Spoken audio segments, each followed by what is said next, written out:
To hear this and many more audiobooks not available on YouTube in a podcast feed, please visit the first link in the description below, and thank you for your support.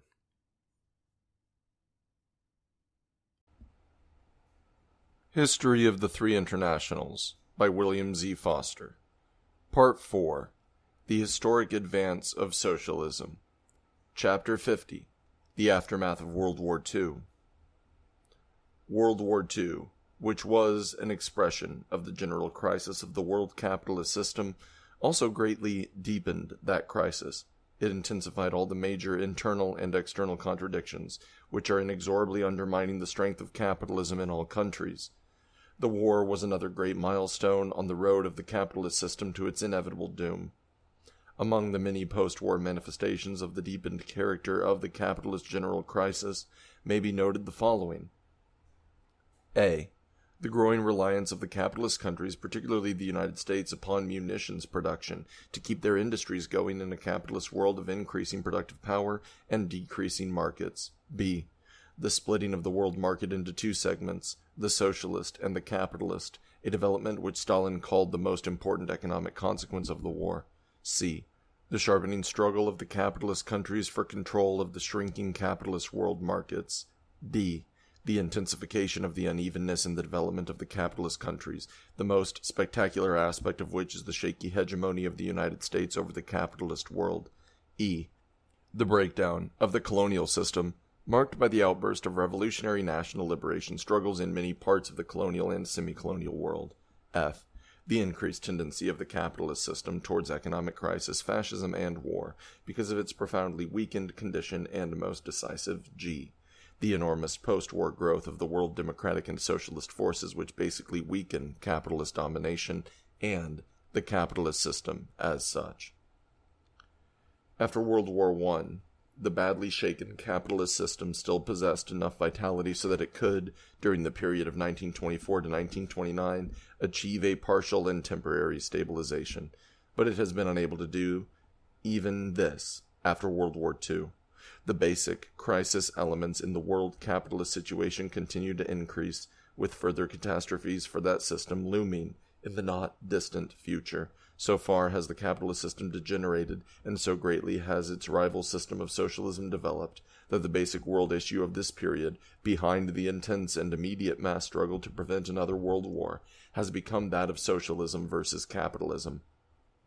History is categorically solving this question in favor of socialism. The growth of democratic and socialist forces. World War II, even more than the First World War, was followed by a tremendous growth of the democratic and socialist forces throughout the world. It was a just and progressive people's war, and although it was not fought under proletarian revolutionary slogans, it gave birth to powerful revolutionary movements. The toiling masses in the colonial lands as well as in the industrial countries sickened and enraged at the long string of abuses and exploitations of the capitalist system, all of which were greatly accentuated by the horrors, oppressions, and butcheries of the Great War, took drastic steps to eradicate them. This was particularly the case in the colonies and in those countries which had been dominated by the fascists.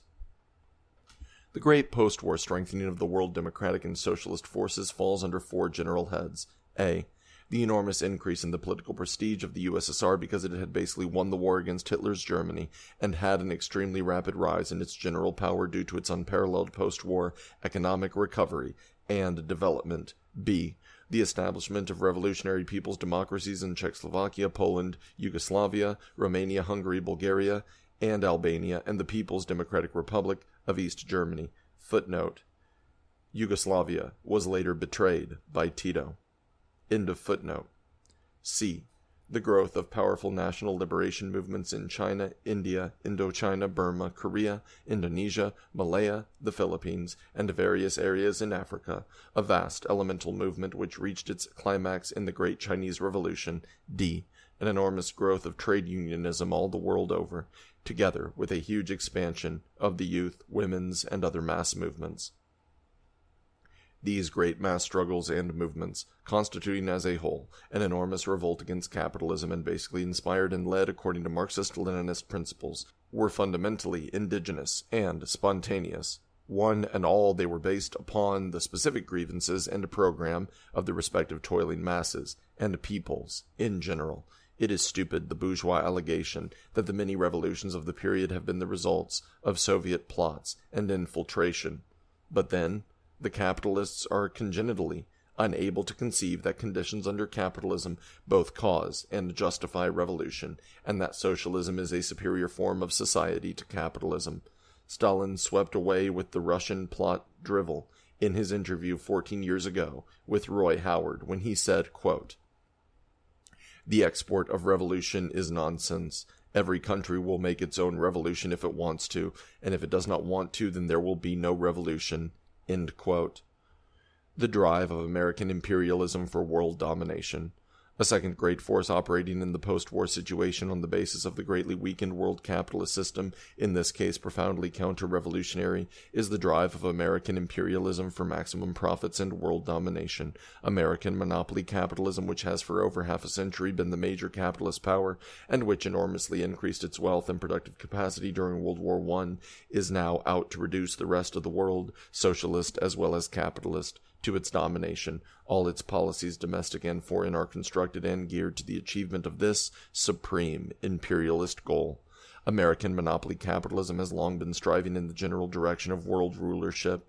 This was already clear in the aftermath of World War I, but the trend became especially manifest politically and otherwise during and after World War II, when the great Soviet victory at Stalingrad made it obvious to all that the Allies were going to win the war. Wall Street's drive for world domination began developing with increasing speed and vigor. At first, this imperialist push was accompanied by an elaborate ideological cover-up to obscure from the world the ultra-reactionary perspective of one country becoming the master of all the rest. The power-hungry Wall Street imperialists at that time spoke modestly only of this country's moral leadership of the world. But appetite grows with eating, and now every protagonist of American capitalism from Eisenhower on down is dinning into the ears of the peoples everywhere just how and why the United States is the natural economic, political, and military leader of the world. With characteristic hypocrisy, the imperialists tell the masses that this leading position has been thrust upon us by history, and that we have accepted it unwillingly, and with much heart-searching as to our fitness to perform such a great and unsought role. The big, cynical-minded monopolists who own and control the wealth of the United States and who write this country's basic policies, whether a Truman or an Eisenhower is in the presidency, know that they have not even a ghost of a chance to realize their program of world conquest short of a great world war. But they are quite ready to take the supreme gamble, even of a devastating atomic holocaust. There can be no other interpretation of the violently aggressive policy of United States militarism and war preparations that they have followed ever since the end of World War I. Characteristically, this cold-blooded war program is veiled by the most elaborate pretenses of its being the defense of world peace and democracy. The United States, under cover of all this blather, is being pushed on to fight for world domination by a number of powerful reactionary forces. In a country such as the United States, controlled as it is by finance capital, these forces are decisive in determining its orientation. First, the United States, as the most powerful of all the capitalist countries, is by this fact also the most intensely imperialist, turning out about 65% of all the industrial production of the capitalist world. The need of the capitalist United States for more markets, raw materials, strategic military positions, and peoples to exploit is imperative. Consequently, it undertakes to achieve these goals in the elementary capitalist way, by imperialist aggression, by ruthlessly crashing through all opposition, and by subjugating all other peoples. Inevitably also, as the most powerful capitalist empire ever created, the United States sets for itself the most ambitious imperialist goal ever directly aimed at by any capitalist state, the complete domination of the world. Even Hitler never had as an immediate objective such a grandiose perspective as that of Wall Street.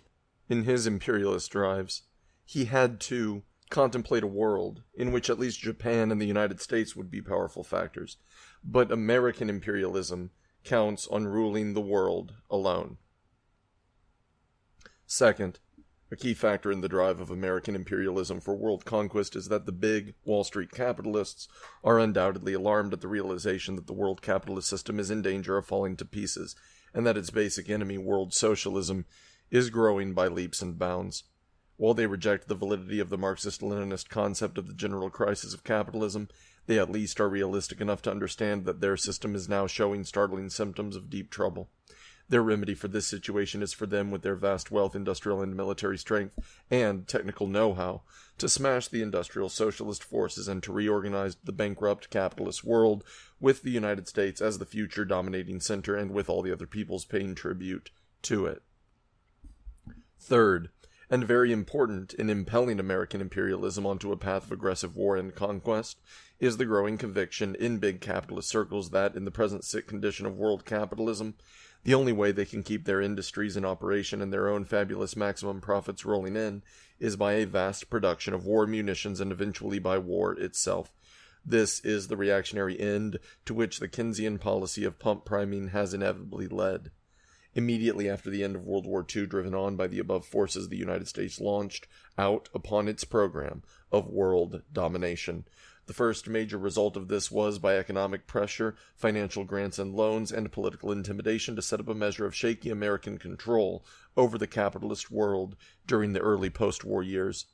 To do this was then not very difficult, in view of the fact that the United States emerged from the war enriched, virtually unscathed, and actually strengthened, whereas the erstwhile great capitalist empires, Great Britain, Germany, Japan, France, Italy, etc., were in various states of economic war exhaustion, prostration, and devastation, ranging to complete paralysis.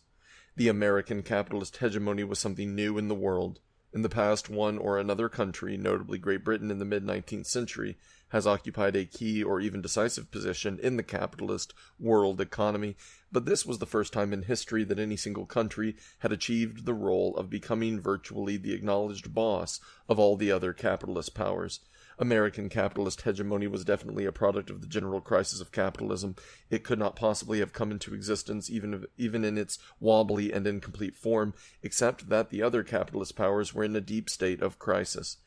As we shall see later, however, the American capitalist hegemony has been disastrously weakened by the workings of its own contradictions. The basis of the Cold War. The Soviet Union entered the post-war period with a definite outlook of living in peace with the capitalist world, and this outlook continues, in line with the fundamental peace policy inherent in its socialist system.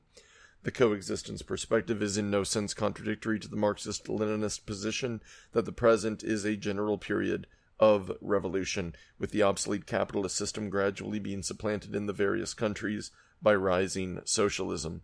This conclusion is possible because, recognizing that socialism is primarily the affair of the peoples of the respective countries who tend to choose their own system of society, the USSR leaders definitely accept the reality that world society, over a considerable period ahead, will consist of both capitalist and socialist elements.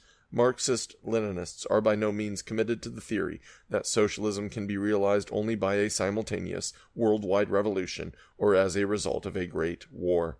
The historical fact is that all the countries that have so far embarked upon the road to socialism have done so one by one, of course, with the help, protection, and solidarity of the world's workers against international counter-revolution.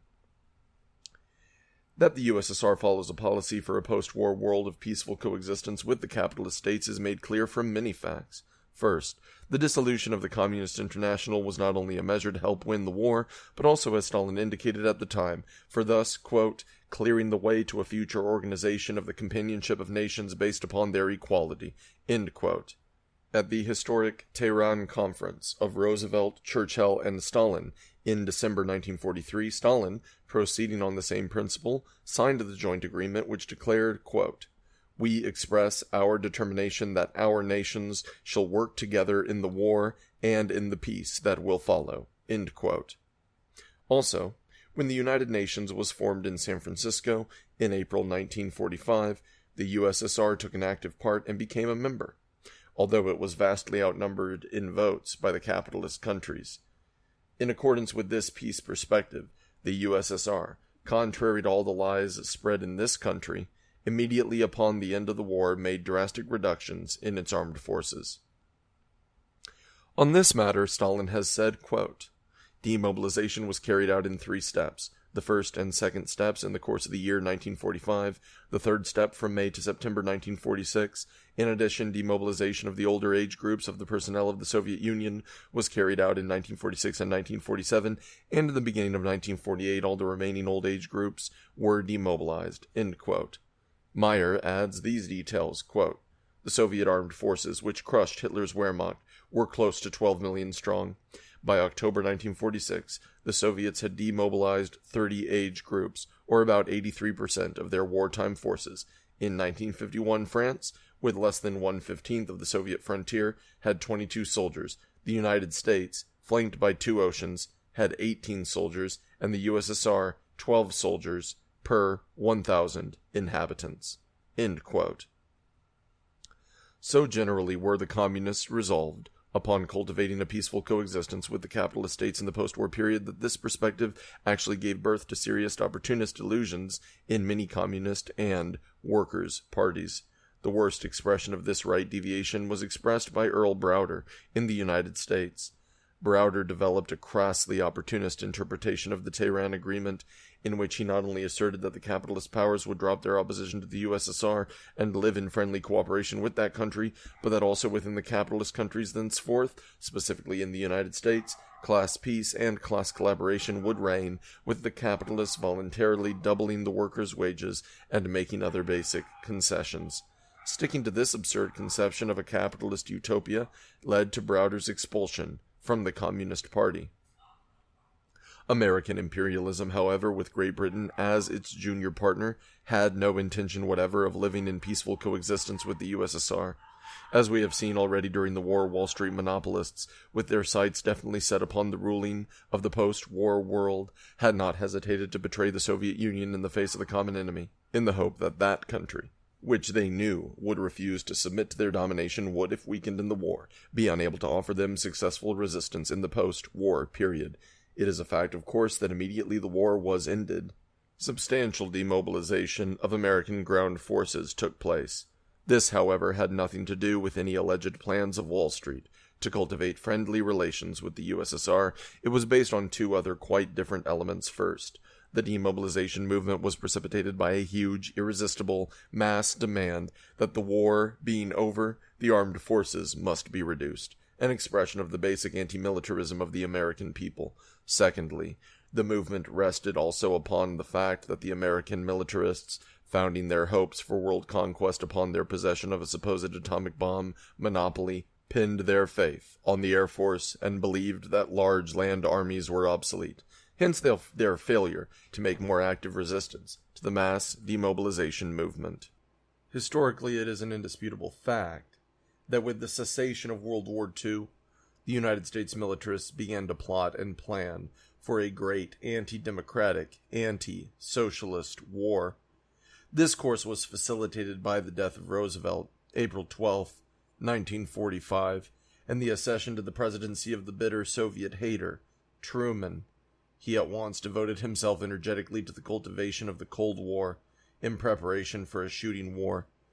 The responsibility for the Cold War rests primarily upon Wall Street, finance, capital, which has used the United States government as its facile tool. Succeeding chapters will trace the development of this Wall Street precipitated Cold War in the light of the 3 great dynamic forces of the post-war period: the growing decay of world capitalism, the rapid growth of world socialism, and the drive of American imperialism for world mastery. The Second International and the Cold War. The Labor and Socialist International held its last pre-war General Congress in 1933. During the war, with its parties all over Europe liquidated, it was in virtual hibernation. In their own way, the individual socialist parties generally supported the War of the Allies, but there were also such manifestations as that of the German exile, Stampfer, who in New York brazenly advocated an alliance with Hitler, so that all guns could be turned against the Soviet Union. The LSI held its reorganizing congress in Frankfurt, Germany in July 1951, Its coming together caused no fear whatever to the world bourgeoisie. Meanwhile, the right-wing socialists everywhere, after the end of the war, began actively to support the drive of American imperialism against the USSR. With nothing of socialism left in their programs except a few radical phrases to fool the workers, they lined up solidly with the world capitalist attempt to save the capitalist system and to halt the growth of world socialism. In turn, they had followed the lead of Wilson, Roosevelt, and Keynes, so it was not illogical for them to become the ardent supporters of Truman and eventually Eisenhower. As they had betrayed the Russian, German, Austrian, and Hungarian revolutions after World War I, so they proceeded to betray everywhere the great socialist upheaval after World War II. Characteristically, as phrase-making social democrats, they gave their support to bankrupt capitalism in their own special way. They invented what they called the Third Force, which was supposed to stand between the contending USA and USSR in the Cold War. This was only a thin pretext, however, the Third Force being, in reality, an active supporter of American imperialism. In Europe, there were many capitalists who, in a spirit of capitalist nationalism, showed a reluctance to put on the collar of Wall Street, but not the Social Democrats. American capitalism had no more ardent supporters than they. An important development in the Second International, however, was the growth of a strong left wing, especially in the Middle and Eastern European countries. This was typified by such men as Ferlinger in Czechoslovakia and Nenni in Italy. They were not wavering centrists, but elements genuinely on the way to the left. They have played a very important role in the post-war revolutionary developments in their respective countries. The Bavin movement in Great Britain, while animated by strong peace sentiments and containing many anti-capitalist elements, is primarily of the centrist type. The Second International, when it came back into existence in Frankfurt in 1951, put its stamp of approval upon the pro-American anti-Soviet policy that had already been worked out by the Western socialist parties. Some 33 countries were represented at the Congress, 13 by socialists in exile. Dominant in the new organization was the British Labour Party. Morgan Phillips, one of its leaders, stated the political line of the again resurrected Second International when he called United States imperialist policy, quote, enlightened, progressive, and unselfish, end quote, and declared that the purpose of the new organization was to unite the non-Stalinist, i.e. capitalist world against communism. The outstanding theoretical leaders of the Socialist International were such rank opportunists as Phillips, Leon Blum, France, and Karl Schumacher, West Germany, the mere mention of whom indicates to what low political level the Second International had fallen. Chapter 51. Birth of the People's Democracies, 1945 to 1947. Europe emerged from World War II with the great masses of the workers and peasants in a revolutionary frame of mind. This was inevitable after the terrible slaughter and devastation of the capitalist-generated war. It was another dramatic demonstration of the effects of the obsolescence of the capitalist system, and the masses reacted accordingly. But in developing their revolutionary anti-capitalist movements after this great war, the workers of Europe faced a very different situation than they did after the First World War. The revolutionary outburst in connection with the imperialist World War I was directed against the despotic governments which the workers held responsible for the war and which were still in office in Russia, Germany, Austria, Hungary, and Turkey. World War II, however, presented quite a different picture. The great National Front of the Peoples overthrew, by military action, the fascist governments, war-guilty and profoundly hated by the peoples. Most of the governments which succeeded them and which the workers later had to fight had thus been members of the wartime National Front, but had adopted a reactionary course, especially upon the conclusion of the war. These elementary facts generally determined the course of the workers' revolutionary strategy both during and after the war. The Anglo-American imperialists, even early in the war, especially after Stalingrad gave them a perspective of victory, were quite aware of the danger of revolution after the Hitler regime was defeated. Hence, they moved systematically to prevent it. They associated this danger with the tremendous victories and advance of the Red Army. Fear of the Soviet forces occupying hitherto capitalist countries was therefore what motivated the Anglo-American invasion of Italy, a drive that was supposed but failed to reconquer the whole Balkan and South European areas which the reactionaries feared were especially liable to go revolutionary. This also was the motivating reason causing the United States and Great Britain at long last to launch the deliberately delayed Western Front. They were afraid that if they postponed it any further, the Red Army might occupy most of Europe and bring with it general revolution. To halt the revolution, and thus to deny the peoples of Europe the right to set up such governments as they saw fit, was the first step in the world conquest program of Wall Street. In this work of counter-revolution, the American and British monopolists had as their most ardent and effective allies the Vatican and the right Social Democrats. As a result of their combined efforts, backed by the military occupation forces, the Anglo-American imperialists managed to check the revolution in France, Italy, West Germany, Belgium, Holland, and Franco-Spain. Meanwhile, the Labour Party in Britain, which is social democratic, held everything solid for capitalism in that country, and in the Scandinavian countries also. The Social Democrats were the guardians of capitalism. In Greece, the British and Americans cynically shot down the revolution, and in Yugoslavia they bought up Tito. In Europe, therefore, the victorious revolution was finally restricted to Czechoslovakia, Poland, Hungary, Romania, Bulgaria, Albania, and East Germany, involving about 100 million people. With the Soviet Union nearby, these peoples could not be terrorized or deceived by the Western powers into maintaining the capitalist system. The rise of the people's democracies. The revolutionary countries of Middle and Eastern Europe, after being liberated by the Soviet Red Army, all set up what have become known as people's democracies. The evolving general pattern was similar in several countries. The parties and other organizations that had been cooperating in the struggle against Hitlerism, especially those participating in the underground resistance movement, proceeded at the close of the war and sometimes before to set up national governments made up of all the anti-fascist elements. The resultant people's democracies were, in fact, a further application of the anti-fascist front policy outlined by the 7th Congress of the Communist International in 1935. Earlier forms of this historic policy, as we have seen, were those outlined in the 4th Congress of the Comintern.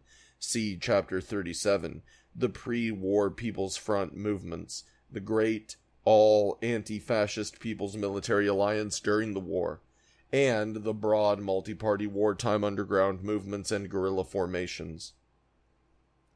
The governments of the people's democracies all definitely took shape in 1944 to 1945 with the overthrow of Hitler. They were the revolutionary continuation of the people's struggle during the war.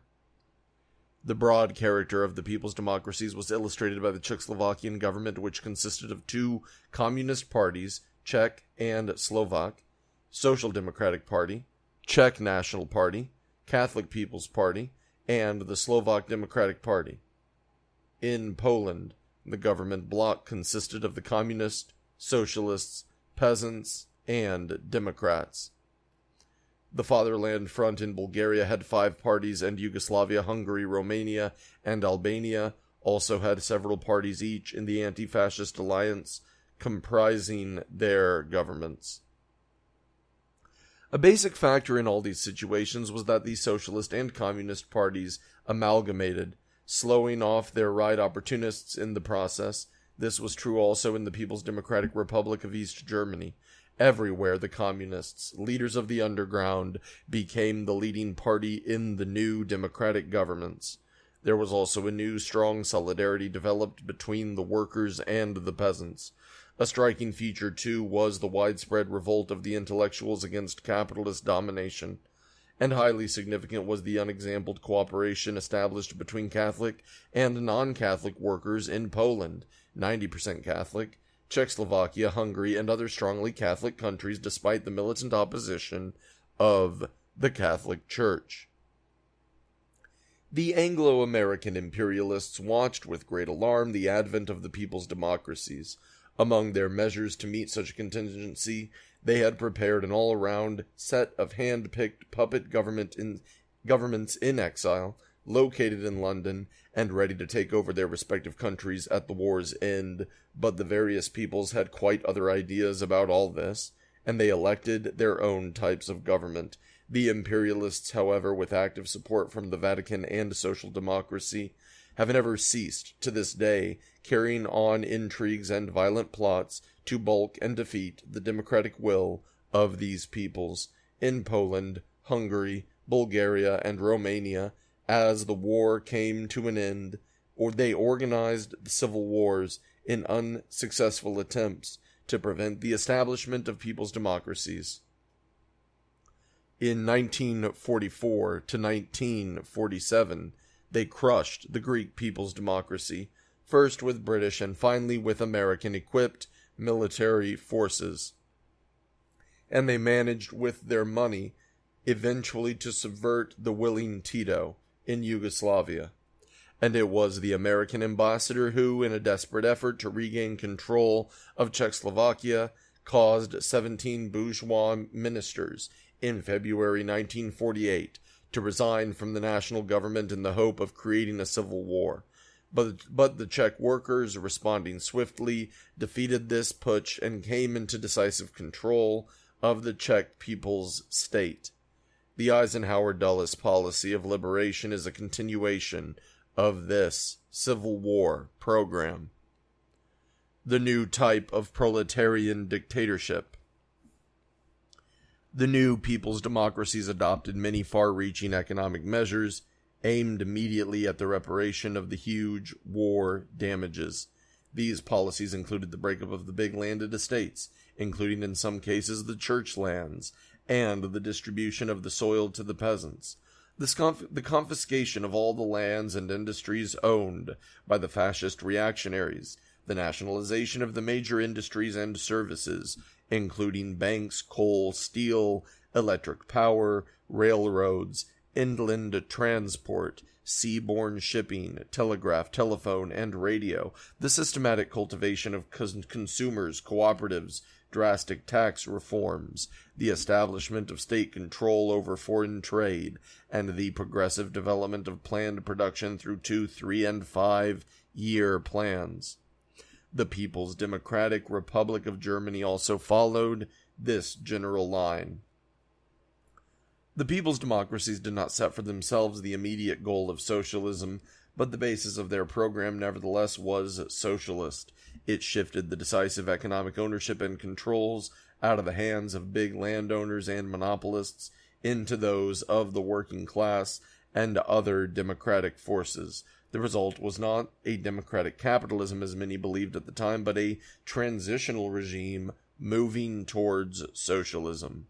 The People's Democratic State was a new form of the dictatorship of the proletariat. At the outset, this fact was not generally recognized, even in communist circles, but it became clear with the growth and evolution of the new regimes. As they strengthened their programs both in policy and enforcement, the bourgeois elements in the government tended to be eliminated, and the leading role of the working class stood out constantly more clearly. The general political process was that of a steady orientation to the left, towards a more definite form of the proletarian dictatorship, and toward a more concretely socialist program. The people's democracies constituted in various respects a new road to socialism. The rise of the people's democracies taught the communist movement many valuable lessons of revolutionary strategy and tactics, which, as we shall see, were to have important consequences on later communist policy. Among other things, the manner of their establishment re-emphasized what Marx had indicated long before, that in situations where bourgeois democratic processes were strongly present, it would be possible for the workers to establish socialism relatively peacefully.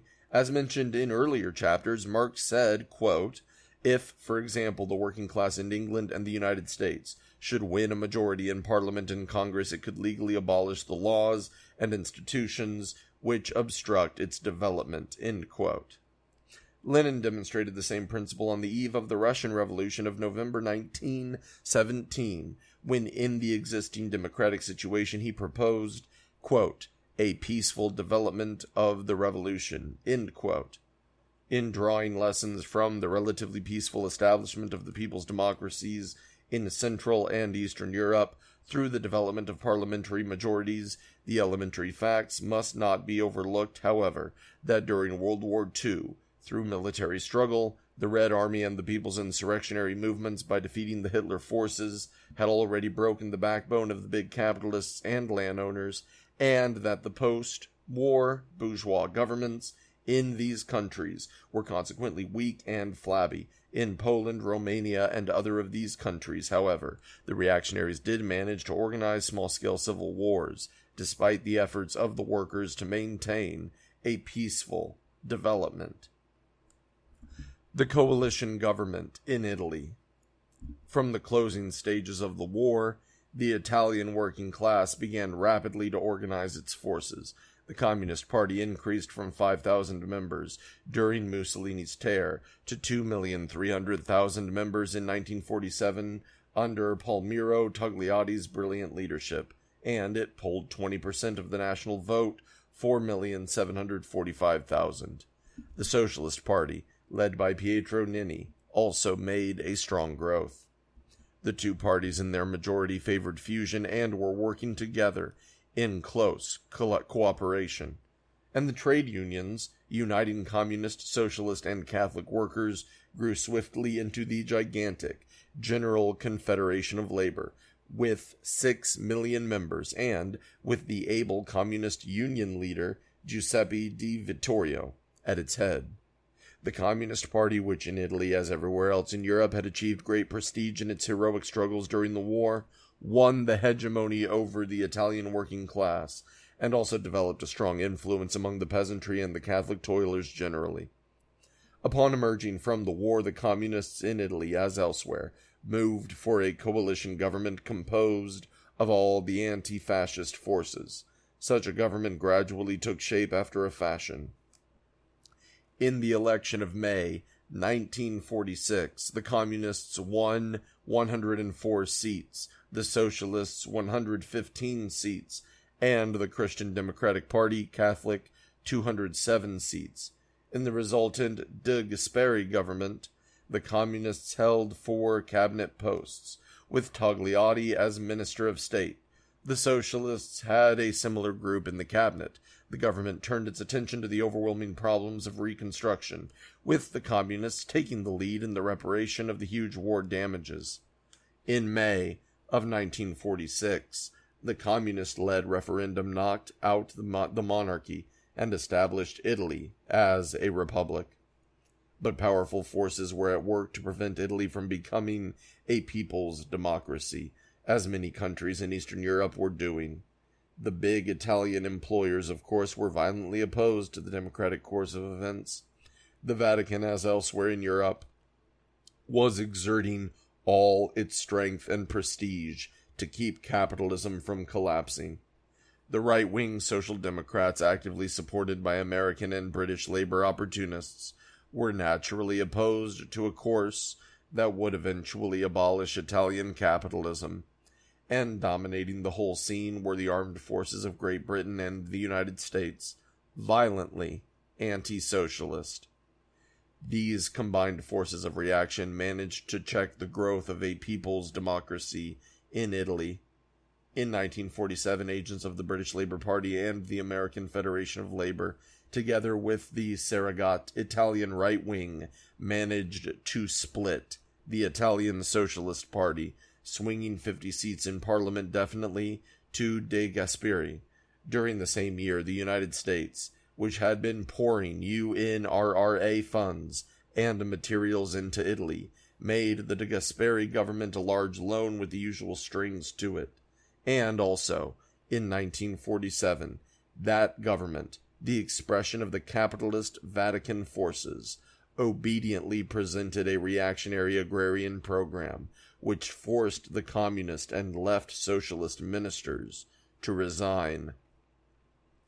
Italy had turned its back upon a people's democracy and embarked into the Cold War, a feeble satellite of militant American imperialism. The fight for democracy in France. In France, as the war approached its conclusion, the situation was somewhat as in Poland, Czechoslovakia, etc., in that the Anglo-American imperialists had a conservative government in exile ready to take over once the hostilities ceased. Located in London, this was headed by the former fascist, General Charles de Gaulle, who had distinguished himself from the gang of French militarists by advocating a defense of the country. Despite his shady political record, de Gaulle was groomed to be the head of liberated France. The guerrilla fighters, however, had different ideas. As early as August 1943, the National Council of Resistance, CNR, issued a manifesto which declared, quote, "The CNR claims upon the whole territory the rights and responsibilities of trustees and provisional organs of national sovereignty," end quote. When the Germans were driven out of Paris, de Gaulle and his provisional government were, however, promptly installed in power with the backing of the powerful British and American armed forces. Paris was freed in August 1944, and in April 1945 the first general election was held, with 3 million French workers still prisoners in Germany.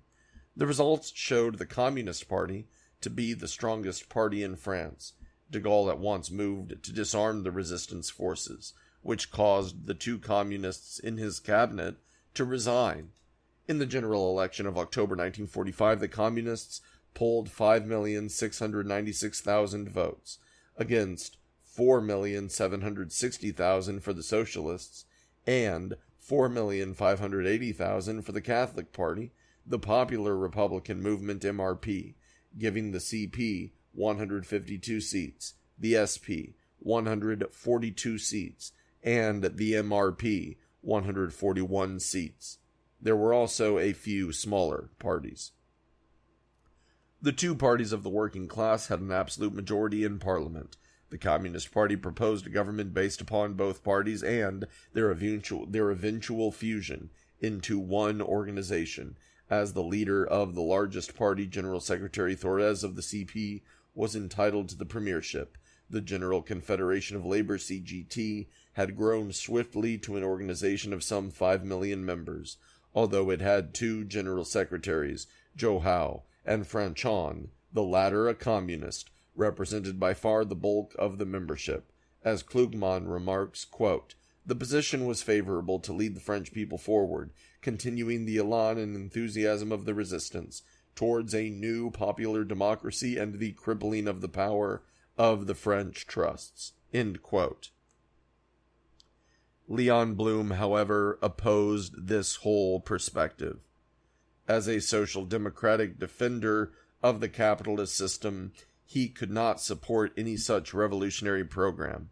As the head of the Socialist Party, he vetoed the question of the amalgamation of the two parties and insisted upon a tripartite government, including the MRP. Henceforth, his line was to maneuver with the de Gaullists against the communists. During his savage course, Hitler had murdered 6 million Jews and many others, but he kept Blum a prisoner near Paris, comfortably lodged with 2 servants while he was destroying Semard, Paris, and countless other communist fighters. Hitler knew a tool of reaction when he saw one. In 1944, the National Council of Resistance adopted unanimously a broad plan of nationalization, including, quote, "the great monopolized means of production, the fruits of our common labor, of the source of power, of the riches of mineral wealth, of insurance companies and banks," end quote. Although paying lip service to this program, de Gaulle had not the slightest intention of carrying it out. In his coalition government, there were 5 communists, including Maurice Thorez, as vice president of the council. Due to internal friction in his cabinet, however, the would-be dictator de Gaulle was forced to resign. in January 1946. Of the 4 French governments during the next year, 3 were headed by socialists: Félix Goyen, Léon Blum, and Paul Ramadier, a fact which did precisely nothing to advance the course of socialism in France. In the November 1946 elections, the Communist Party, with about 1 million members, increased its seats to 173, while those of the Socialist Party were reduced to 95 as a result of the latter's reactionary policies. As in Italy, the French workers had turned to the Communists for leadership, and the rapidly growing General Confederation of Labor was overwhelmingly left in its sentiments and leadership. In January 1947, Blum, like de Gasperi in Italy, got a big loan from the United States, $250 million, and also orders to oust the Communists from the government.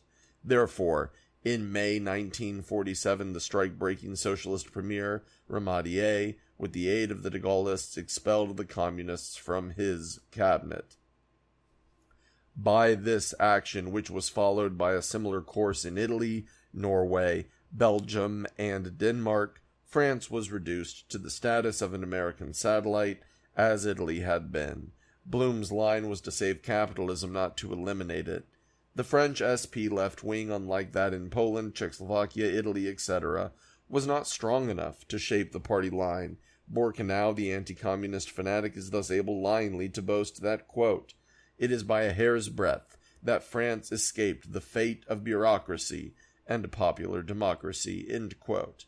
Blum, the champion of the tricky third force, expressed thus his acceptance of the country's tutelage to Wall Street monopoly capital, quote, "For my part, I believe in the true disinterestedness of the United States," end quote. The British Labour government. Great Britain did not escape the wave of revolutionary sentiment that swept Europe at the close of the World War, but the capitalists had a faithful force on guard to protect their interests. In the Protestant British Isles, the Vatican was in no position to help the bourgeoisie as it did in France, Italy, Belgium, and Spain, but that other defender of capitalism, the social democracy in the shape of the Labour Party, was able to do the job. In the British general elections of July 1945, the Labour Party won a sweeping victory, securing 395 seats out of a total of 640 in the House of Commons. During the war, the Labour Party had been in a coalition government with the Churchill Tories, but now it was able to set up a one-party government, the chief figures in which were the extreme right-wingers Clement Attlee, Ernest Bevin, and Herbert Morrison. The Communist Party, led by Harry Pollitt, polled only a very small vote, but it exerted a strong influence in the trade unions. Many prominent trade union leaders were either members or supporters of the party, which had a broad rank-and-file following. Thus, at a daily worker conference in London in June 1947, there were present 829 delegates representing 2,600,000 trade unionists. In the election campaign, the Labour Party put forward an 8-point program calling for a partial nationalization of industry, improvements in housing, education, social insurance, etc. The official spokesman called this socialism, but lest the workers expect too much, they added significantly that, quote, "Socialism cannot come overnight, as the product of a weekend revolution," end quote. In supporting the Labour Party, the workers undoubtedly believed they were voting for socialism. Sharing largely the revolutionary moods of workers elsewhere in Europe, they wanted to put an end to the system which, in the 17 years prior to the outbreak of the war, had kept an average of 14 out of each 100 workers unemployed. The Labour Party was in power from July 1945 to October 1951. During this period, it nationalized the Bank of England, transport, fuel and power, steel and civil aviation, about 20% all told of industry. But these industries remained under management of the capitalists. Lord Cato continued as the head of the Bank of England. Lord Hindley presided over the Coal Board. Shareholders were compensated in full with government bonds, and their dividends were guaranteed by the state. Much was made of all this by the right social democratic leaders, claims being put forth that full employment had been permanently established and that there had been a basic shift in the national income in favor of the workers. Crossman thus sums up the official Labor Party interpretation of what happened under its regime, quote, "By 1951, Britain had, in all the essentials, ceased to be a capitalist country," end quote. Harry Pollitt, British communist leader, explodes this nonsense. He points out that after the British Labour governments, quote, "half the wealth of England and Wales is still owned by 1% of the population," end quote. And the Marxist economist Eaton refutes in detail the extravagant claims of the British Social Democrats. Actually, the nationalized industries remained under capitalist management and brought them in higher profits than ever.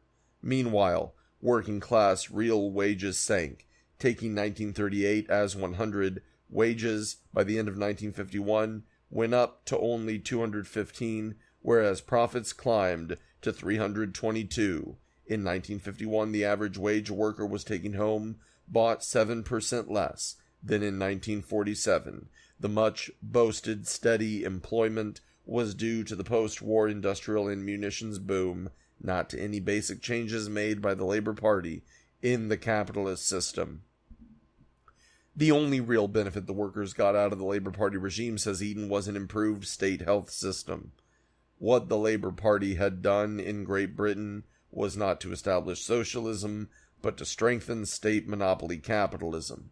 Actually, all through the Labor Party period, Great Britain remained in chronic capitalist crisis.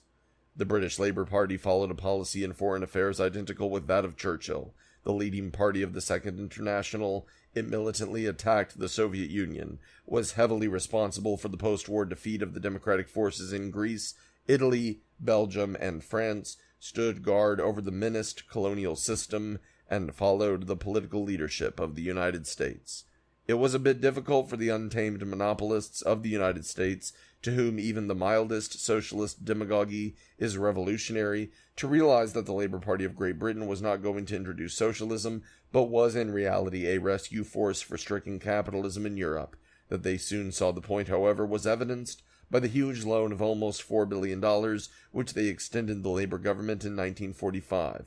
This loan was the American imperialists' first great step in subordinating England, as they had done to France and Italy. Meanwhile, they maneuvered eventually to bring Churchill back into power, which in 1951 they and the British monopolists were able to do. The Labour government had served its purpose of cushioning the great shock after the war, and this done, they cast it aside. Military repression in Germany and Japan. At the end of World War II, the capitalist powers, wishing to avoid the mistakes made after World War I, proceeded to occupy militarily the defeated countries, especially Germany and Japan. In these countries, as the sequel showed, their main purposes were to prevent by military domination the outbreak of revolution, to rescue and preserve the stricken capitalist system, and eventually to rearm these countries, and to bring them into the general capitalist anti-Soviet coalition, which was already contemplated during the closing phases of World War II.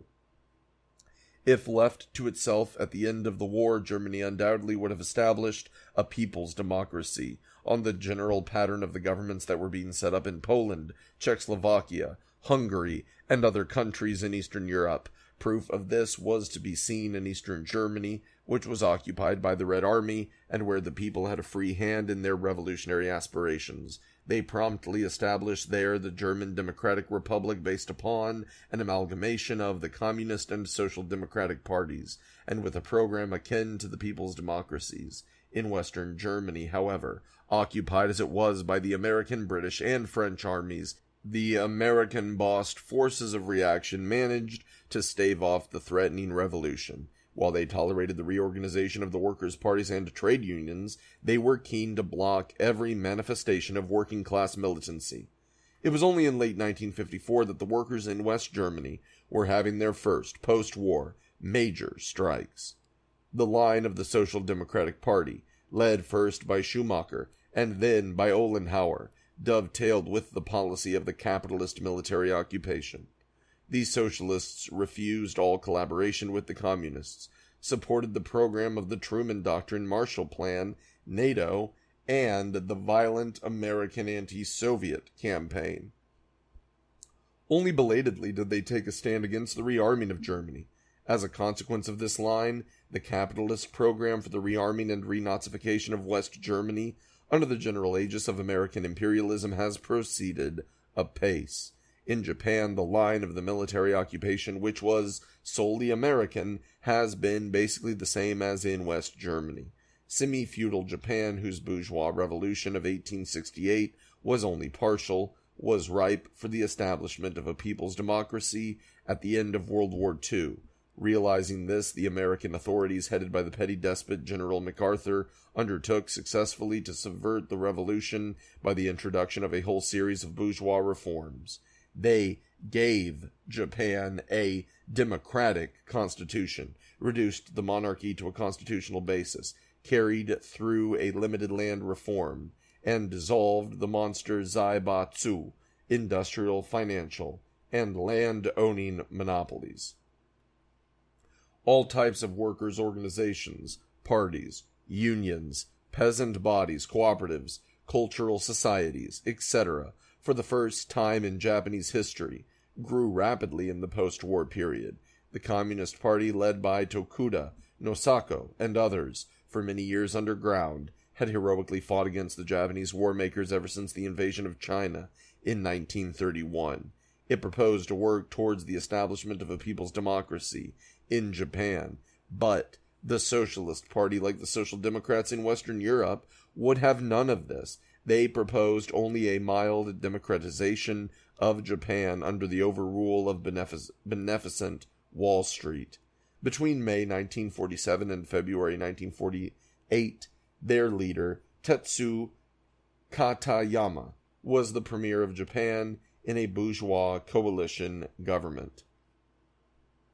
The general effect of the social democratic policy was to stifle the revolutionary energy of the working class and peasantry, and thus to enable the capitalists and landlords to grab again their industries, lands, and political controls.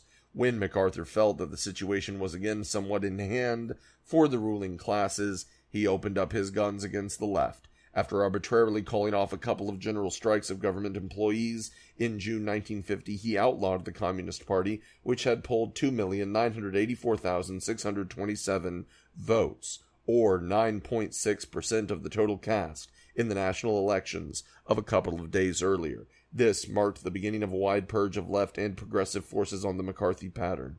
Meanwhile, under continued American domination, Japan is being readied for its place in the projected American war front. Chapter 52. Expansion of Trade Unions and Other Mass Organizations, 1945 to 1947. Besides producing the people's democracies of Middle and Eastern Europe, and the strong democratic political movements in Western Europe, the great post-World War II revolutionary wave brought about an enormous growth of other working class and people's organizations, of which the trade unions are the most elementary.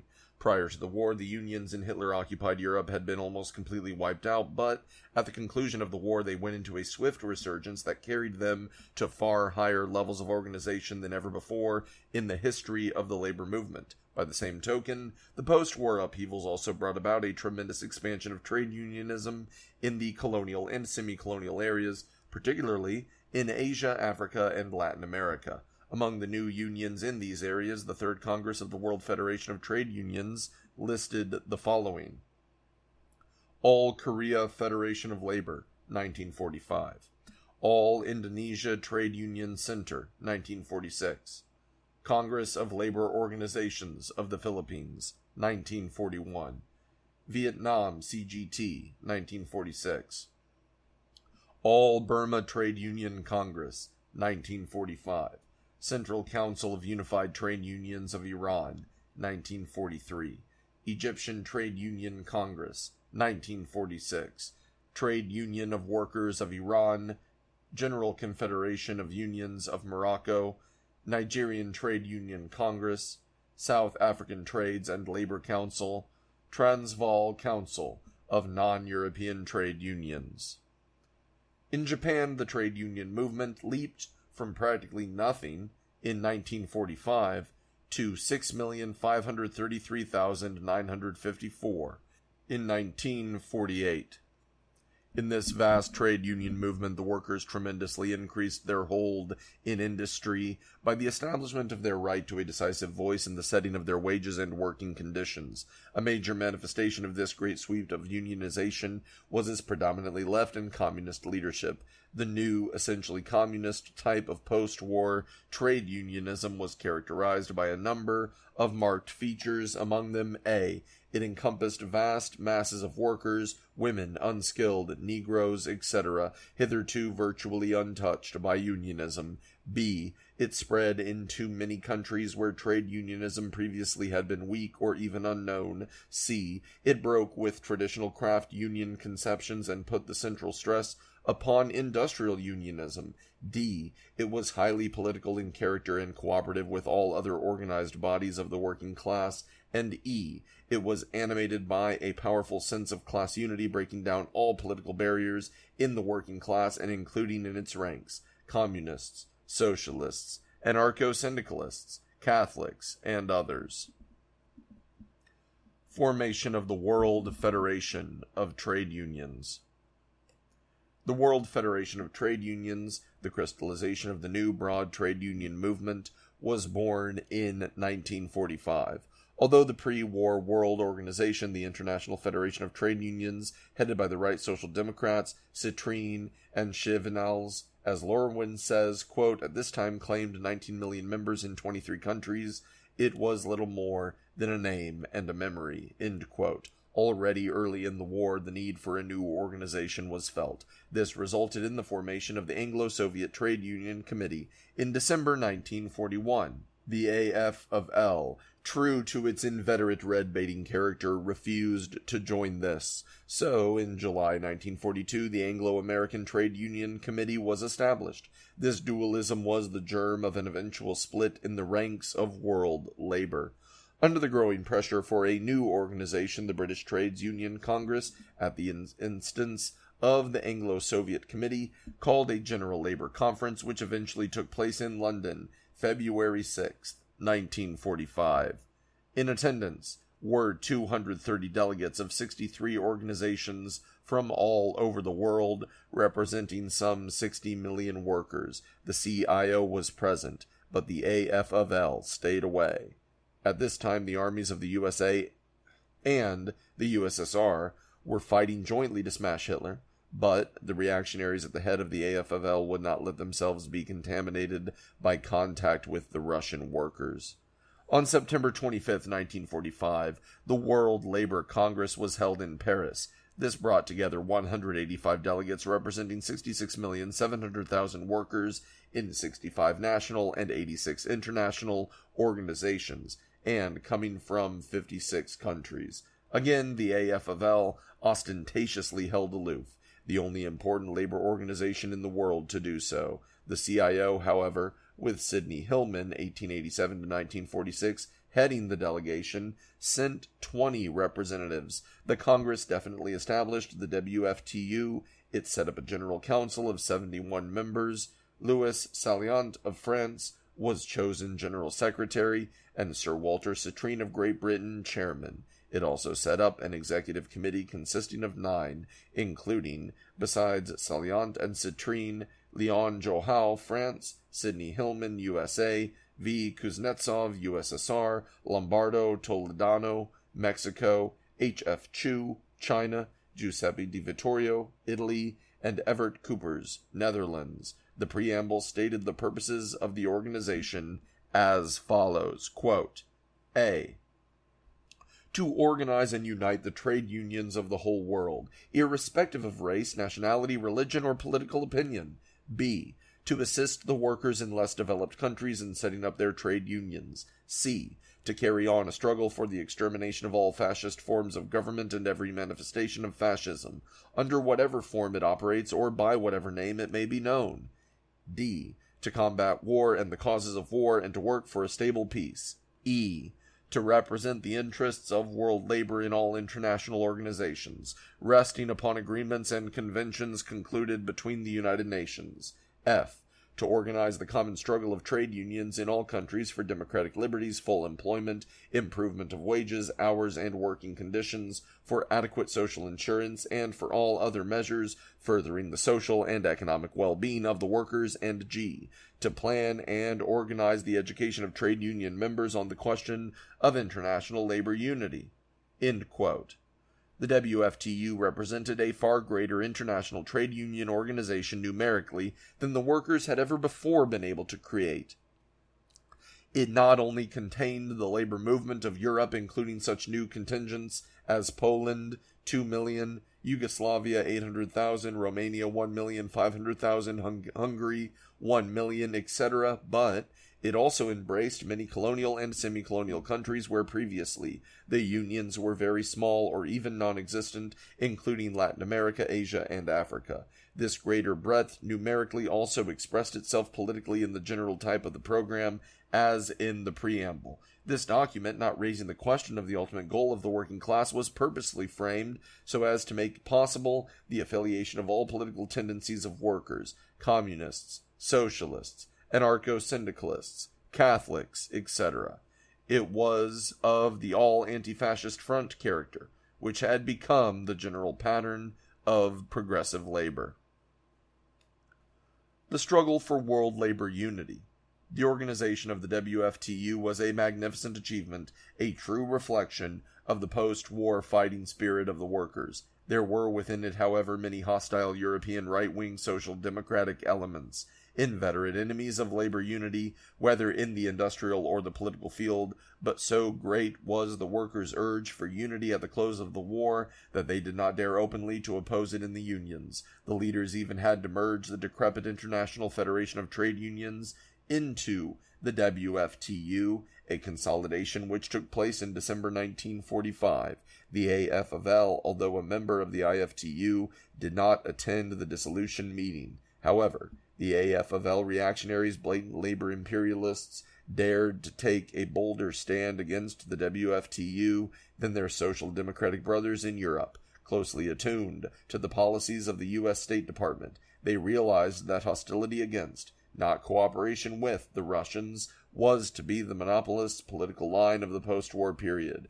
Nor were the AFL rank-and-file members militant enough to force the leaders to abandon this disruptive position. With the young and progressive CIO, however, in which the communists and other left forces enjoyed a powerful influence, the situation was very different. The Murrays, Careys, and other conservative elements had to go along. They even wrote a favorable report of the CIO labor delegation to the Soviet Union in October 1945. From the outset, the AFL leaders brazenly sabotaged the work of the WFTU, and therewith the interests of the world proletariat. In January 1946, when the WFTU demanded of the United Nations at the first meeting of the General Assembly that it, as the spokesman of 65 million workers, be granted a seat in an advisory capacity in the General Assembly, and that it be a working member of the Economic and Social Council, the AFL, with the full backing of the American UN delegation, submitted similar demands for itself.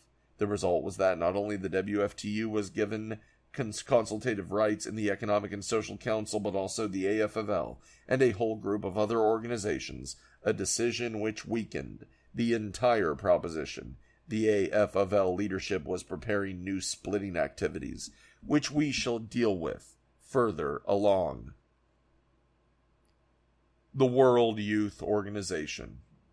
During the period of the general crisis and decline of capitalism, the epoch of imperialist wars and proletarian revolutions, the youth are playing an increasingly vital role in all phases of the labor movement.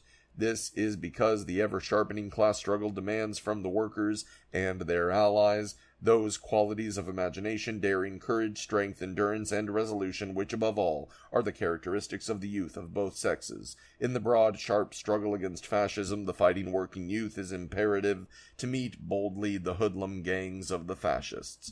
The youth are needed, too, both in the undergrounds and on the open battlefields, to win the civil and imperialist wars provoked by the imperialists, and when it comes to the building of socialism by the victorious working class, the energy, initiative, and working capacity of the youth are indispensable.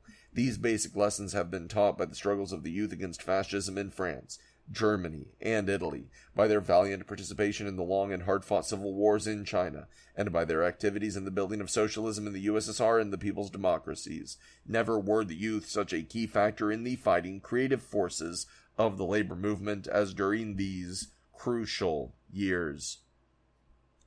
Lenin understood fundamentally this revolutionary role of the youth, and as the Young Communist International grew and functioned, it expressed the new tasks thrown upon the youth of the world by the breaking down of world capitalism and the rise of world socialism. The YCI cultivated international and national youth organization, a breadth of program, a united front spirit, and an intense political militancy that were all quite unknown in the weak, anemic skeleton youth organizations of the Second International. During the 24 years of life of the YCI from 1919 to 1943, these young men and women fighters proved their indispensability in the People's United Front's political struggle against fascism, in fighting through the democratic wars of the period, and in the building of socialism. Not unnaturally, therefore, the youth were fully represented in the widespread revolutionary outburst of the workers and their allies following World War II. One of the most pronounced aspects of the whole situation was the growth of enormous youth organizations in many countries, the wide expansion of all sorts of organized youth activities, and the development of an international youth movement that dwarfed even the big organizations set up in former years by the Young Communist International. The post-war youth movement began to take international form in Europe through the establishment in London in 1942 of the World Youth Council by the representatives of young people of 29 nations. Its successor, the World Federation of Democratic Youth, was organized also in London in November 1945 by 437 youth delegates and 148 observers, representing 30 million members in youth organizations in 63 countries. Guy de Boisson was elected president. By 1947, membership of the WFDY had gone up to 48 million and, by 1953, to 85 million in 88 countries. The WFDY is a broad united front movement comprising communists, socialists, Catholics, workers, peasants, students, young people of every nation and category. Such an immense youth organization is largely without precedent in political history. During the pre-war fight against Hitlerism, 2 broad youth congresses were organized through communist initiative. The International Federation of League of Nations Societies, called the first, held in Geneva, Switzerland, in August 1936, representing 32 countries. The second met in Poughkeepsie, New York, in August 1938, representing 54 countries, but the post-war WFDY surpasses this by far in numerical strength, breadth of organization, and clarity of program. It also possesses great unity, successfully resisting the social democratic efforts to split it. The WFDY cultivates all the demands and interests of youth: education, jobs, sports, political activities, etc. In 1946, under WFDY influence, the World's Student Congress at Prague organized the International Union of Students with some 3 million members. The WFDY carries on elaborate activities among children. Above all, the WFDY fights for peace and democracy. It holds great youth congresses and festivals every 3 years, with mass council meetings in between. These broad gatherings are upon a gigantic scale utterly unknown to social democracy. Its 3rd Congress in Bucharest, July 1953, had 1,515 delegates from 106 countries. The WFDY established its headquarters in Paris, and it has played a very important part in the fight for peace during the crucial years of the Cold War. The Women's International Democratic Federation. Like the youth, women also face new political responsibilities and opportunities in the present period. They confront the dread danger of fascist subjugation, and on the other hand, the socialism of the Soviet Union shows the splendid perspectives that await womankind when capitalism is abolished. As workers, women play an immense and growing role in industry and the labor movement. As home builders, they are acquiring a new dignity. As citizens, they are a powerful and constructive force, and as fighters for peace, they stand in the very front line. The tremendous Women's International Democratic Federation, headed by Madame Cotton, is the world expression of woman's new economic, intellectual, and political role. This splendid organization is the culmination of the work of generations of dauntless women fighters for freedom. Mary Wollstonecraft, Theogony de Mericourt, Lucretia Mott, Harriet Tubman, Louise Michel, Clara Zetkin, Nadezhda Kropotskaya, Alexandra Kollontai, Mother Jones, Elarive Blore, Dolores Ibarreri, Anita Whitney, Elizabeth Gurley Flynn, and countless others.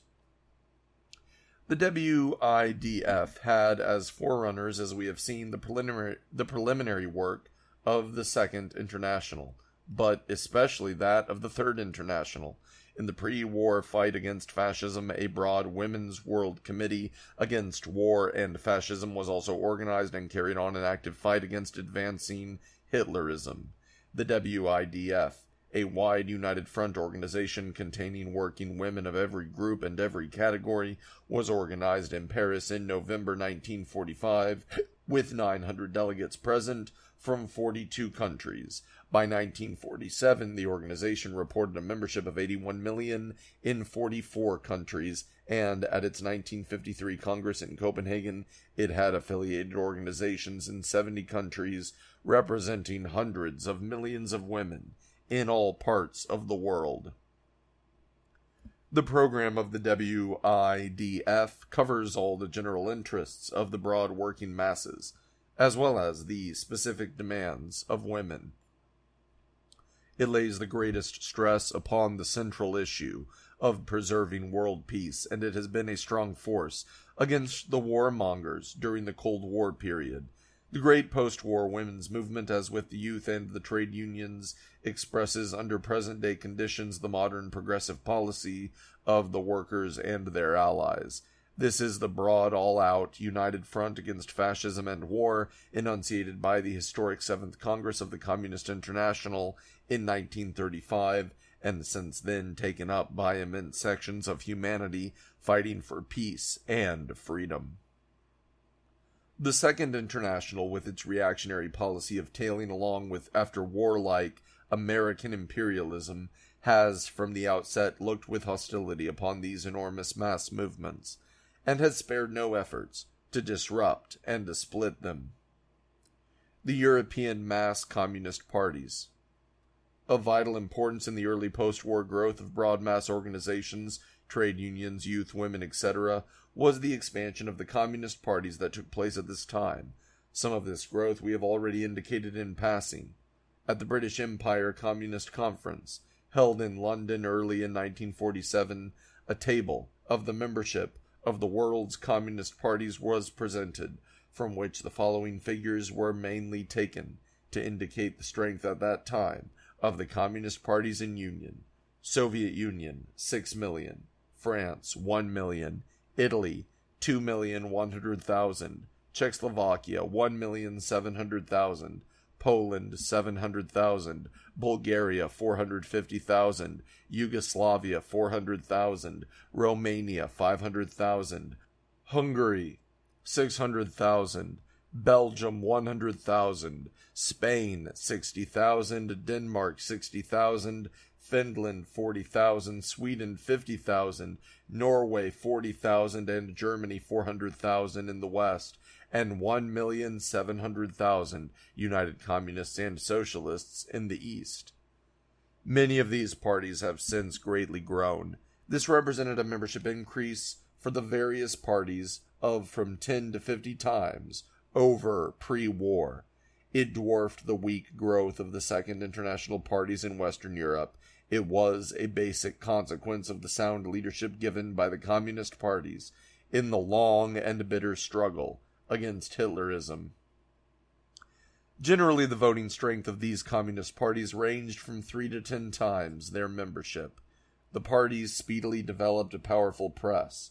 Already in 1947, the Communist Party of France had 14 dailies with 1,500,000 circulation, among them the famous La Humanité, with 500,000 readers, as well as 76 weeklies with some 2 million circulation. The Polish Workers' Communist Party had 9 dailies, with 800,000 readers and a large number of weeklies and monthlies.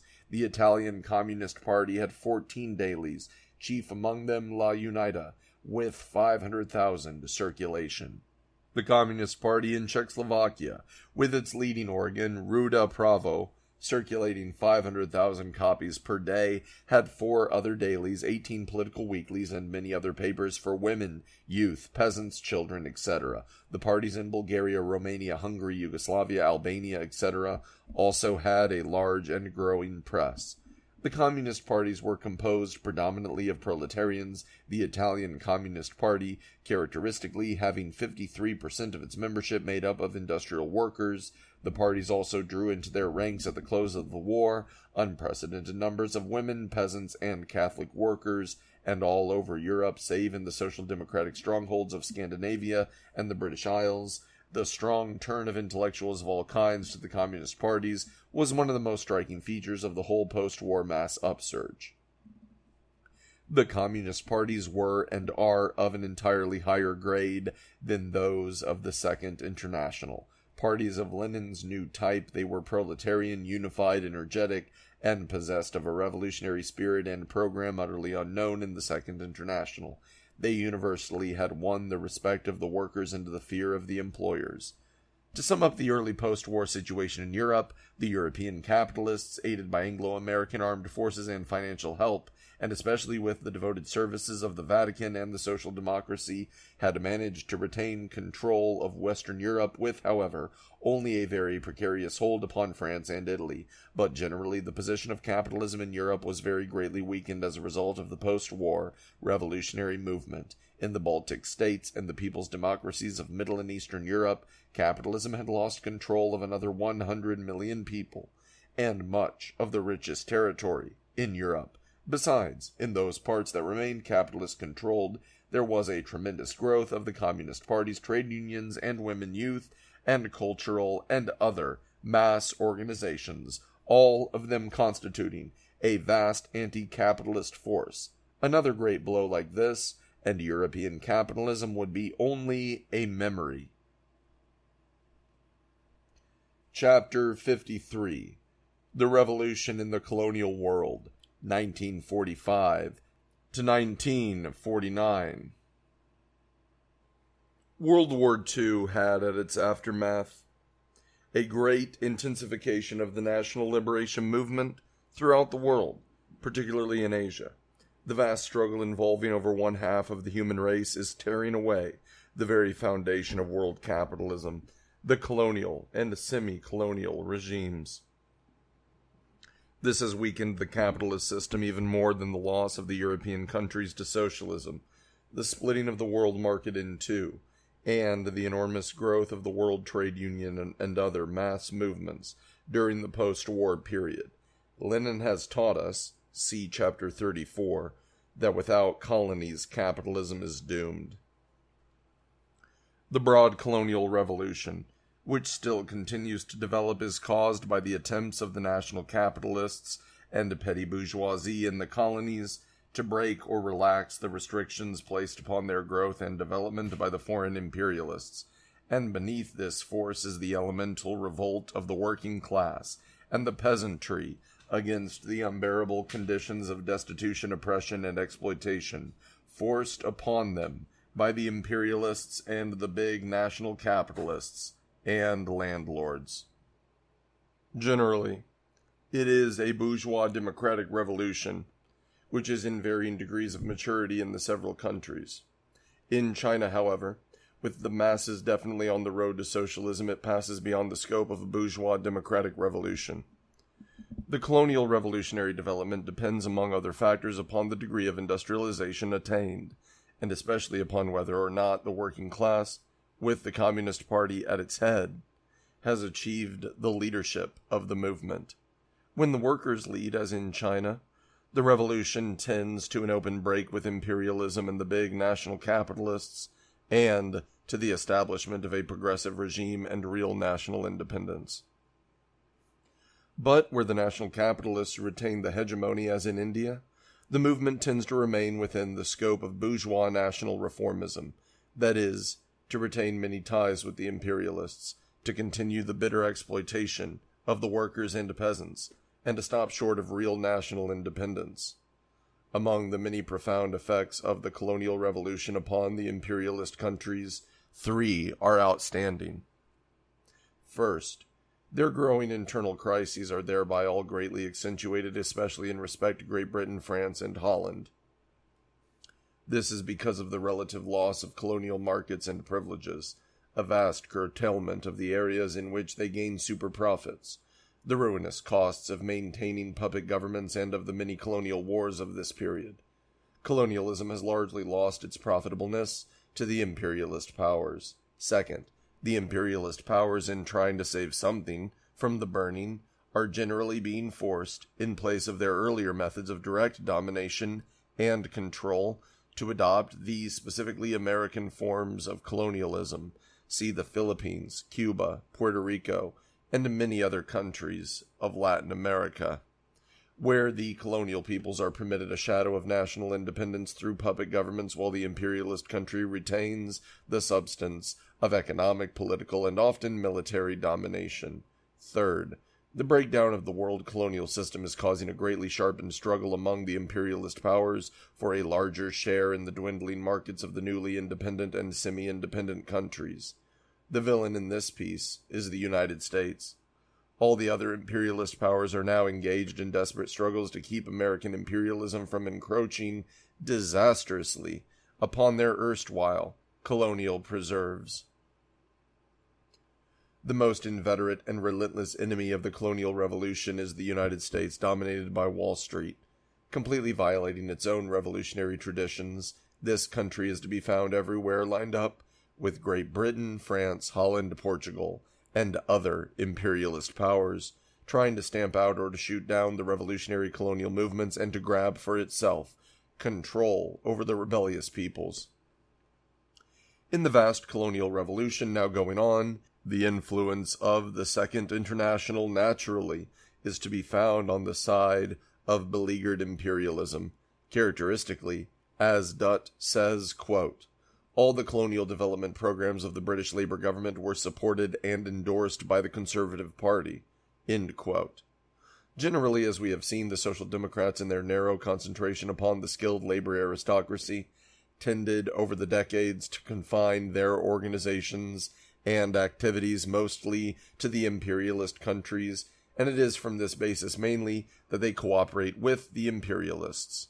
The relative weakness of the social democracy in the colonial world redounds to great advantage of the struggling colonial peoples, and by the same token, it is a disaster for the imperialists, struggling desperately to maintain their dying system of colonial exploitation. It was only in late 1952 that the socialist parties of Asia held their first conference, 9 of them, mostly small, in Rangoon, Burma. Although themselves tailing after the respective capitalist classes, these colonial parties at once fell foul of the European socialist parties because of the latter's rankly imperialist policies. The Chinese and Indian revolutions. One of the most elementary aspects of the revolutionary situation in the colonial world is the difference in degree of revolutionary maturity achieved by the Chinese and Indian peoples respectively. In a later chapter, the Chinese Revolution will be dealt with more fully. Here, suffice it to indicate that that revolution which has shaken the capitalist system of the world from end to end, has made a complete break with imperialism, has smashed the power of the big landlords and the national capitalist monopolists, and has established genuine national independence, and has set for itself a goal of eventual socialism. India, on the other hand, although split in two when it achieved formal independence in 1947, retains many ties with the British Empire and specifically with British capitalist interests. It also still clings in practice to the reactionary and impossible perspective of building itself into a strong capitalist regime, despite Nehru's assertion that India's goal is socialism. The Indian Communist Party thus characterizes the situation in India, quote, "The Nehru government keeps India as part of the British Commonwealth of Nations, under the British King, in many areas of which Indians are treated worse than pariahs. Our Navy and Air Force are under British command. Our Army is under the control of British advisors and experts. Our arms are designed and manufactured by the British.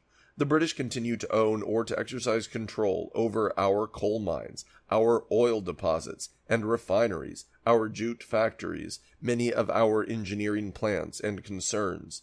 They control our foreign trade, our banks, and our finances.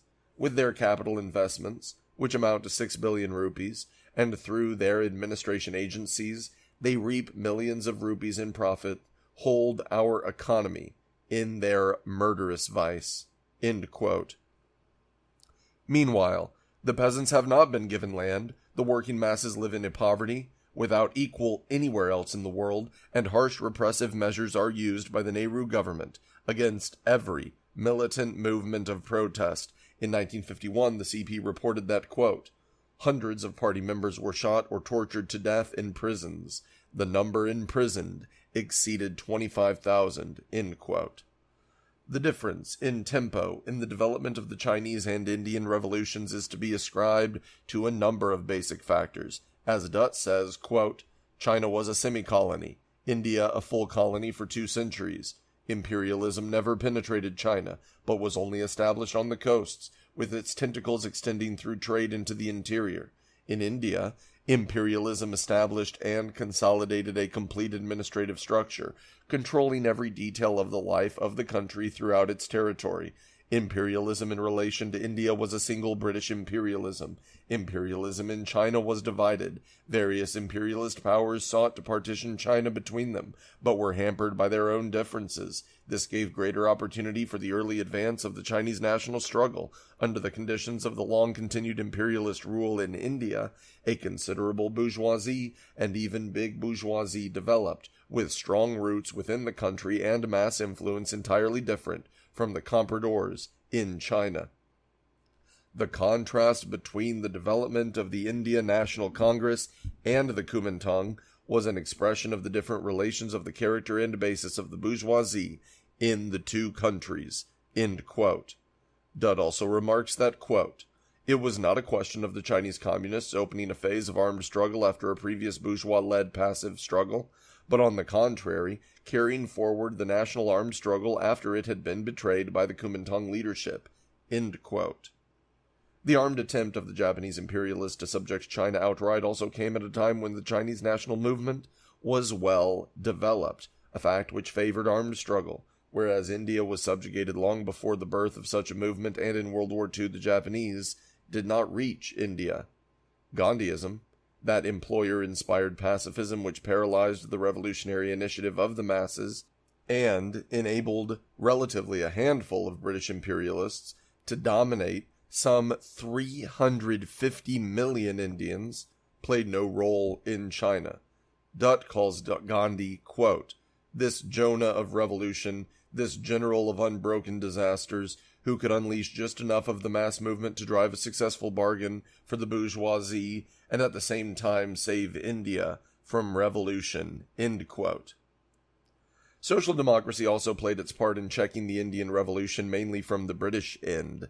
The British Labour Party, with the active cooperation of Churchill's Tories, worked effectively to avert any cleansing revolution in India, and to save all that could be saved for the British and Indian capitalists. The Socialist Party of India, organized in 1934, and of which Nehru was a member, was not as such a decisive factor nationally. In China, the social democracy was a relatively small force. Another basic handicap of India was that it lacked the strong Communist Party and communist leadership that has characterized the Chinese Revolution during the past quarter century. Especially harmful in India, too, was the disruptive work and outright betrayal of the renegade Roy in the early crucial years of the Communist Party. The revolution in other Asian countries. The Great Colonial Revolution in Asia deeply affected not only China and India, but every other country in this vast area: Indochina, Indonesia, the Philippines, Malaya, Burma, Ceylon, Korea, Thailand, and Tibet. In their big drive after Pearl Harbor, the Japanese overran practically all of these countries, thus spurring into action powerful national liberation movements which are still running their course. The pre-war situation of these countries was everywhere basically the same. The whole area rich in natural resources: tin, rubber, tungsten, jute, and other valuable commodities, the source of huge profits for the exploiters, was completely dominated by British, French, Dutch, Portuguese, Japanese, and American imperialists, with the usual results of destitution, illiteracy, disease, and oppression for the broad, toiling masses. During the war, the advancing Japanese swept away all their imperialist rivals, and everywhere superimposed their own, no less harsh and brutal system of imperialist exploitation. This new suppression provoked and stimulated the national liberation movements in the various countries. Guerrilla activities began on a wide scale. They played havoc with the Japanese forces. As in Europe, these movements were on a national front scale, and they were largely led by the communists. The communist parties in these countries, whose founding we have noted in passing already, had won much prestige because of the many struggles they had led in the past, and also because of the progressive policies of the Soviet Union towards oppressed peoples. The local socialist parties were tiny and negligible in influence. The European and American imperialists, aside from many collaborators, fled before the Japanese armies, but they all came back with the advance of the American forces. It was, therefore, a decisive military political task of the pro-fascist American commander in the Pacific, General MacArthur, to see to it that they were all reinstalled in control, with American limitations. This brought about collisions with the National Democratic Forces in the outbreak of various armed struggles, and 2 major wars in Korea and Indochina. The Asian peoples took seriously the Atlantic Charter, which provides for national self-determination, but which, Churchill hastily added, did not apply to the Pacific peoples. To reconstruct the shattered Asian colonial empires of Great Britain, France, and Holland, the American imperialists had a plan, as well as endless arms and munitions for the imperialists. This plan was to set up puppet quasi-independent regimes in the respective countries, with the real economic, political, and military power in the hands of the imperialists. This was on the model of the Philippines, which had enjoyed their independence since 1946. This system had 2 advantages. First, it was the only possible one for the imperialists, the pre-war primitive type of colonialism having obviously become obsolete. And second, it would facilitate the economic and political penetration of these rich areas by aggressive Yankee imperialism. The British, French, Dutch imperialists looked askance at this American brand of colonialism, but for the most part, they have had to adopt it. This was the general plan for the organization of the independent governments in the freed British colonies of India, Burma, and Ceylon. It was also the basis upon which the United States was instrumental in getting the Dutch to recognize the new government of Indonesia in 1945, and in securing the endorsement of the American puppet Bao Dai in Indochina in 1949 by the French. As the past several years have so amply demonstrated, this attempt of the United States to force its brand of colonial oppression upon the Asian peoples has served to inflame Asian national sentiment and to provoke long and bitter wars. Churchill once made a statement to the effect that he was not called upon to preside over the dissolution of His Majesty's empire, and the Social Democrats of the respective imperialist countries could truly express similar sentiments, for everywhere they have labored diligently for the reconstruction of the shattered Asian colonial empires, even at the cost of armed repression of national liberation movements. The British Labour Party was in office when British imperialism began its murderous war to suppress the independent struggles of the Malayan peoples, and the French and Dutch socialist parties have servilely supported every desperate step of their governments to reinstate their imperialist controls in Indonesia and Indochina. The Social Democrats, like the renegade communist Browder, hailed the American system of colonial oppression as progressive. The United States, as the imperialist gendarme of Asia, has succeeded in winning the deep hatred of the broad Asian masses, at which situation the spokesmen for Wall Street moan and complain. Thus, William H. Mallory, authority on Asian affairs, sadly comments that, quote, Americans are not popular in South and Southeast Asia, and what the inhabitants in that wide area take to be American policy is liked even less. End quote. National liberation movements in Africa and Latin America.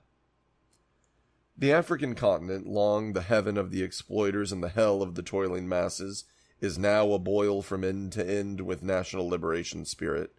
Only a small portion of Africa was overrun during the war, hence the national revolution did not develop as swiftly and sharply there after the war as it did in Asia, but it is well on its way nevertheless. Keith Irving, an African specialist, lets out this cry of imperialist anguish in a social democratic paper, quote, We in the Western world are faced with the alternatives of a revolution in our policies or a revolution throughout the dark continent. End quote. In North Africa, the row of countries along the Mediterranean share the great national liberation upheaval that is shaking the whole poverty-stricken Muslim world, all the way from Morocco to Pakistan. Many of these Muslim countries, which have partly broken the shackles of colonialism from their erstwhile masters, mainly British and French, are fighting to achieve a status of real national independence, but they now have a new enemy, American imperialism, which is striving to implant its own domination over this entire vast area. These countries also have a powerful friend, the USSR. The communist parties play a considerable role in many of them, but in most instances, they are illegal under the prevailing undemocratic regimes. In Middle Africa, the broad areas where the slave traders of old stole millions of Negroes to wear themselves out working as slaves on the plantations of the Americas, the peoples are now going through a tremendous national awakening. Conditions of life under imperialist rule are terrible. The land has been stolen from the people and is in the hands of a tiny minority, mostly British and Belgian, and wages are only a few cents a day on the plantations and in the mines. Meyer says that, quote, In the whole of Nigeria, with a population of approximately 30 million people, there are only 6 secondary schools, 96 hospital beds, and 1 doctor for every 133,000 people. The population of the Belgian Congo has declined 50% since the coming of the European colonizers. End quote. But the masses are now on the move to change all this. Quote, In Central Africa, end quote, says Meyer, quote, An African Democratic Union has arisen, 2 million strong. On the Ivory Coast, 800,000 out of a population of less than 2.5 million have joined the movement. End quote. Strikes and political movements are taking place all through the region, of which the famous Mau Mau movement in Kenya is only one example.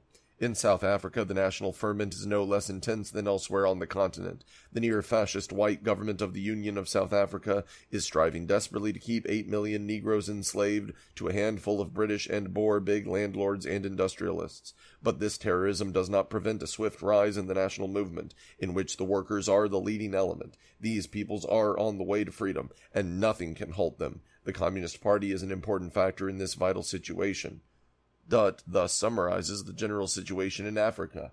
Quote, Throughout Africa, from Morocco in the north to Cape Town in the south, and from French Equatorial Africa, Sierra Leone, the Gold Coast, and Nigeria on the west, to Kenya, Uganda, and Tanganyika on the east, this period has seen the upsurge of popular indignation against colonial subjection and the color bar, and against alien appropriation of the resources of their countries. End quote.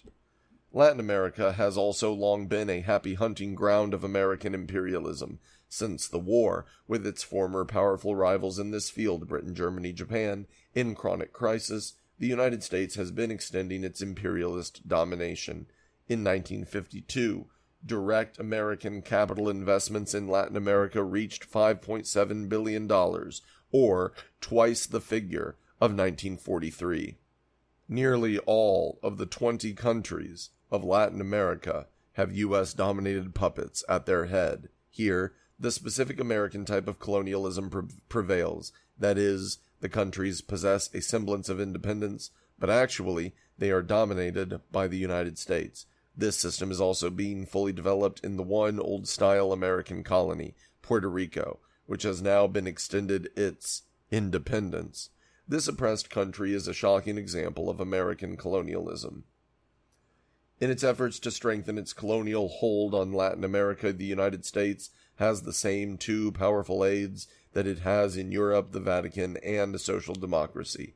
All the churches in the capitalist countries, Protestant and Jewish included, of course, actively support the regime, but none so powerfully as the Catholic Church, especially in Europe and Latin America.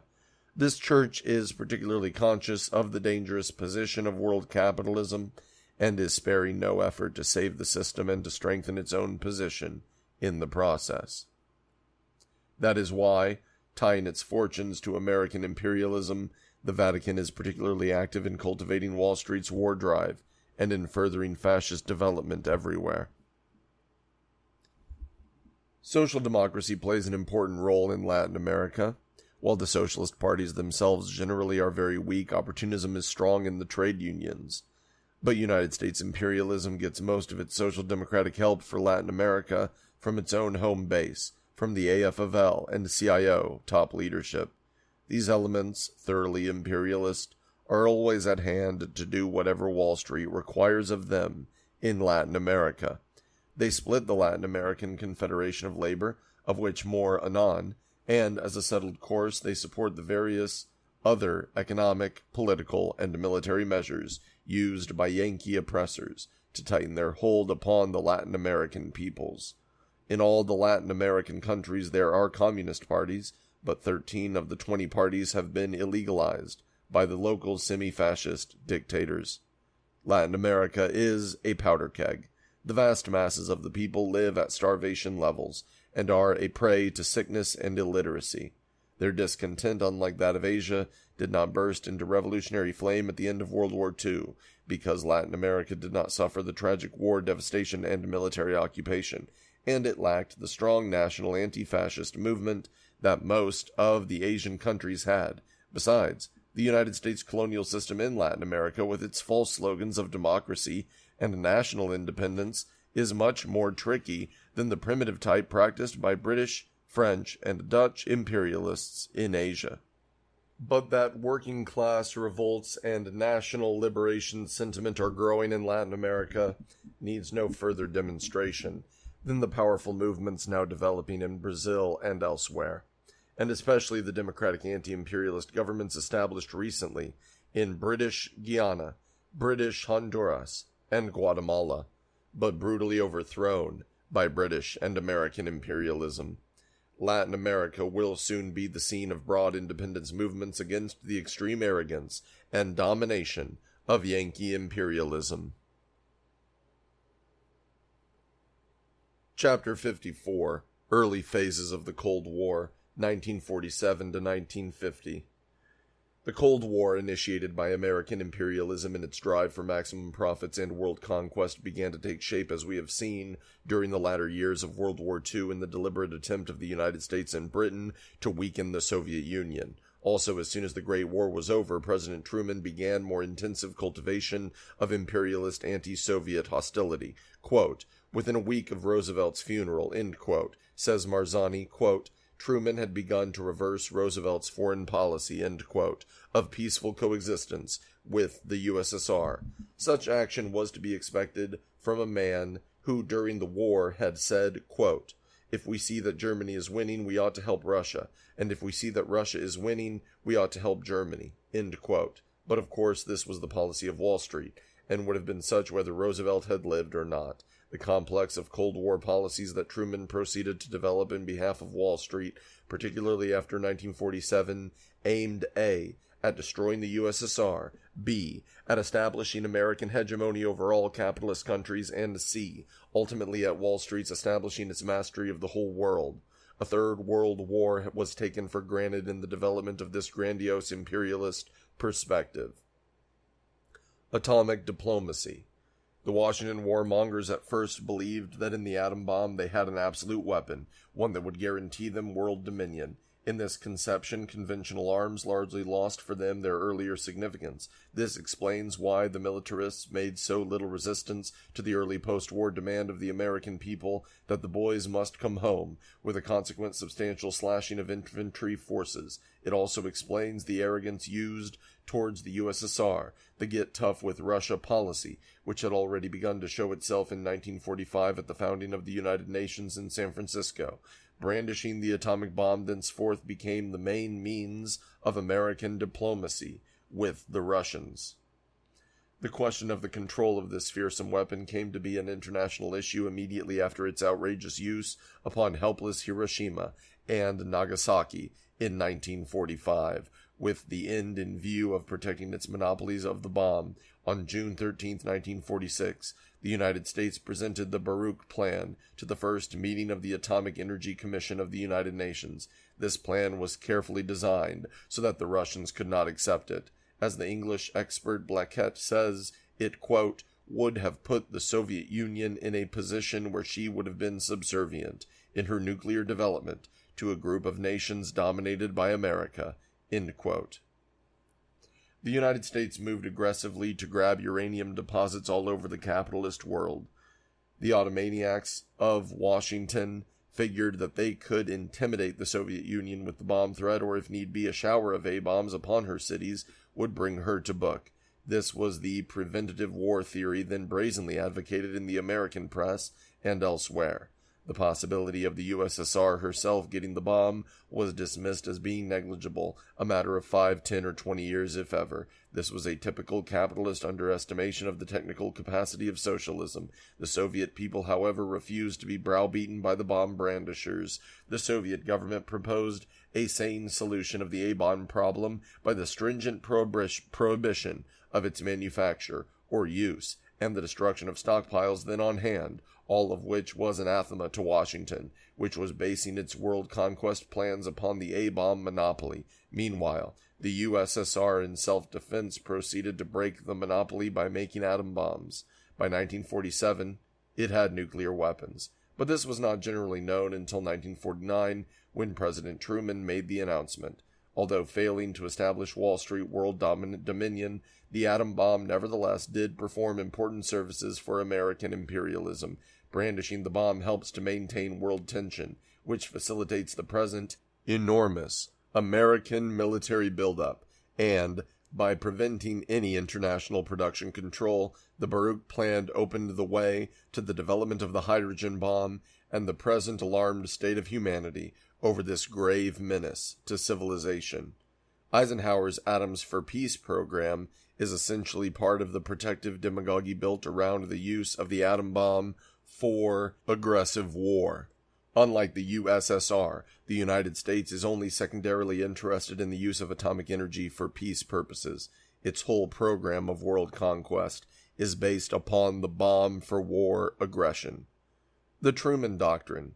On March 12, 1947, President Truman, appearing before a joint session of Congress, demanded and got a loan of $200 million for military assistance to the Greek and Turkish governments, both of which were fascist dictatorships. This meant especially the building of a strong army and bases in Turkey for action against the USSR and the taking over of the counter-revolutionary war against the people of Greece, which bankrupt Britain was no longer able to handle. It was the beginning of the notorious Truman Doctrine, which is the self-asserted right of the United States to interfere in the internal affairs of other countries to determine what kind of government they may or may not set up. At the same time, American militarists greatly intensified their aggressive and warlike policy of surrounding the USSR with air bases in many countries. The growing imperialist offensive against the socialist and democratic forces of the world had taken another momentous step forward. The New York Herald Tribune of February 15, 1955, says that the United States now has 1,370,000 troops overseas, stationed at 950 bases. Quote, the Truman Doctrine, end quote, says Perlew, quote, not only marked the beginning of open American imperialist violence against a European country, but was the signal for a new stage of intensified political domination by Washington over Western Europe, end quote. This step greatly increased American aggression in the Mediterranean area at the expense of the local people and of Great Britain and France. It was the first phase in the building of an American puppet war alliance in Europe, which later was to become the North Atlantic Treaty Organization, and it stepped up American economic penetration of Western Europe.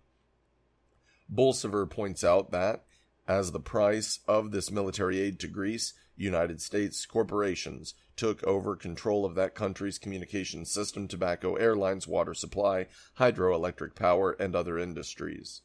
The original gross aggression under the Truman Doctrine was followed by other arbitrary American interferences in the life of various European countries.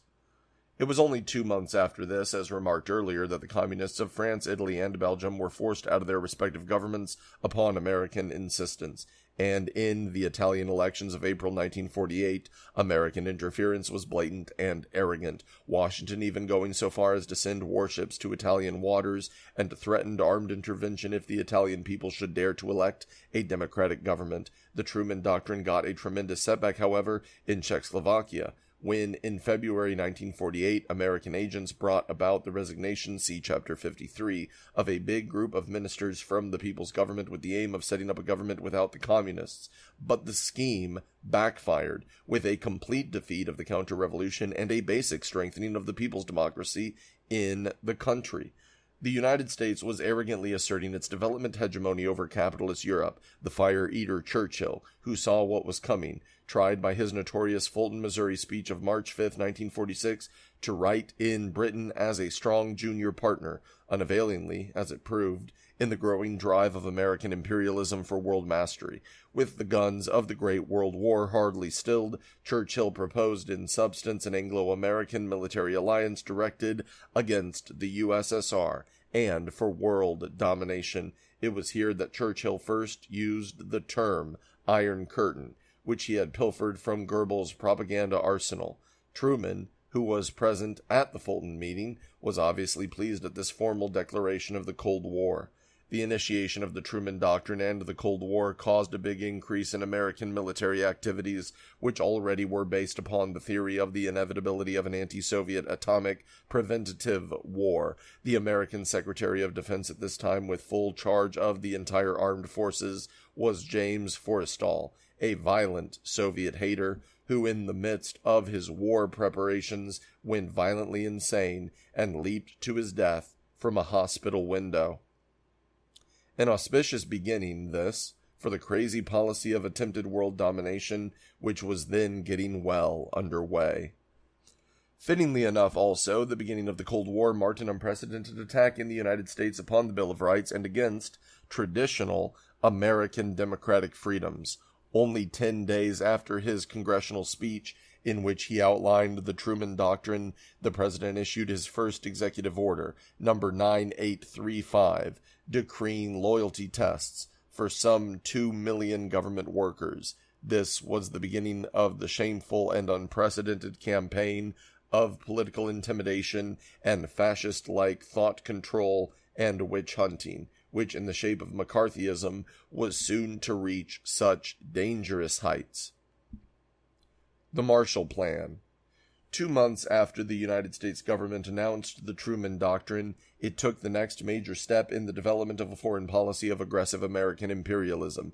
This was the so-called Marshall Plan, initiated by Secretary of State George C. Marshall on June 5, 1947, in a speech at Harvard University. In substance, Marshall stated that the United States would extend assistance to Europe, provided that, quote, a number, if not all, European countries would jointly prepare a program of recovery agreeable to the United States, end quote. President Truman later spoke of a figure of $17 billion in aid over a period of 4 years. As usual with such plans of aggression, the Marshall Plan was put out to the accompaniment of many fine-sounding phrases of American generosity and disinterestedness. All that the U.S. government, i.e. Wall Street, wanted to do, it was said, was to put Europe back on its feet again, and to make its people free and happy. The real purposes of this move, however, were less philanthropic. They proposed to rescue bankrupt Europe from developing socialism. to facilitate American economic penetration of the European capitalist powers and their colonies, to cultivate American hegemony over the capitalist world, and to arm and organize the capitalist countries for an eventual all-out military assault upon the Soviet Union and the new European people's democracies. The Marshall Plan was put through the U.S. Congress on a strong bipartisan basis.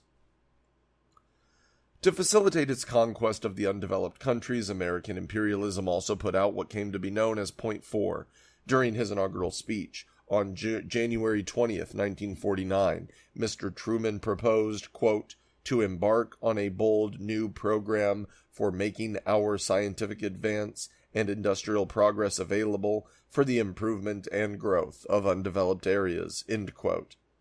This plan, which has been decorated with the most elaborate trimmings of American generosity, is in fact nothing but an imperialist device for establishing American influence and controls throughout the colonial world. The capitalist rulers of Europe and their social democratic stooges snapped at the alluring American Marshall Plan bait. They got together in Paris in July 1947, representing 16 Western European countries, and laid the basis for what became known for a while as the European Recovery Program, ERP, which was in the hands of such notable Wall Street humanitarians as W. Averill Harriman, Paul G. Hoffman, James Forrestal, John W. Snyder, and Robert A. Lovett. The substance of the final agreement, most of it made backstage, was that the countries benefiting from the American largesse would submit their currencies to American control, raise substantial recovery funds themselves, curtail trade with the socialist world, place the whole European recovery program virtually under American management, combat all steps towards the nationalization of industry in the several countries, and keep the communists out of the various national governments. Thus, American hegemony over the capitalist world took a long stride ahead. At this early date, Wall Street did not consider it wise to break outright with the USSR, in view of the latter's broad popularity because of its magnificent war record. Hence, ostensibly, that country, too, was made eligible for Marshall Plan funds. But when, at the initial meeting of the European powers to consider the whole project, Molotov for the USSR proposed an approach that would guard the national independence of the receiving countries against what he declared was an inadmissible infringement upon their sovereignty, this was cynically rejected by Britain and France, which had made their agreement beforehand with the United States. The result was that the Soviet Union and the people's democracies took no further part in the Marshall Plan business. The Americans had succeeded in driving a wedge between the European wartime allies and in virtually splitting the world into two camps. Through the Economic Cooperation Administration, ECA, the Marshall Plan was in effect until December 31st, 1951. During this time, it squandered some $12 billion in American funds for European recovery, whereas the European countries badly needed machinery and other basic commodities. All sorts of surplus odds and ends were dumped upon their markets. Since 1945, says Bolsover, quote, Britain has received about £900 million from the Washington Loan and £800 million from the Marshall Plan, a total of £1,700 million. But under U.S. pressure, Britain is now spending nearly that amount, £1,490 million, in war preparations every year, and under the Marshall Plan, 1948 to 1951, France received 850 milliard francs. During the same period, the French expenditure on arms was 1,950 milliards. End quote. Italy and other countries similarly went into the hole. Not surprisingly, therefore, the rate of recovery of the West European capitalist countries fell far behind that of the Soviet Union and the people's democracies, which had received not a cent of American money. Living standards for the masses sank all over the capitalist West. The monster Marshall Doles greatly facilitated the building of American domination over the European capitalist countries. All over the world, the bourgeois politicians, in order to get their paws into the gigantic American slush pot, proceeded to peddle away the independence of their countries to Wall Street. This situation reflected itself in a disgraceful American domination over the United Nations. Business Week, a Wall Street mouthpiece, cried exultantly, quote, "The U.S. has commanded bigger and bigger majorities in the UN to justify its crusade against communism. Basically, the UN is a U.S. structure. The U.S. gets what it pays for." End quote. To make assurance doubly sure, however, the United States bypassed the UN with its entire economic, political, military setup of the Truman Doctrine and the Marshall Plan. The North Atlantic Treaty Organization, NATO. NATO was organized in Washington in April 1949, made up of a dozen Western capitalist nations, to which Greece and Turkey were later added. Its avowed purpose was to safeguard the freedom, economic heritage, and civilization of their peoples, founded on the principles of democracy, individual liberty, and the law. Its real objective, however, was the creation of a militant capitalist war alliance directed against the Soviet Union and the people's democracies. The force behind the organization was aggressive American imperialism, with its program of world conquest. The foundation of NATO marked a new shift and development in United States foreign policy. This was caused primarily by the breaking of the American atomic bomb monopoly by the Soviet Union. Previously, as we have seen, the Wall Street warmongers had depended almost completely on the A-bomb in their war plans. But now that Russia had the bomb, a new stress was laid again upon conventional arms. A feverish drive was launched to build and arm big land forces in Western Europe. Thenceforth, American economic aid was slashed and military aid was stepped up to about $5 billion per year. The excited armaments race was carried on to the tune of incessant warnings that Russia was momentarily about to overrun Europe. But why did it not do so while Europe was helpless? Nobody in the capitalist camp could explain. The fact that the Soviet Union was completely devoted to peace was, of course, ignored or denied by the war makers. The heart of NATO was and is a remilitarized Germany aimed against the USSR and working under American direction. There are three general phases to the scheme: economic, political, and military. The economic phase is the so-called Schuman Plan, based upon a consolidation of the coal and steel industries of Western Germany, France, Italy, Belgium, Netherlands, and Luxembourg. This has been formally ratified, after much jockeying about. Western Germany is the strongest European element in it, with Wall Street in the background as the overlord. The United States has previously seen to it that all plans to nationalize German industry were defeated and that the Krupps, Thyssens, and other German monopolists were reinstated to full control of their industries. The political phase of NATO is the setting up of a United States of Europe in which Germany will be the key power. This is tied in with NATO's military aspect, which, until it collapsed in 1954, was the main purpose of the whole organization. The general plan was to build a united European army of the six most important Western European powers. Of this, Germany, rearmed and with its old-time Nazi generals in charge, was to be the main force. All this constituted the so-called European Defense Community, EDC.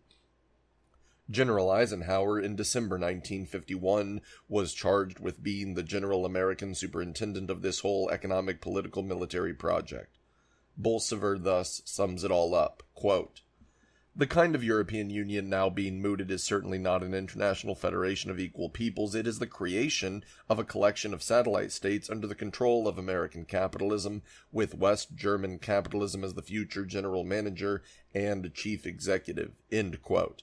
Britain and France are looking very much askance at the American buildup of their powerful imperialist rival Germany, realizing well that this is being done not only against the USSR, but as a strong American counterweight against themselves. But we shall return to this question later on. Social democracy and American imperialism. For American imperialism in its program of economically, politically, and militarily recruiting the countries of Europe in its drive against the Soviet Union, and for world mastery, it was imperative that it should have the support of the social democratic parties of Western Europe.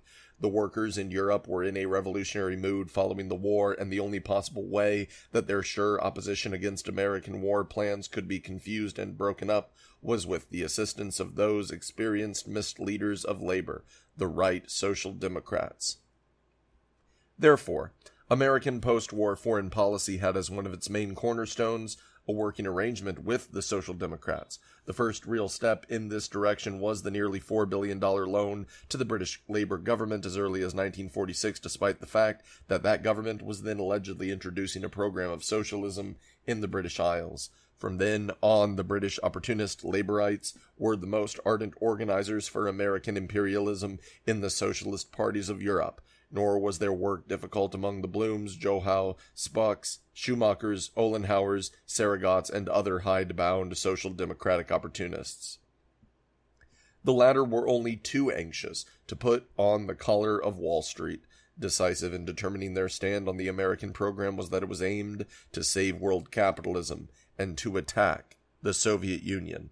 Along with these two ingredients, they were quite ready to swallow American domination. In the United States, Wall Street imperialism no less worked out a post-war collaboration with the Social Democrats, the main section of whom are the top leadership of the AFL, CIO, and the conservative independent trade unions. The basis of this class collaboration is twofold. First, the big employers are continuing to deal freely with the unions, thus guaranteeing for the time being the sinecure posts of these reactionary leaders, although they dealt them, as a reminder, a resounding blow through the Taft-Hartley Act, which was adopted in 1947, the year also of the Truman Doctrine and Marshall Plan. Secondly, the trade union bureaucrats going along with Wall Street are getting some of the crumbs that fall from the imperialists' table. The American top union leaders themselves are mainly rabid imperialists, and they are hoping to share bounteously in the hoped-for American domination of the world. Indeed, they have already made themselves the dictators of the post-war conservative trade union forces in Europe and elsewhere in the capitalist countries. On this general basis, the American Social Democratic Trade Union leadership took a position of servility to the Truman Wall Street government, and later the Eisenhower government, and faithfully followed their every twist and development in foreign policy. The Social Democrats of Europe and America became the most ardent peddlers of Wall Street's imperialist slogans. In their subservience to American imperialism, they were not to be outdone by the capitalists themselves. None surpassed them in extolling the sincerity and generosity of American foreign policy. They glorified the Marshall Plan, NATO, pt.4, the Schuman Plan, EDC, and the rearming of West Germany, obscuring the whole aggressive Wall Street program under seductive slogans of peace and democracy. They did more than thus seek to confuse the workers with American imperialist propaganda, and, as we have seen in France, Italy, and Belgium, to expel the communists from the government, they also set out to split and demoralize the magnificent trade union movement that the workers had built up during and after World War II. Chapter 55. The Communist Information Bureau, 1947. The violent intensification of American imperialist aggression in Europe in 1947, marked by the promulgation of the Truman Doctrine and the Marshall Plan, inevitably caused grave concern in working-class circles. Naturally, it was the communists who stepped forth to give leadership to the world's workers to repel this new attack upon international peace and democracy. The Communist International having been dissolved 4 years previously, 9 leading European communist parties came together in informal conference in Poland in September 1947 to consider the dangerous situation. The parties were of Romania, Hungary, Yugoslavia, Soviet Union, France, Czechoslovakia, Bulgaria, Italy, and Poland. Zhdanov, 1896 to 1948, made the main report at the conference. The resolution adopted clearly outlined the aggressive role of American imperialism with its program of world domination and war. Quote, "The Truman Marshall Plan," end quote, it said, quote, "is only a constituent part, the European section, of the general plan of world expansionist policy carried out by the United States in all parts of the world. The aggressors of yesterday, the capitalist magnates of Germany and Japan, are being prepared by the United States for a new role, to become the instrument of the imperialist policy of the United States in Europe and Asia. Anglo-American aggression has split the world into two camps, the imperialist and anti-democratic camp, which has As a main aim, the establishment of world domination of American imperialism and the smashing of democracy, and the anti-imperialistic and democratic camp, which has as a main aim the undermining of imperialism and the strengthening of democracy and the liquidation of the remnants of fascism." End quote. The resolution also declared that the course of American imperialism is resulting in, quote, "a further sharpening of the general crisis of capitalism." End quote. It pointed out that, in view of the strong will for peace of the peoples of the world, quote, "it is necessary to remember that between the desire of imperialists to develop a new war and the possibility of organizing such a war, there is a great gap." End quote. The resolution exhorted the right opportunist socialists, notably those of England and France, for their support of Anglo-American expansionism. Calling upon all the democratic and anti-imperialist forces of Europe to stand firm in the face of this new war fascism threat, the resolution declared that, quote, "it follows that a special task falls upon the communist parties. They must take into their hands the banner of defense of the national independence and sovereignty of their countries." End quote. It warned, too, that, quote, "the main danger to the working class at present consists in underestimation of its forces and in overestimation of the imperialist camp." End quote. It declared that if the forces of peace and democracy will stand firm, quote, "the plans of the aggressors will suffer complete collapse." End quote. The conference resolution, deploring the lack of cooperation among the communist parties since the dissolution of the Comintern, set up an information bureau to improve this situation. Headquarters were established in Belgrade, and a weekly journal was issued, "For a lasting peace, for a people's democracy." It is still published, although no effort has been made to extend the Information Bureau common form beyond the original constituent parties. This did not mean the reconstitution of the International, but only the setting up of informational contacts. Many communist parties throughout the world, keenly feeling the need of an international organization, wanted to develop the new bureau by affiliating with it. Such a trend towards another strong international, however, would have greatly sharpened current world tension, and nothing was done about it. The American Communist Party, while supporting the bureau, declared that reactionary legislation in the United States made it inadvisable for it to affiliate. The 9 Communist Party Conference was one of the most significant meetings in the history of the international labor movement. It gave a clear warning to the workers of the world of the dangers of fascism, war, and national enslavement inherent in the drive of American imperialism to master the world, and it also provided a clear line as to how to counter and defeat this menacing threat. Wall Street imperialism was not going to be allowed to subjugate humanity to American big business. The Tito betrayal. Overwhelmingly, the communist movement of the world responded to the policy outlined in the 1947 conference of the 9 communist parties, but not Yugoslavia. Although at the conference Yugoslav delegates supported the resolution, it was soon made clear that the Yugoslav party had no intention of resisting aggressive American imperialism. This position was developed in the later heated exchange of letters with the CPSU. Late in June 1948, the Cominform met in Bucharest, with the Yugoslavs not in attendance. The conference unanimously criticized the Yugoslav Communist Party for following a line on home and foreign policy, quote, "which represents a departure from Marxism-Leninism." End quote. Among the incorrect policies of the Yugoslav leaders was singled out a hostile attitude towards the USSR, including the worst forms of Trotskyite slander. Numerous anti-Leninist policies were also pointed out in the domestic sphere, including failure to differentiate between the various categories of the peasantry, basing the party upon the peasantry instead of upon the working class, liquidating the party into an amorphous People's Front, development of a narrow bureaucratic regime in the party and the government, refusal to accept comradely criticism from brother parties, and otherwise following a leftist, nationalist, and petty bourgeois, adventurist policy. Quote, "in view of all this," end quote, says the resolution, quote, "the Central Committee of the Communist Party of Yugoslavia has placed itself and the Yugoslav Party outside the family of the fraternal communist parties, outside the United Communist Front, and consequently outside the ranks of the Information Bureau." End quote. The Bureau called upon the Marxist-Leninist elements within the Yugoslav Party, quote, "to compel their present leaders to recognize their mistakes openly and to rectify them, to break with nationalism, to return to internationalism, and in every way to consolidate the United Socialist Front against imperialism." End quote. The Tito-Rankovic group in Yugoslavia rejected the position of the Cominform and with their firm control of the peasant army were able to suppress the Marxist-Leninist opposition inside the party. They threw as many as 250,000 of them in jail. Their action was greeted by the capitalist world and they hastened to sew up an alliance with the Anglo-American imperialists.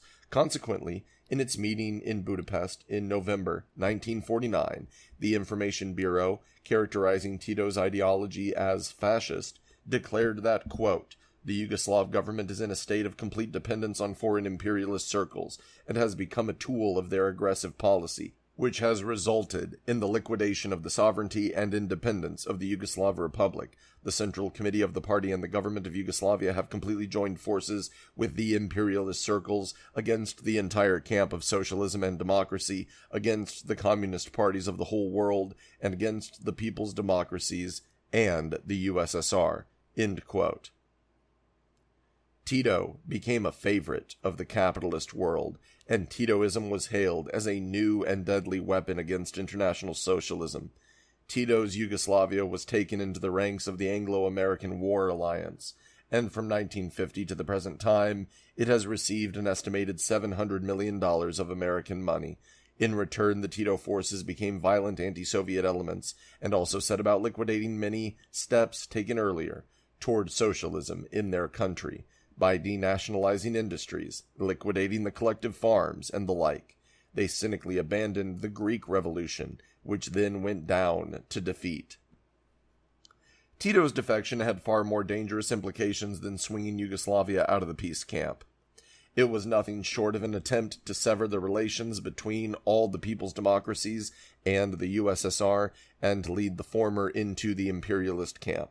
This was brought out in the trials of Rajek, Kostov, and others in Budapest and Sofia in 1949. The Tito plot was nipped in the bud, however, by the prompt and decisive action of the Information Bureau. All that Tito could muster in the other people's democracies was a thin scattering of concealed bourgeois nationalists, who were readily defeated. G. Dimitrov played a key role in this vital fight. Of recent months, Yugoslavia has shown some tendencies to soften its violent attacks upon the USSR and to normalize its relations with that country. The Right Social Democrats split the world trade union movement. The Anglo-American imperialists used the Right Social Democrats not only to peddle their imperialist slogans among the working class and to form part of French, Italian, and other governments that would do Wall Street's bidding, they also employed them in an effort to cripple the splendid trade unions that emerged immediately after World War II. These unions were powerful barriers in the way of American monopoly capital and had to be removed. This union smashing was one of the most disgraceful acts in the whole history of the Second International. In Europe, from 1948 on, the Rights concentrated their attack upon the broad labor federations in Germany, France, and Italy, which were developing policies of democracy, peace, and the workers' general welfare. The chief American disruptors were such men as Irving Brown, AFL, and James B. Carey, CIO, who lavishly spent millions of dollars directly under U.S. State Department supervision. As a result, with the support of the employers, the governments, the socialist parties, and the Catholic Church, they succeeded in developing minor breakaway movements in all three of these countries, shamelessly betraying several major strike movements in the process. The German labor movement was badly split, but in Italy and France the two federations emerged solid from the struggle. Today, the Italian left-led CGT contains about 90% of all the organized workers in Italy, and that of France some 80%. In the United States, the Union wreckers at the same time paid special attention to crippling the then Progressive Congress of Industrial Organizations, CIO. In the building of this 6 million-strong federation, communists and other left and progressive forces had played a big part, and their voices remained powerful in the leadership. But Murray, Reuther, Carey, and other conservatives aided by all the forces of reaction, succeeded in splitting the organization in 1949 when they arbitrarily expelled 11 progressive unions with some 900,000 members because they refused to endorse the Marshall Plan and the rest of the war program of American imperialism. The forces of American capitalism enthusiastically hailed this treachery and called Murray and Company great patriots. But the CIO has never recovered from the blow.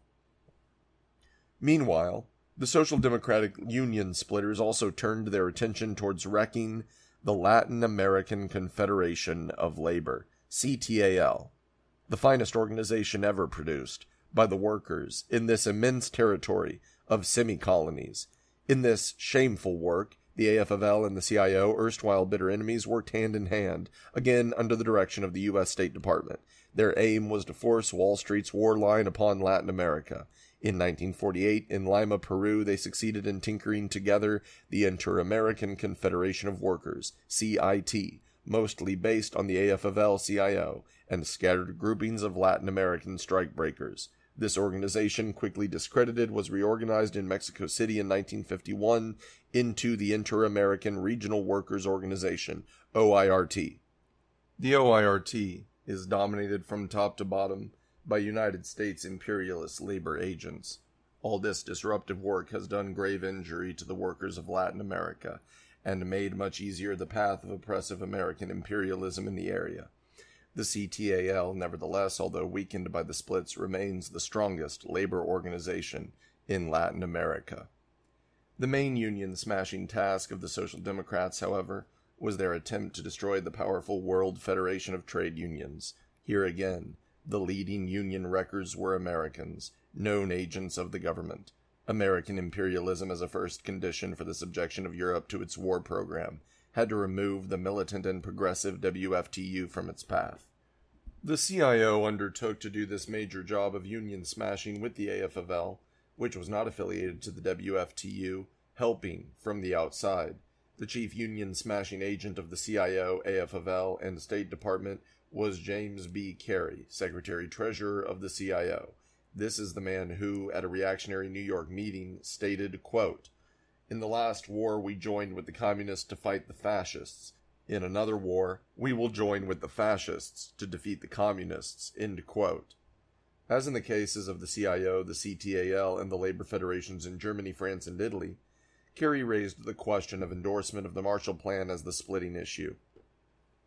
With the active help of the leadership of the British Trades Union Congress, he demanded in April 1948 that the WFTU come out in favor of Wall Street's Marshall Plan.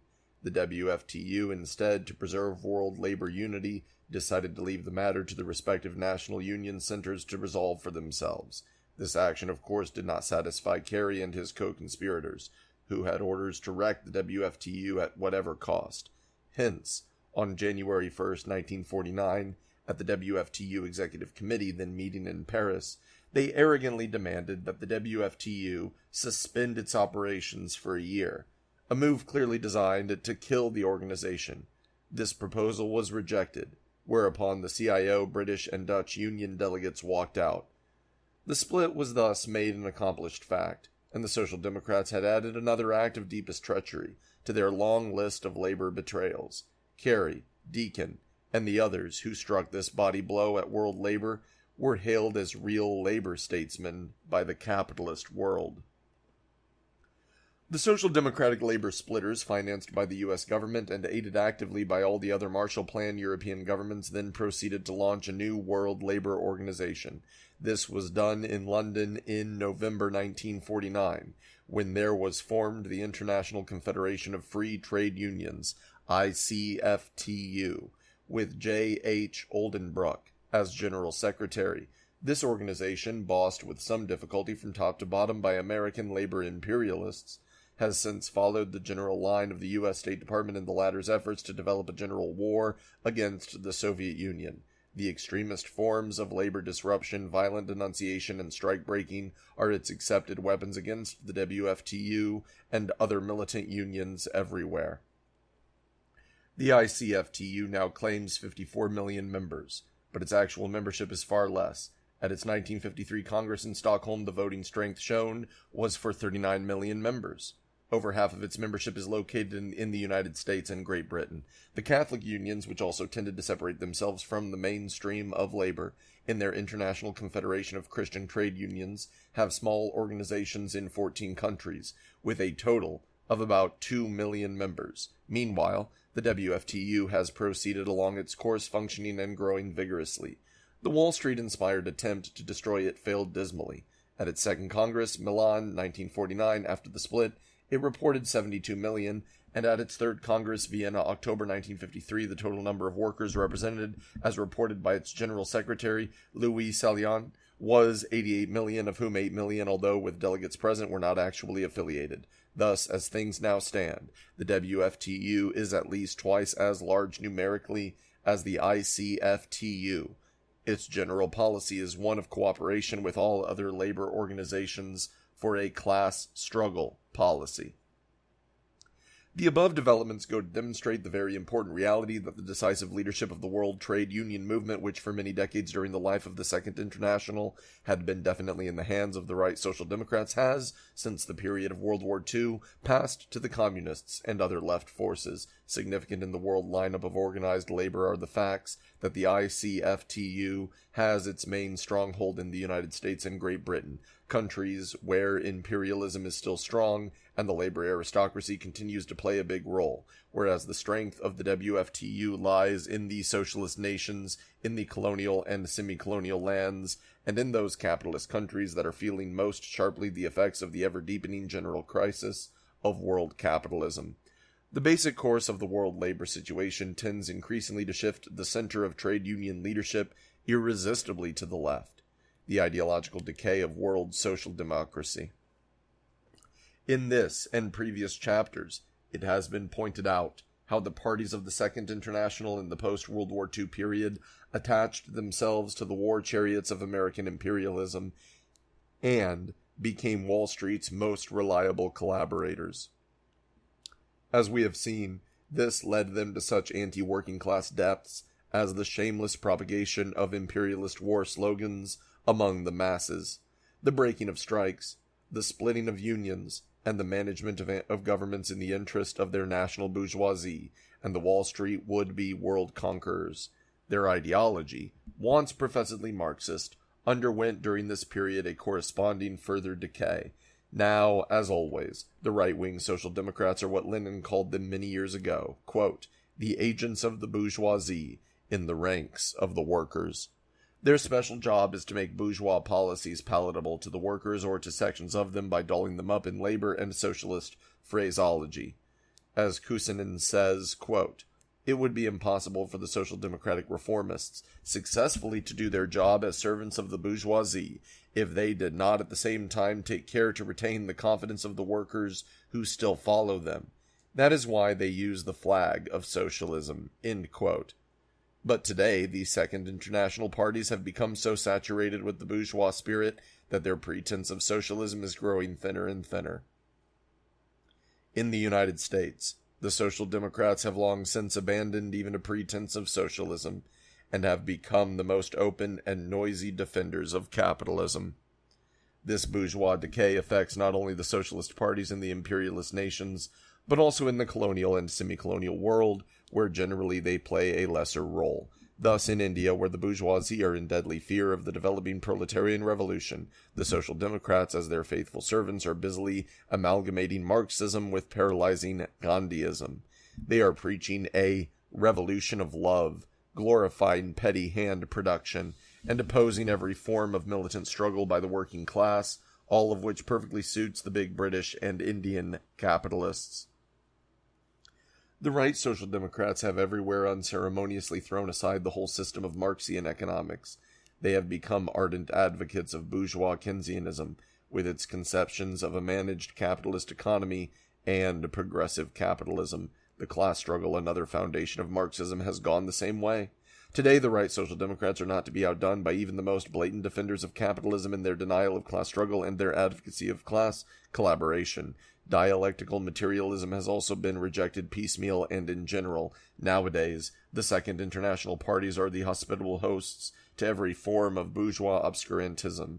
Their old-time professions of internationalism, too, have given place to the crassest nationalism and imperialism. Revolution is, of course, also a thing of the past, and the Laborite Mr. Crossman informs us that, quote, capitalism is undergoing a metamorphosis into quite a different system, end quote. A generation ago, Kautsky, Bernstein, Bukharin, and others within and close to the social democracy were talking about an organized capitalism and super-imperialism which would put an end to the violent internal contradictions of the capitalist system. Now their successors are trying to realize these harebrained reactionary theories by supporting American imperialism with its program of world domination. Aggressive American imperialist war policy they universally hail as progressive. Social democracy all over the world, turning its back altogether upon the brilliant theoretical work of Marx and Engels, is tending, like the veriest bourgeois pragmatists, to ignore theory altogether. Characteristically, in the West German Socialist Party there does not now exist a precise and authentic statement of socialist ideology, but only a program of action adopted by a party convention in 1952. Its late leader, Kurt Schumacher, told us that Marxism is only one of the ways to approach socialism. These are but a few of the innumerable signs of the bourgeoisification of the social democratic parties everywhere. Since the end of World War II, the right Social Democrats have from time to time headed most of the governments of Western Europe, Great Britain, France, Belgium, Holland, Norway, Denmark, Sweden, and Austria, as well as in Japan, but this has not advanced the cause of socialism one whit. These socialist-led governments have, in fact, been only caretaker administrations until the times were propitious for the capitalists themselves once more to take charge directly. Such governments are a hindrance to the workers in winning their way towards socialism. The Second International, a tool of the imperialists and warmongers, is not only an obstacle to the workers securing socialism, but also to the achievement of their most urgent practical needs, the defense of their living standards, the protection of their national independence, and the guarding of world peace and democracy. Chapter 56. Victory of the Chinese Revolution, 1950. The history of the Communist Party and the Chinese Revolution is one of virtually continuous armed struggle from 1924 to 1950. In 1926, Stalin pointed out that necessarily the Chinese Revolution had to be fought through by military means, and so it has turned out in reality. The Great Chinese Revolutionary Wars fall under four general heads. A. The War of the Kuomintang, KMT, and CP United Front against the reactionary warlords, 1924 to 1927. B. The War of the People's Forces led by the CP against KMT reaction, 1927 to 1936. C. The Patriotic War of the KMT and the CP forces against Japanese aggression, 1936 to 1945. And D. The War of the People's Forces against the KMT and American imperialism, 1946 to 1950, which culminated in a world-shaking victory for the people and the establishment of the Chinese People's Republic. Previously, see especially chapters 39, 43, 45, and 47, we have traced the course of the earlier three of these wars. In the first war, 1924 to 1927, we have seen that the Communist Party loyally went along with the Kuomintang until Chiang, believing he could take over China for the industrialists, bankers, big landlords, and imperialists, turned upon the Communists with an incredible savagery. We have also seen the long heroic struggle of the Chinese people during the War of 1927 to 1936 against Chiang Kai-shek and the Japanese, most of it waged while the Japanese were invading the country, and with Chiang constantly refusing to make a united front with the people's forces against the common enemy until after the famous Xi'an kidnapping incident. Finally, we have reviewed the National Resistance War against the Japanese during 1936 to 1945, with Chiang fighting against the people's forces more than he did against the Japanese. It now remains for us to trace the course of the Civil War of 1946 to 1950, precipitated by Chiang, and in which he met his downfall at the hands of the Chinese people. Chiang launches the Civil War. Upon the conclusion of the victorious war against the Japanese imperialists, the Chinese Communist Party on August 25, 1945 issued a declaration outlining plans for a united front people's democracy in China. To this purpose, Mao Zedong went to Chongqing and conferred for more than a month with Chiang. Agreements were made to safeguard internal peace, but Chiang signed them only for the purpose of winning public support. He had not the slightest intention of carrying them out, and he proceeded at once to violate them by attacking the People's Liberation Army. Chiang had behind him American imperialism. The would-be world conquerors in Wall Street and Washington, already actively embarked upon their program of aggressive expansionism, were paying close attention to the great hoped-for prize of China.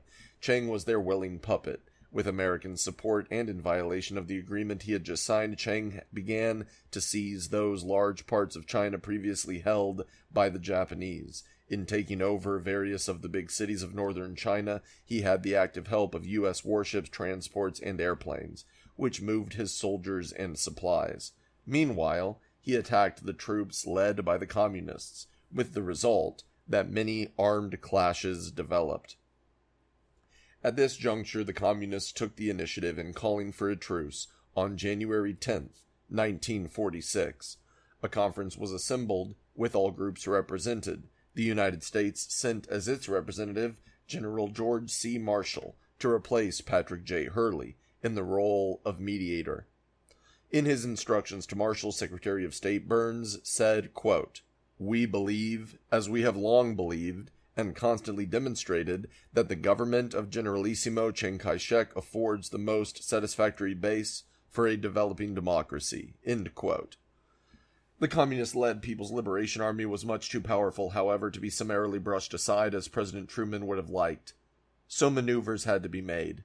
Consequently, an agreement was worked out for the calling of a National Assembly under Chiang's control. Marshall used his influence to cut down communist representation in the Assembly and to reduce the role of the People's Liberation Army in the proposed new national military setup. The communists refused to walk into this trap. Meanwhile, Chiang proceeded at once to violate all their agreements by militarily seizing as much as he could of the formerly Japanese-occupied territory. Like the Korean Seungmun-Rhee of later years, he understood that his military aggression would have the support of American imperialism, whose aim, above all, was to prevent the formation of a genuine people's regime in China. During 1946, therefore, upon Chiang's initiative, the Civil War got underway. On January 7, 1947, Marshall left China, to return later for a short time in April, criticizing Chiang for the record's sake, but falsely placing the main responsibility upon the communists for the outbreak of the Civil War. The victory of the people. Superficially, Chiang seemed to have much the better of the situation, and he glowed with optimism. His army was fully equipped with the very best American armaments, including a big fleet of airplanes, of which the communists had almost none, and his army was 2.5 times as large as the People's Liberation Army. Chiang also occupied by far the largest part of China, including most of the main railroads and the big cities, and he had the backing of American imperialism. All told, up till then, the United States had given $6 billion to Chiang and $0 to People's China. But Chiang lacked one vital element: the support of the Chinese people. They were thoroughly disillusioned by the rotten graft with which his government was saturated, and with the corrupt landlords, usurers, and monopolists who controlled it. They hated Chiang for his treasonous failure to fight the Japanese, and they rightly blamed him for starting this latest civil war. Hence, workers, peasants, students, middle class, and many smaller capitalists increasingly swung their vast support to Mao Zedong and the People's Liberation cause. Full-scale fighting got underway in July 1946.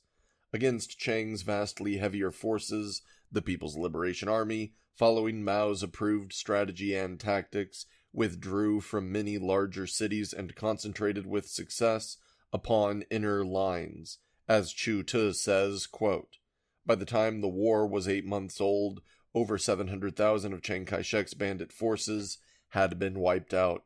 During the first year, over 1 million Kuomintang troops were annihilated, whereas the People's Liberation Army grew in strength from 1,300,000 to 2 million. End quote.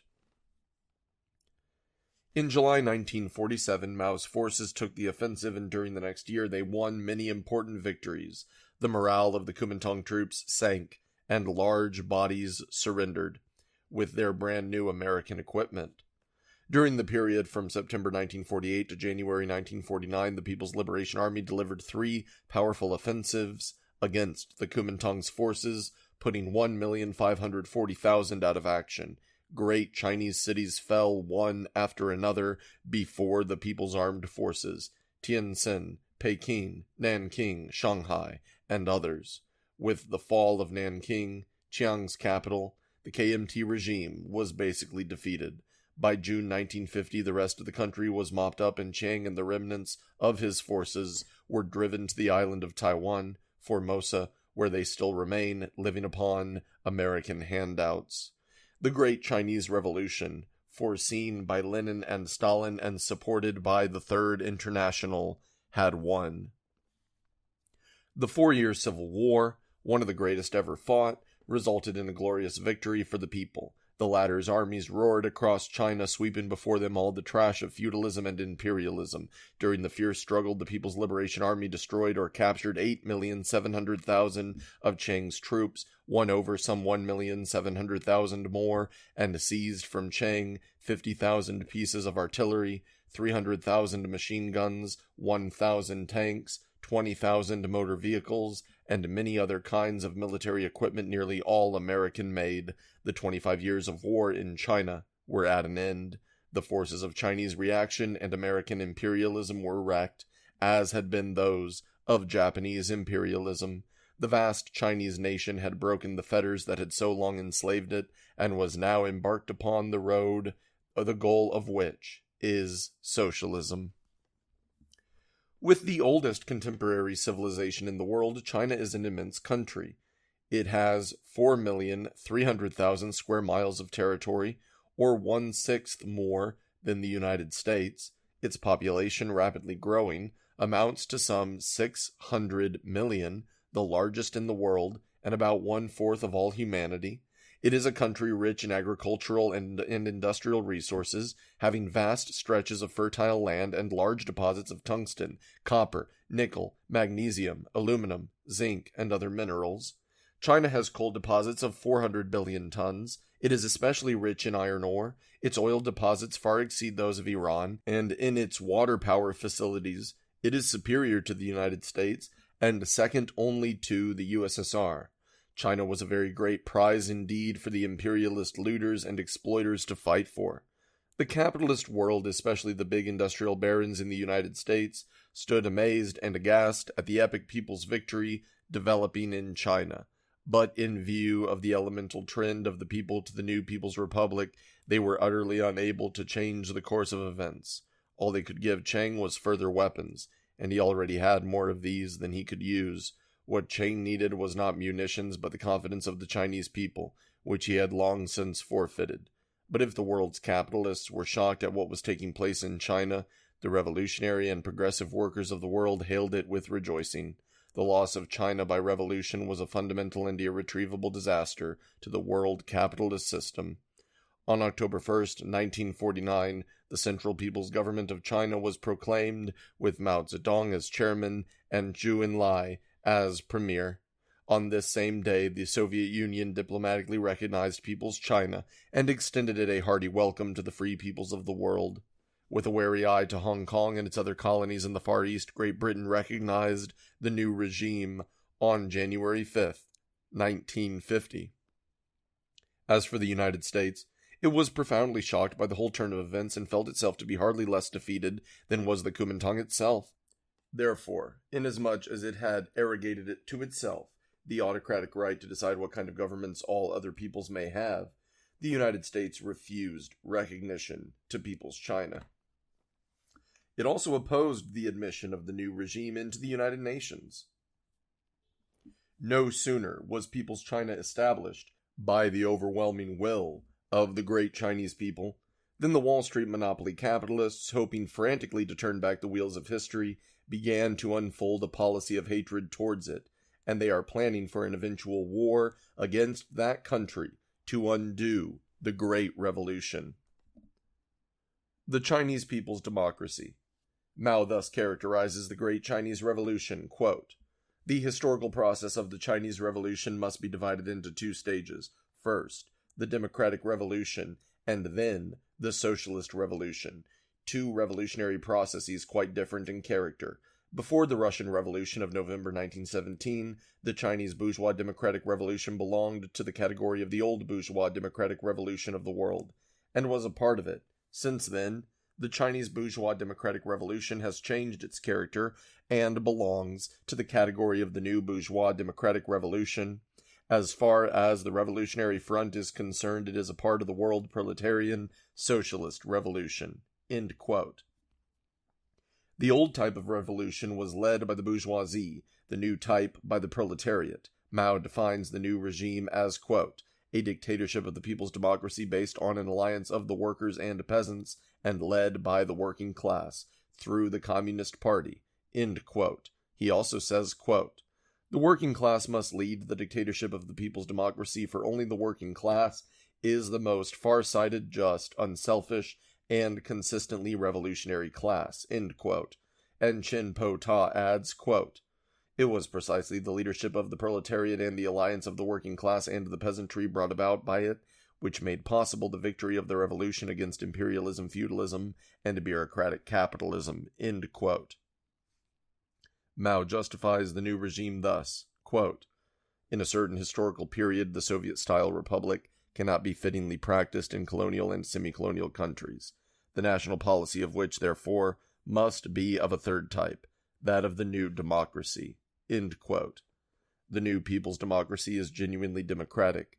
Mao thus outlines it, quote, "The democratic system must be realized among the people, granting them freedom of speech, assembly, and organization.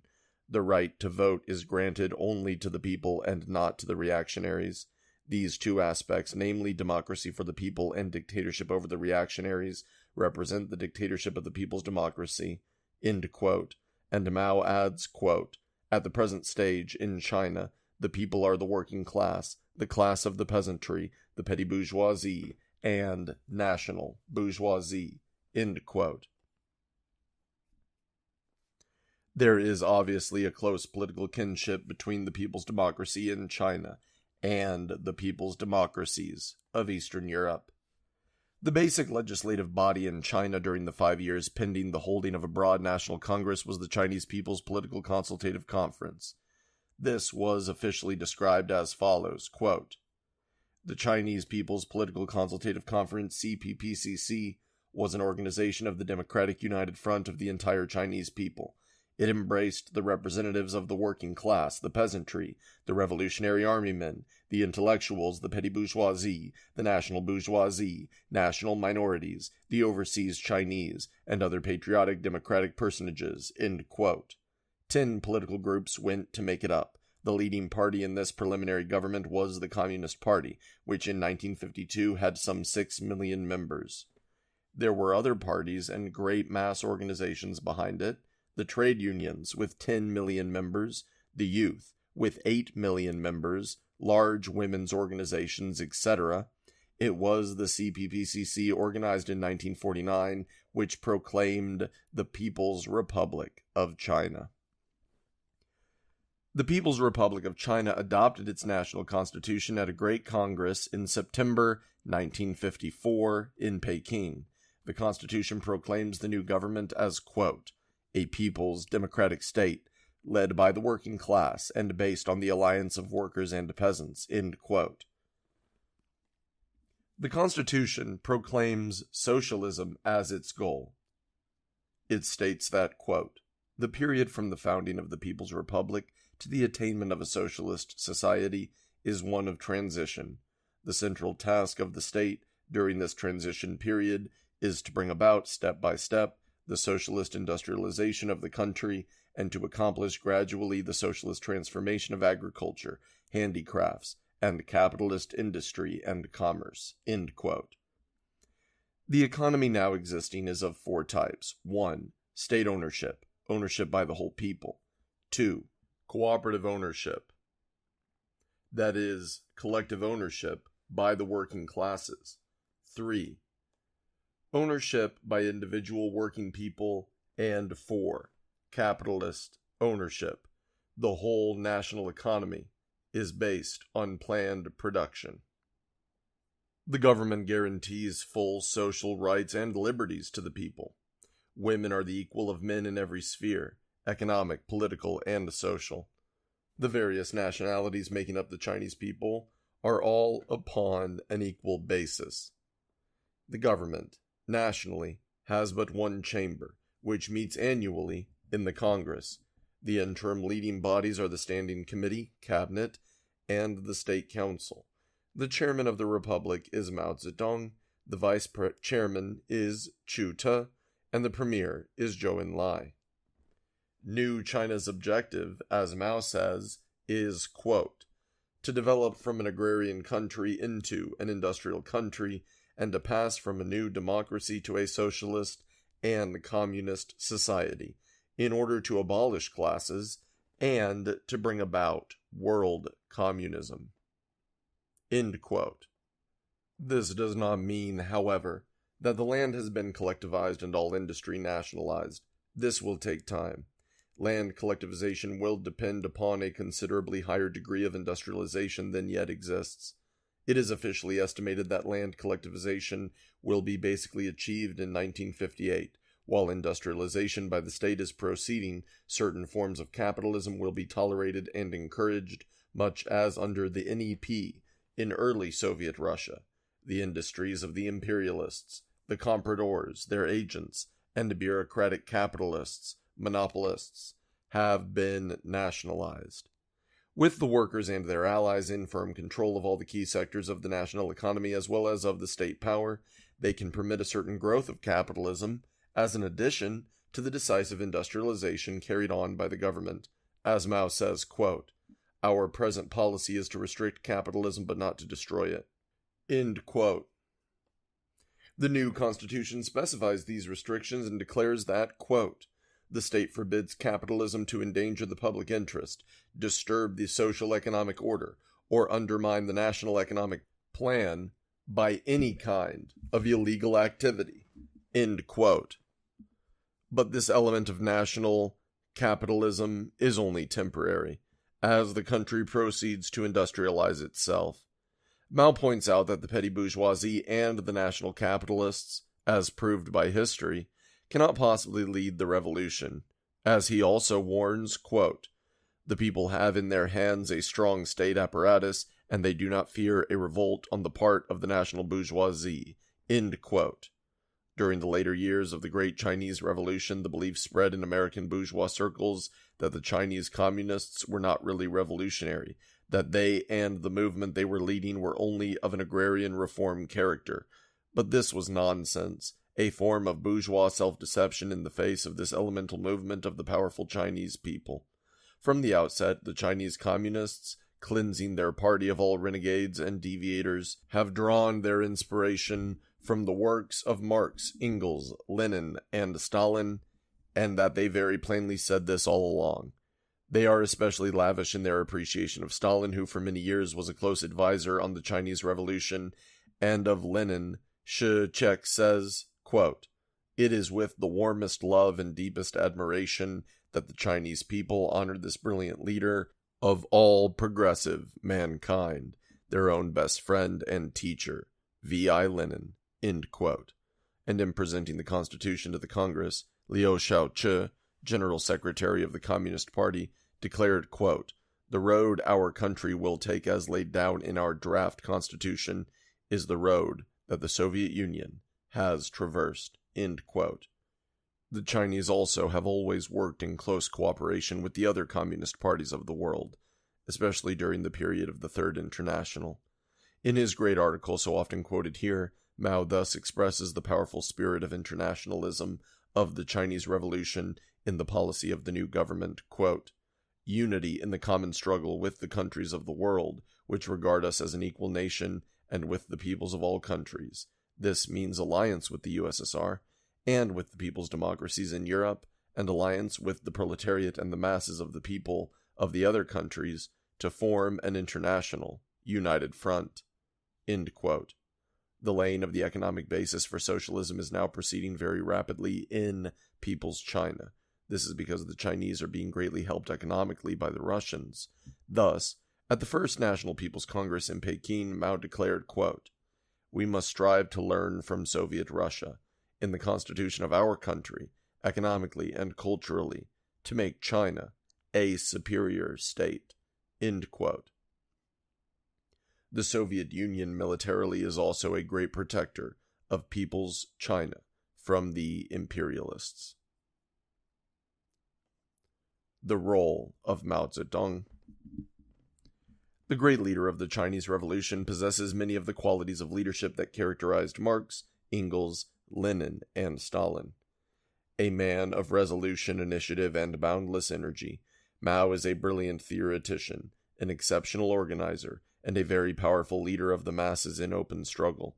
These were the qualities that enabled this creative Marxist genius, in the face of prodigious difficulties, to lead the more than 500 million of the Chinese people to decisive victory. Mao's theoretical work ranges over a vast scope.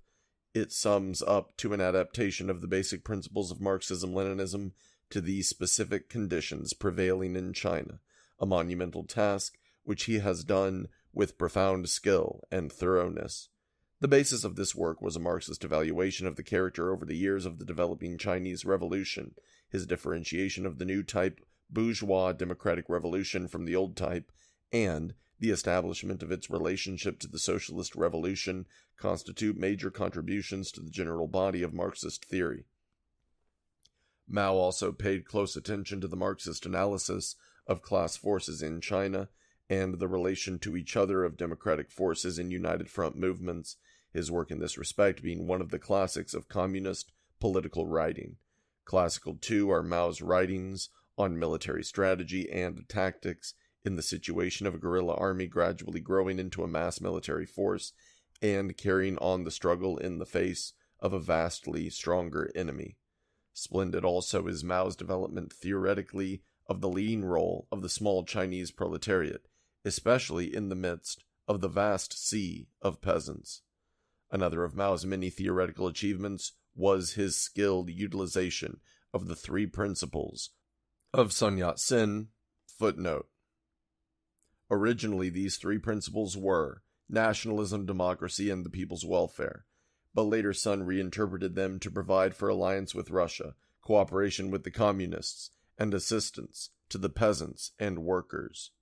End of footnote. Which are widely popular among the masses as part of the minimum program of the Communist Party, thus taking over the democratic traditions of the famous Chinese bourgeois revolutionist. Brilliant also were his innumerable polemics with every sort of deviator and enemy. Mao's theoretical work extended not only into the fields of economics, politics, and military strategy, but also into literature and philosophy. His work on contradiction is a comprehensive, profound, and popular exposition of the Marxist-Leninist theory of knowledge. Mao is also a splendid mass organizer and administrator.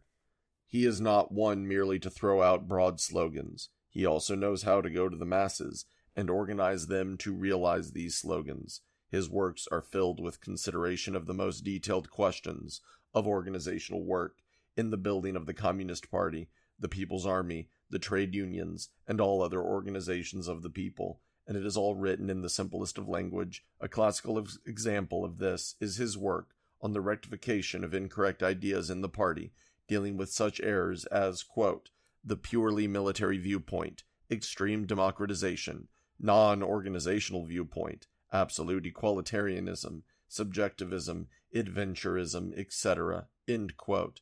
Mao himself, born in 1893 of a poor peasant family in a village of Hunan, has had a hard life as a worker, soldier, student, and political leader. He is indeed a true son of the Chinese people, living their lives knowing their thoughts and needs, and speaking their political language. In the tradition of Marx, Engels, Lenin, and Stalin, all of whom were fighters as well as great thinkers and organizers, Mao is also a superlatively good general, whether in the economic or political struggle or on the field of military battle. Along with Chu Tu and other leaders, Mao made the Long March. He was a noted guerrilla fighter as well as tactician, and he took personal part in innumerable military campaigns. Mao's greatest political achievements have been in the sphere of the direct leadership of vast masses of the people in direct struggle against oppressors of every type. When the Chinese people won the leadership of their country, there were very many elements in the capitalist world who said with final assurance, well, maybe it is not so bad after all. China is a vast, impossible chaos, and the communists will break their necks trying to organize and govern it. But this was only wishful thinking, typical capitalist underestimation of the revolutionary abilities of the Chinese communists, and especially of their great leader, Mao Zedong. Now such remarks are rarely heard.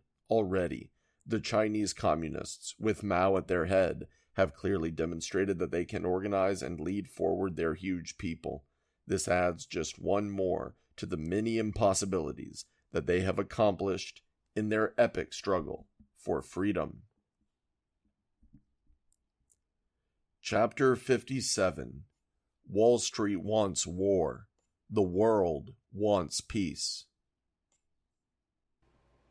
During the post-war period, the central struggle taking place in the world is the effort of American imperialism to organize a third world war, and the counter-struggle of the peoples of the world, mainly led by the communists, to maintain peace. This world fight is being won by the peoples. In the years following the end of World War II, American imperialism, stepping up the Cold War on all fronts, has, as we have seen earlier, steadily developed its drive for maximum profits, for war, and for world conquest.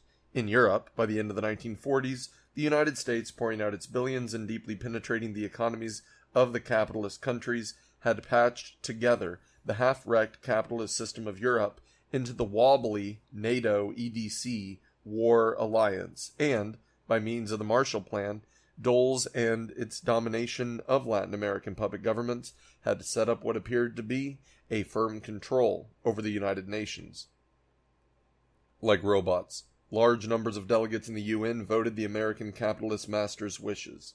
Increasingly, Wall Street turned its attention to Asia, always sought as a rich imperialist prize, and now the scene of very dangerous colonial revolts. The United States, it is true, had actively intervened from the outset in the various post-war revolutionary wars in Burma, Indonesia, Malaya, Indochina, and the Philippines against the peoples and for the former imperialist masters, but its interest in Asia was enormously intensified by the shocking loss of China. This major disaster had to be retrieved at all costs. The first fruit of Wall Street's new, ultra-aggressive Asian policy was the war in Korea. The Korean War.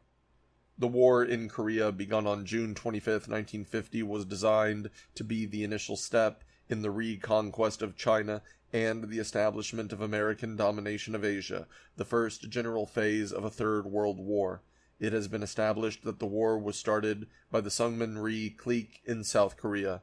The war had been long in preparation under the supervision of General MacArthur, U.S. military despot in Japan. The South Korean leaders openly boasted that they could wipe out the ill-armed North Korean forces in the matter of a few days. John Foster Dulles, now Secretary of State, but then a special agent of the Truman administration, pulled the trigger for the war. He conducted conferences with South Korean leaders, including a frontline trench visit, and on June 18th, only a week before the war began, he declared publicly that, quote, the United States was prepared to give all the moral and material aid that South Korea needed in its fight against communism, end quote.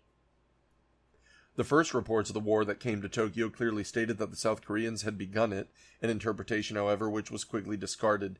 In 1953, the South Korean representative to the United Nations nonchalantly conceded on a television broadcast that we started the war. Things turned out radically different in Korea than the Wall Street war makers had planned.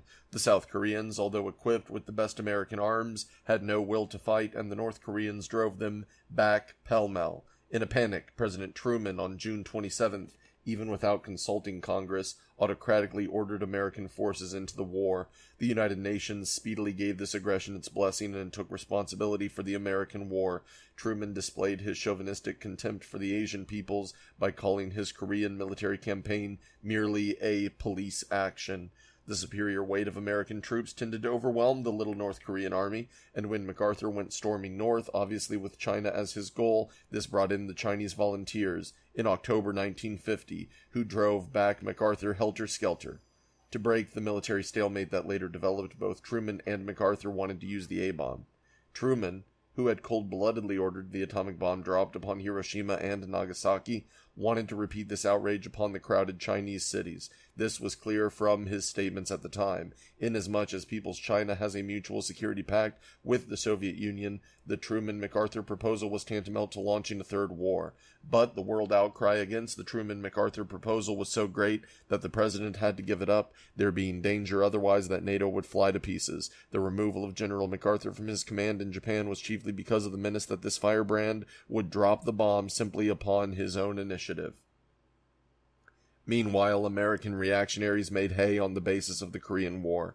President Truman declared a national emergency. Government war appropriations leaped from $18.5 billion to 1950 to $53 billion in 1953. The developing economic crisis was liquidated by the flood of war orders. Profits soared from 100 to 1,000% in the war industries. A feverish building of the armed forces was launched. Peacetime conscription was introduced, and air bases were multiplied all over the world, until now about 950 encircled the Soviet Union. With a vengeance, monopoly capital reaped maximum profits. The wildest war hysteria was cultivated. Witch hunts were organized on all fronts. The Communist Party and many trade unions and other progressive organizations were proscribed, and large numbers of their leaders jailed. The people were intimidated by new and menacing forms of thought control. McCarthyism flourished like a bay tree, and the country moved rapidly and dangerously towards fascism. In November 1953, General Eisenhower was elected president on the basis of his peace demagoguery, for the American people, like all others, are opposed to war. But no sooner was he in office than he, like Truman as a loyal servant of Wall Street, took up the latter's war program where it was left off, except that Eisenhower attempted to apply it even more aggressively. He and his Secretary of State launched the so-called Liberation Policy, which is the Truman Doctrine under another name. It aims to launch civil and colonial wars in the countries opposing Wall Street.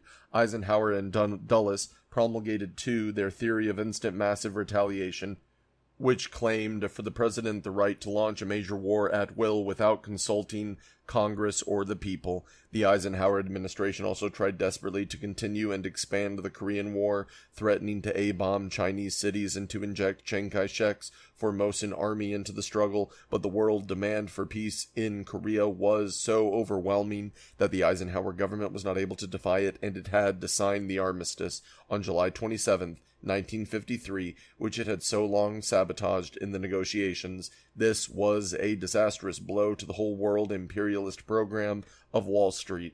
Thus, the horrible Korean War was halted. It had cost the United States 142,175 casualties. The real figure was vastly higher, not to mention the huge human losses of the Korean, Chinese, and other peoples. It utterly devastated the whole country.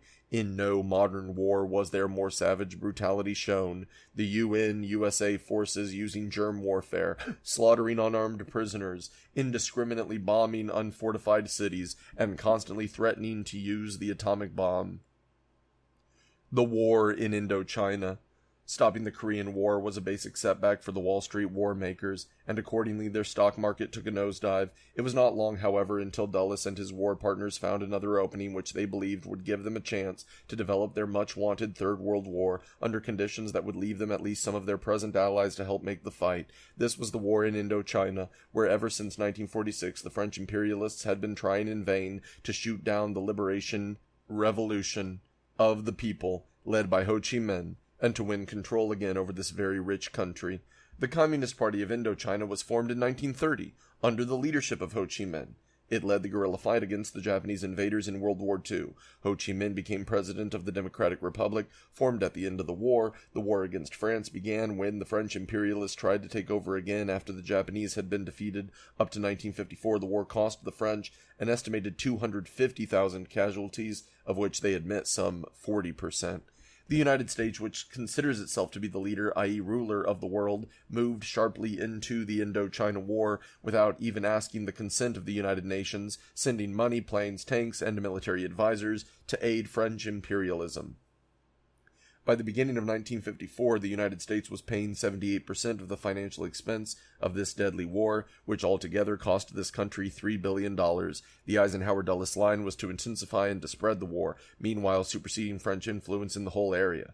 The establishment of a ceasefire in Indochina on July 20th, 1954, in spite of the undisguised efforts of the United States to continue the war, was another crucial defeat for American foreign policy. The Eisenhower government was exposed to the peoples of the world as following an aggressive war line, and its imperialist leadership over the capitalist world was shaken to its foundations by its futile attempt to force Great Britain and France into a great Asian war for which they had no taste. Undeterred by their defeats in Korea and Indochina, however, the American imperialists are outdoing themselves in trying to provoke an Asian and hopefully a world war over Formosa. In desperation at their growing loss of Asia, American imperialists have set up a Southeast Asian Alliance, SEATO, which is a sort of NATO war front in that continent. But so bankrupt has their international influence become, and so determined is the growing revolt of the peoples, that so far they have been able to recruit into SEATO only imperialist-dominated Asian countries: China, India, Indonesia, Indochina, Burma, Ceylon, etc., representing the overwhelming majority of these huge populations, remain hostile to the barefaced imperialist plan. Their people's central slogan is Asia for the Asians, a conception which spells disaster to the Western imperialists. The hydrogen bomb.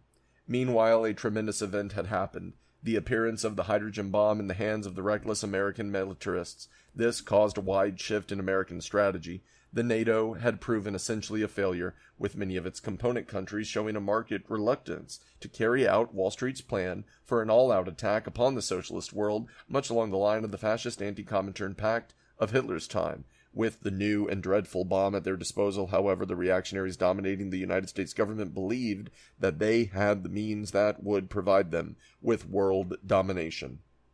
At once, the H-bomb became the center of Pentagon war preparations and also of State Department diplomacy, with Dulles sending repeated H-bomb threats to the Soviet Union and People's China. The aim became to build the Indochina War into an H-bomb war. The Wall Street imperialists had at last got hold of a weapon with which they could kill several million people simultaneously, could wipe out the world's greatest cities with one blast, and, as some fanatics declared, even destroyed the human race or the planet itself, and they have given the most positive indication that they are quite resolved upon using the H-bomb, even as they did the A-bomb at Hiroshima and Nagasaki, with sadistic lust. They revel in the statistics of the perspective of mass slaughter and widespread destruction.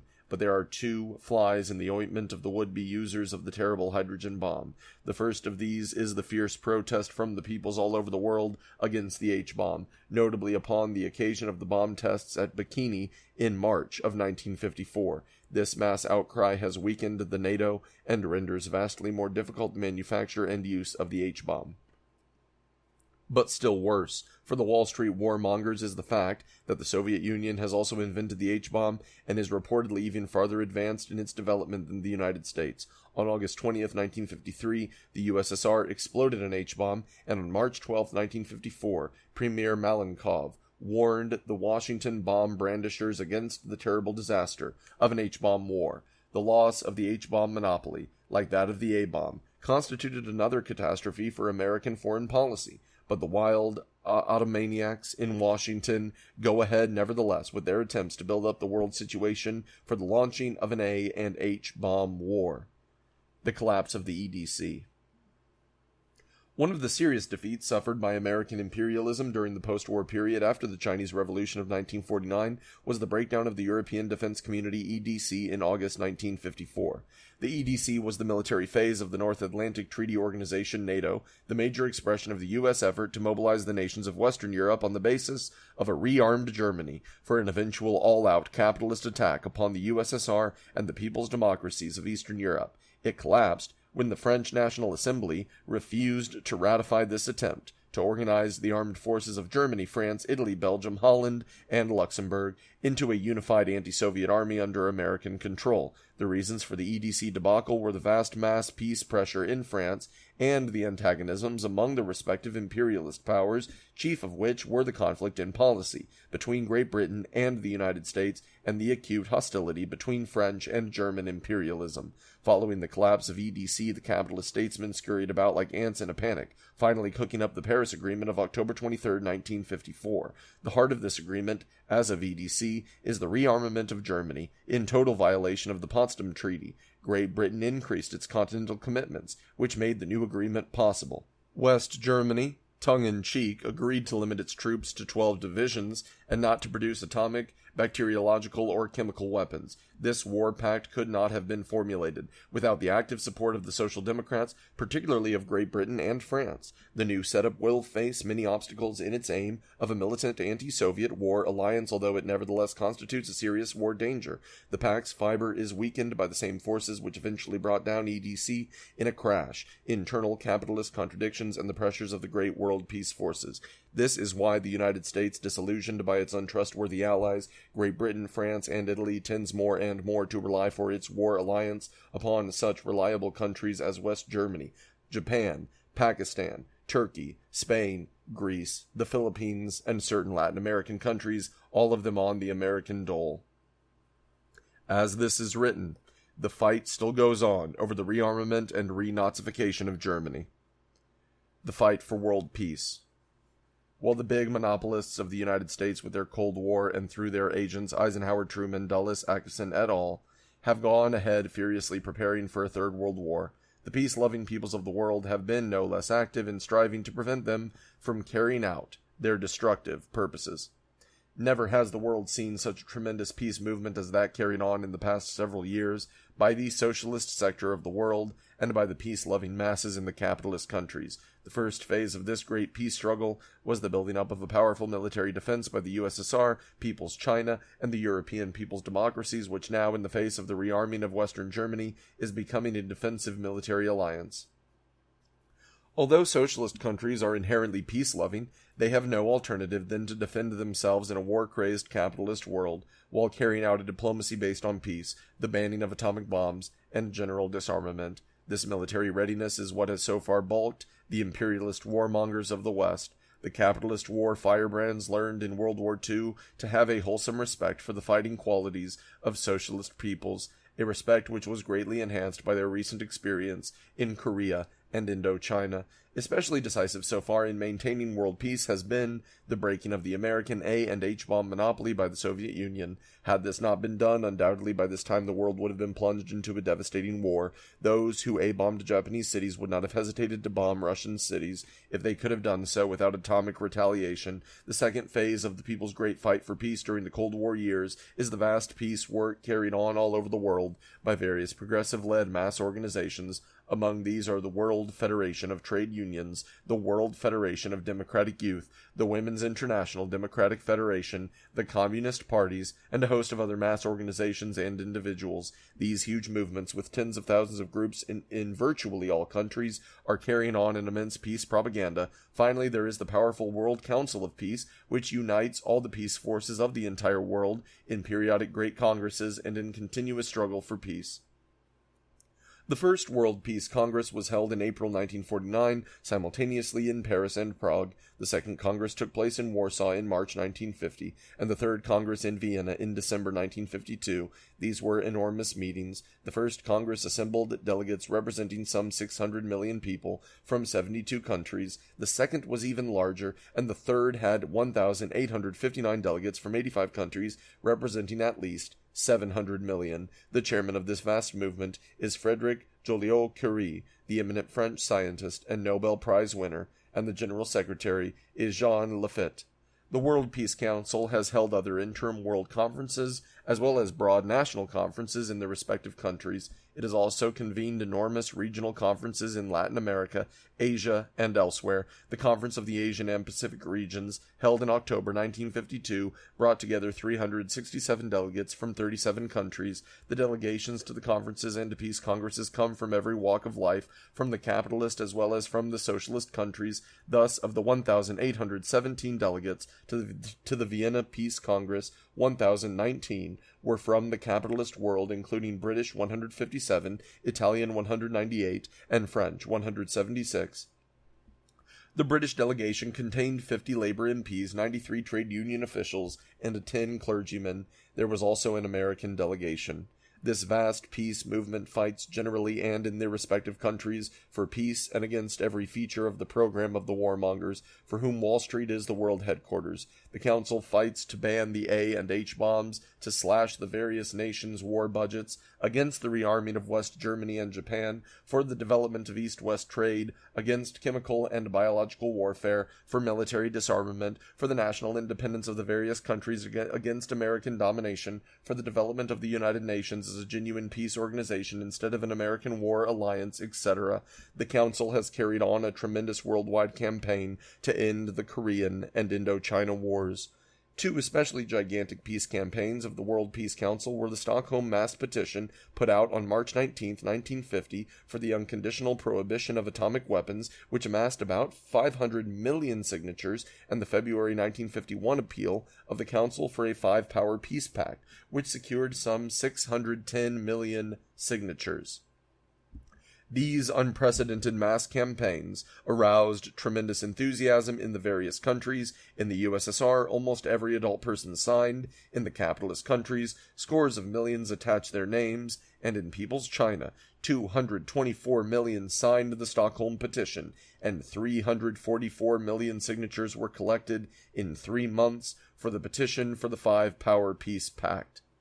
The gigantic World Peace Council movement is having an enormous effect in cultivating the mass peace sentiment, which is now so pronounced in every country of the globe, and which is wreaking havoc with American war plans.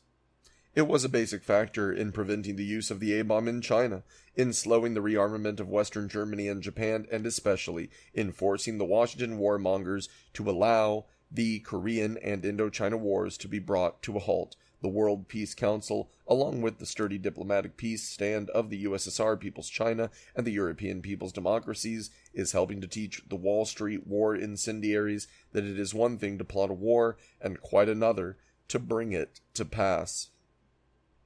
Incidentally, these vast democratic forces, including the great liberation movements in Asia, by their incisive condemnation of the Jim Crow system in the United States, have been a decisive force in compelling the American Negro baiters to make certain concessions, to attempt to smooth over this monstrous outrage, including a soft pedal on lynching, the desegregation of the armed forces, and the desegregation of the public schools.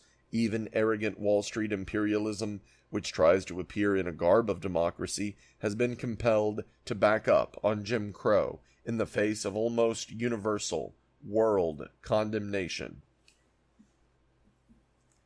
In this critical moment of world history, with the world menaced by a devastating atomic war, characteristically it is the communists, in first line the USSR, who come forward with real peace leadership for the harassed world's peoples. They are militant initiators and supporters of the great peace movement all over the world, a movement which is unique for its militant spirit, clarity of program, and immensity of size. The situation is in accord with the basic fact that the communists are now the leading progressive force in the world, just as characteristically, too, the bankrupt right social democracy is opposing the World Peace Council and is servilely supporting the war line of the Wall Street imperialists. Champions of capitalism, these lackeys unhesitatingly followed the leaders of world capitalism in their desperate efforts to save that obsolete and bankrupt system. This is why the American top trade union leaders so ardently supported the Korean and Indochina wars, why the French Socialist Party backed the French government's vain attempt to drown the Indochina Revolution in blood, and why the right-wing Labourites in England tail along after every crook and turn in the war policy of the Tory Churchill. The right Social Democrats, traitors to the working class and to socialism, are the most blatant of warmongers. A third world war is not inevitable. Although world tension is very high, it can be diminished. Wall Street's insane policy is being defeated in many parts of the world. A third world war can be avoided, despite the American imperialists striving to the contrary. The world's peace-loving masses can prevent the Eisenhower Dulles forces of American imperialism from launching an atomic world war if they will but exert their strength. They halted the Korean War. They blocked Wall Street's attempt to develop the Indochina War into a general atomic war on the eve of the Geneva Conference of May 1954, and the collapse of the European defense community at Brussels was primarily the result of their peace pressure. They can also halt Wall Street's projected Third World War, but only by great mass pressure can they prevent war, for Wall Street has firmly resolved upon organizing such a war if it can. The cumulative effects of all the defeats suffered by U.S. imperialist foreign policy during the past couple of years have badly shattered Wall Street's master strategy of achieving world domination through a great anti-Soviet war. Under the double pressure of rising mass peace sentiment all over the world, and the sharpening up of antagonisms among the capitalist powers, the all-capitalist alliance with which Wall Street hoped to carry out its war plans is groggy and tottering. Despite their growing defeats, however, the Wall Street imperialists have not abandoned their projected war program. In a tense world situation where every war is a potential world war, American imperialism remains a serious menace to the peace of the world. It has long been clear to communists that war is inevitable so long as imperialism lasts. That is to say, imperialism is an inveterate breeder of wars. But this does not mean that every period of international tension must inevitably end in war, or that a great Third World War is now inescapable. On the contrary, the world's peoples, if they so decide, as Stalin has pointed out, can prevent any individual war, even the war that Wall Street is now trying so feverishly to organize. But Stalin also made it clear that, quote, "To eliminate the inevitability of war, it is necessary to abolish imperialism," end quote. Communists maintain not only that a world war can be prevented, but also that socialist and capitalist countries can and must live peacefully in the world together. See Chapter 50. Lenin, Stalin, and Malenkov have all laid the greatest emphasis upon these conclusions as the very basis of Soviet peace policy. This perspective is anathema, however, in American capitalist circles, where the decision has been made that war is unavoidable, and that socialism and capitalism cannot live in one world, and anyone who dares to argue to the contrary is promptly labeled a subversive. In stressing the need and practicability of socialist-capitalist coexistence, the communists, true to their role as the progressive political force in the world of this period, are giving all humanity the guidance necessary to avoid a measureless disaster. The alternative to peaceful coexistence is wholesale mass slaughter on a scale never before approached, even by blood-soaked capitalism, with its successive world butcheries for imperialist conquest. The death of Stalin. On March 5, 1953, in his 74th year, Joseph V. Stalin died as the result of a stroke suffered during his sleep a few days before.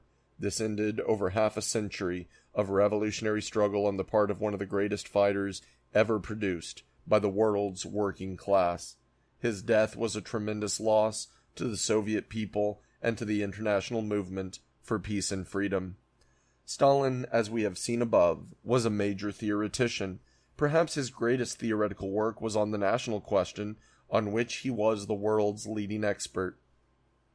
His epic ideological battle with the Trotsky-Zinoviev-Bukharin wreckers also constitutes a Marxist classic, and just on the eve of his death he gave a last example of his profound capacity as an economist by working out the basic economic laws of capitalism and socialism in his last work, Economic Problems of Socialism in the USSR.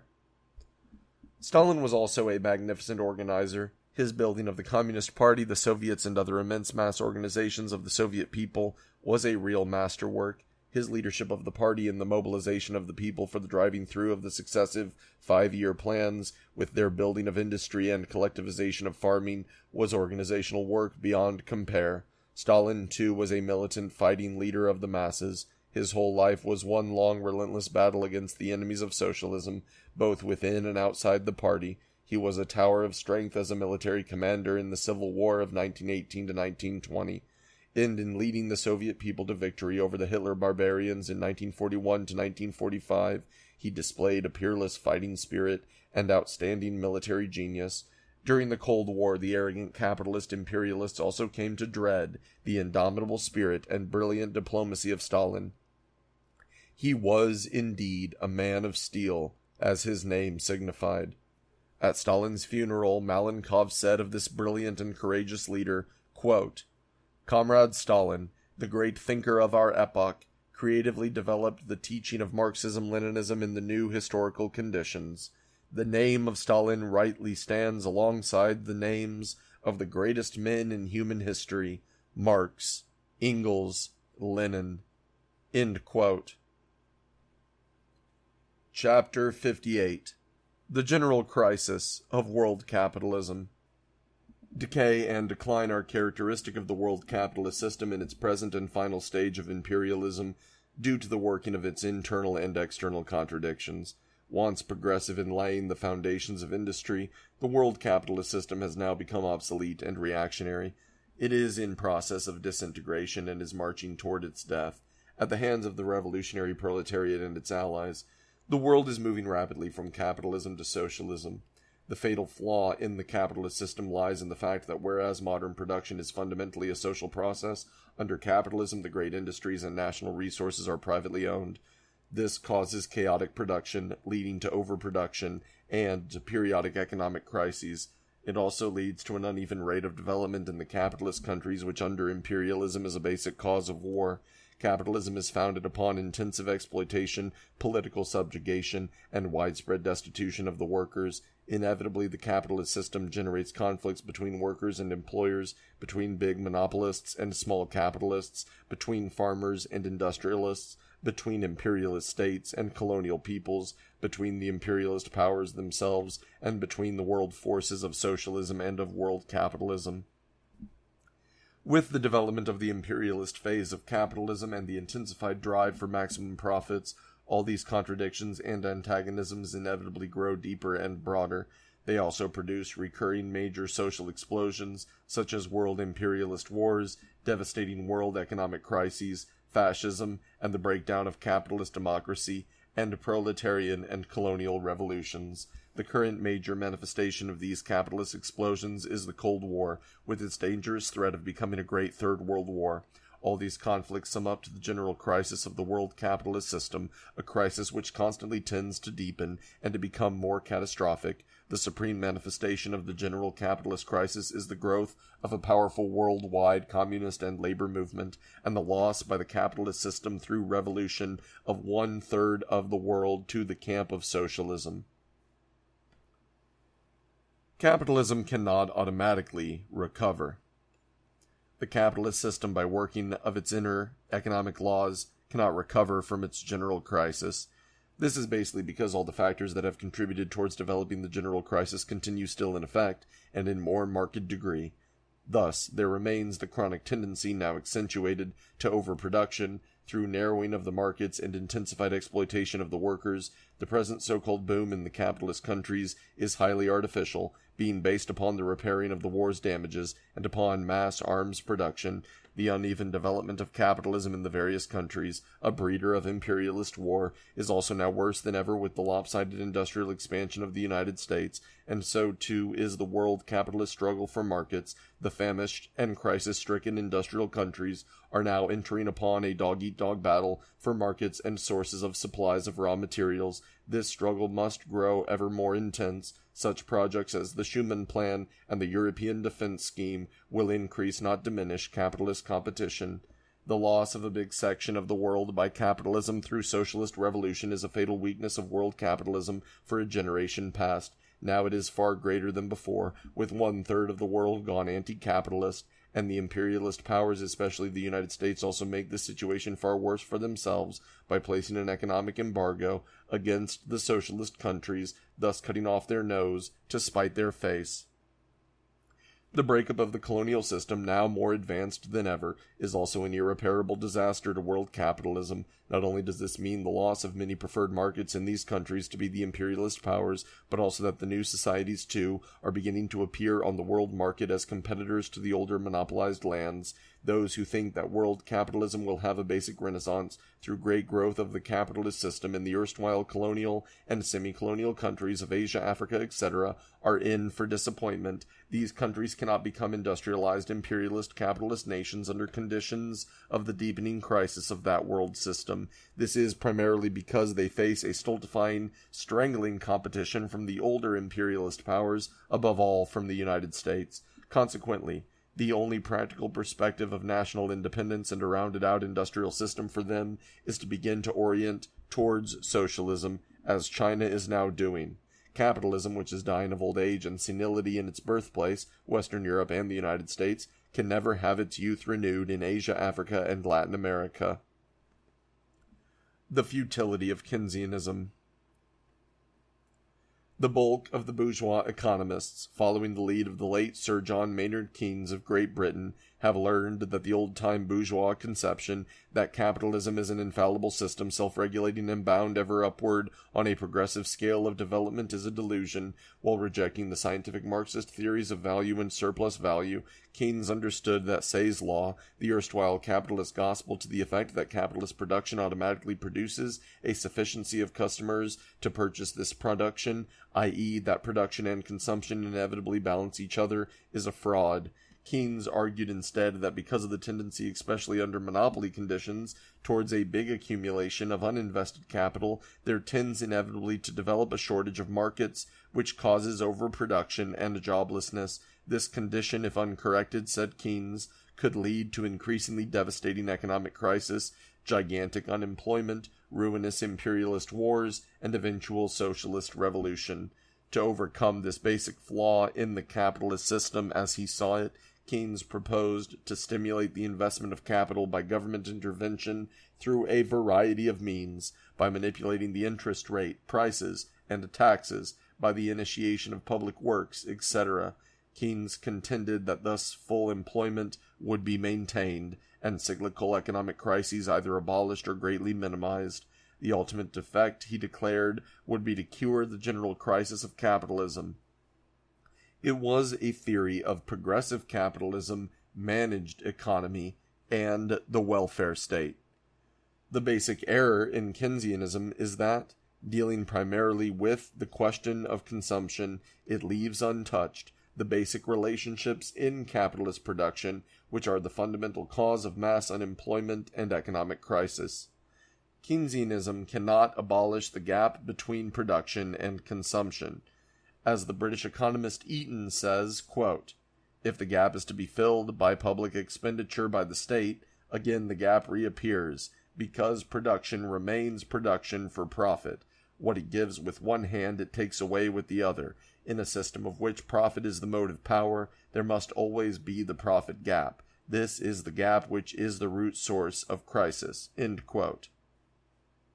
Contrary to Keynes, mass unemployment can be finally abolished only by the abolition of capitalism itself, as demonstrated by the experience of the Soviet Union.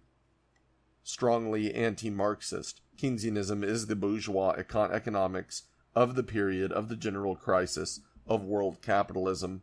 Most bourgeois economists, while rejecting the name of Keynes and also many of his specific proposals, accept his main idea, the heart of his system, that is, the necessity in this period of deepening capitalist crisis for the government to intervene in industry in order to stimulate production and to prevent a huge mass unemployment that could become revolutionary. Although usually dressed up in radical phrases, Keynesianism is basically an expression of monopoly capital. Eaton says, quote, Keynesian theory is in harmony with the dominant interest of monopoly capital, end quote. And the Soviet economist Blyomin states that, quote, all discussions among bourgeois economists during the recent period have revolved primarily around the works of Keynes, end quote. In their economic policies, all the big capitalist powers, notably the United States, follow the general principles of Keynes. President Eisenhower, for example, characteristically declared, quote, never again shall we allow a depression in the United States, end quote. The United Nations also reflects the policies of Keynesianism, characteristic of this period. Capitalists, as Marx pointed out long ago, always move to have a reserve army of unemployed, but they dread the revolutionary consequences of such mass unemployment as that of 1929 to 1933. Hence, Keynesianism is their policy. The social democracy of the world has also adopted Keynesianism as its basic system of economics. For them, Keynes has definitely supplanted Marx. Right opportunism has long held to the conception of a capitalism that is automatically growing into socialism. Keynesianism, with its illusions about progressive capitalism, fits right into the opportunism of social democracy. Keynesianism is fundamentally reactionary. It develops in two general variants. First, there are those Keynesians, direct spokesmen of monopoly capital, who, in order to prevent or minimize economic crises, would subsidize the corporations directly, on the grounds that this stimulates the whole economic system. This is what Secretary Wilson meant with his famous statement that, quote, what is good for General Motors is good for the United States, end quote. This, the program of Eisenhower and all other representatives of monopoly capital, is the infamous Hoover trickle-down policy. In this period, it manifests itself basically by an enormous maximum profits production of war materials, which dovetails perfectly with the aggressive world conquest program of American imperialism.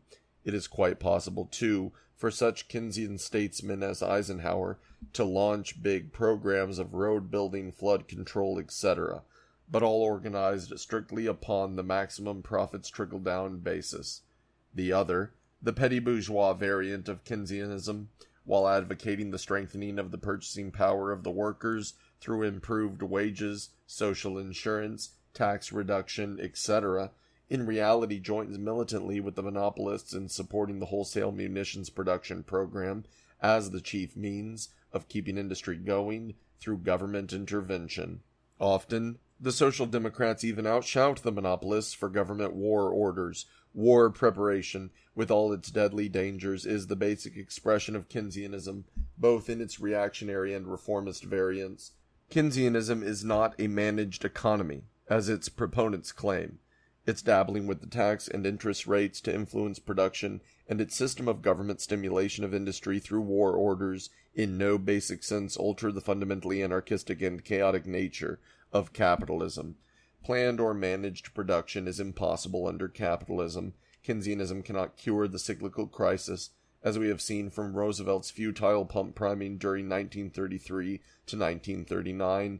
Indeed, instead of curing cyclical economic crises, Keynesianism, with its desperate program of war production, must in the long run make the cyclical crises and the general crisis of capitalism far worse.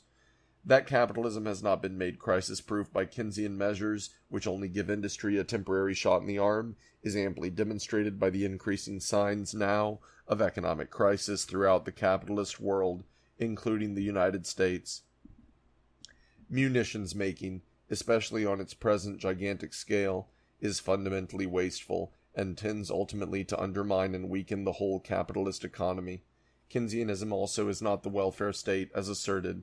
The basic objective of the present capitalist government policy, as Stalin points out, is not to advance the welfare of the people, but to wring the maximum profits from the producers for the monopolists.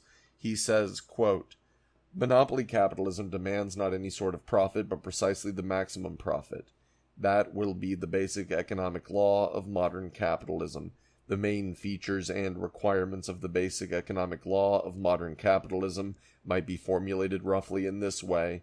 the securing of the maximum capitalist profit through the exploitation, ruin, and impoverishment of the majority of the population of the given country, through the enslavement and systematic robbery of the peoples of other countries, especially backward countries, and lastly through wars and militarization of the national economy, which are utilized for the obtaining of the highest profits." End quote. Keynesianism does not and cannot repeal this basic law of monopoly capitalism. By the same token, Keynesianism does not represent the introduction of a progressive capitalism. It is a reactionary expression of the capitalist system in decay. Keynesianism, a product of the general crisis of the world capitalist system, cannot cure that crisis, but must still further deepen it. American hegemony, no solution. In Chapter 50, we have outlined the drive of American imperialism for world domination and also the inner compulsions behind this drive. We indicated, too, that the United States in this imperialist push established a certain shaky hegemony over the capitalist world, and that its central aims were to solidify this hegemony and to extend it over the entire world, socialist as well as capitalist. Behind this determination to establish American domination, among its basic motivations, was a deadly fear of the monopolists for the safety of the world capitalist system, and a conviction that only the United States, with its great wealth and industrial efficiency, can save it by taking it all over. As remarked earlier, the American capitalist hegemony, to the extent that it now exists, is economic, political, and military. The United States, with its tremendous production apparatus, now far outweighs economically any other capitalist government, and it is able, in considerable measure, to enforce its economic policies upon them. American arrogance economically is fully matched in its political dealings with the capitalist countries, not only in the scandalous way the United States has dominated the proceedings of the United Nations, but also in the arbitrary manner by which it dictates the policy of individual nations, even of big imperialist powers. Pollitt says of his country, quote, "Britain's naval, air, and land forces continue to be controlled by American generals and admirals. American politicians insult Britain every day and lay down the law as to what Britain's policy shall be at home and abroad." End quote. American economic and political domination has made the fight for national independence a living issue in every capitalist country in the world, not excepting Great Britain, West Germany, Japan, France, and Italy. The immense worldwide military machine of the United States is not only directed against the socialist lands, but it also serves to intimidate the capitalist world. Between June 1941 and June 1953, the United States has provided gross foreign aid without repayment provisions of $94,558,000,000. Yet today, it is the most hated country in the world.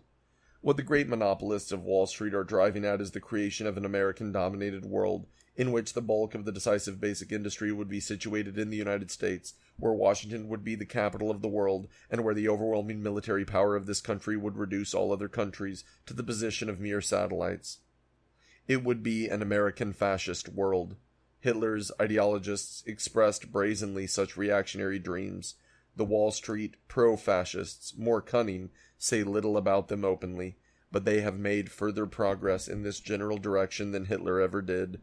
"The sun never sets on the U.S. flag," cries Wall Street. "Today, troops fly it in 49 nations abroad." There are three basic reasons why this fantastic dream of the American century is unrealizable. First, the United States itself is a capitalist country. Hence, despite its present seeming great strength, it is subject to the laws of capitalism and of the world decline of that system. In view of its increasing internal and external contradictions, the United States will not be able to preserve its own capitalist system, much less save that of the world. The current theories of American exceptionalism, to the effect that capitalism in this country is inherently different and fundamentally stronger than that of other countries, are nonsense. Capitalism in the United States is basically the same as in all other countries. Historical conditions have, however, for the time being, favored it more, but the general crisis of capitalism is wiping out this long-continued advantage. Second, The other capitalist nations cannot and will not indefinitely submit to American domination. As Stalin pointed out shortly before his death, referring particularly to West Germany and Japan, quote, "These countries are now languishing in misery under the jackboot of American imperialism. Their industry and agriculture, their trade, their foreign and home policies, and their whole life are fettered by the American occupation regime. Yet only yesterday these countries were great imperialist powers and were shaking the foundations of the domination of Britain, the USA, and France in Europe and Asia. To think that these countries will not try to get on their feet again, will not try to smash US domination and force their way to independent development, is to believe in miracles." End quote. Stalin emphasizes the danger of wars among these powers. At this writing, as we shall see further along, signs are multiplying, bearing out Stalin's analysis of growing capitalist resistance to American domination over the capitalist world. American capitalist hegemony, what there is of it, is itself a product of the general capitalist crisis, and it can only operate further to sharpen and deepen that crisis. Third, American imperialist world domination is impossible because of the opposition of the socialist countries and the revolutionary working class of the world. The USSR, People's China, and the European people's democracies are immune to the American economic penetration that has wrought such havoc in the capitalist world. They are also not to be dominated by the political pressures that have enslaved so many capitalist countries, and they cannot be intimidated by H-bomb diplomacy. By the same token, the workers' anti-capitalist movement is constantly growing throughout the capitalist world. The international socialist movement, led by the communist parties, is an irresistible barrier to American imperialist domination of the world. The insanity of imperialist war. For dozens of centuries, the ruling classes, to further their own greedy ends, have not hesitated to butcher the common people by the millions in their endless wars.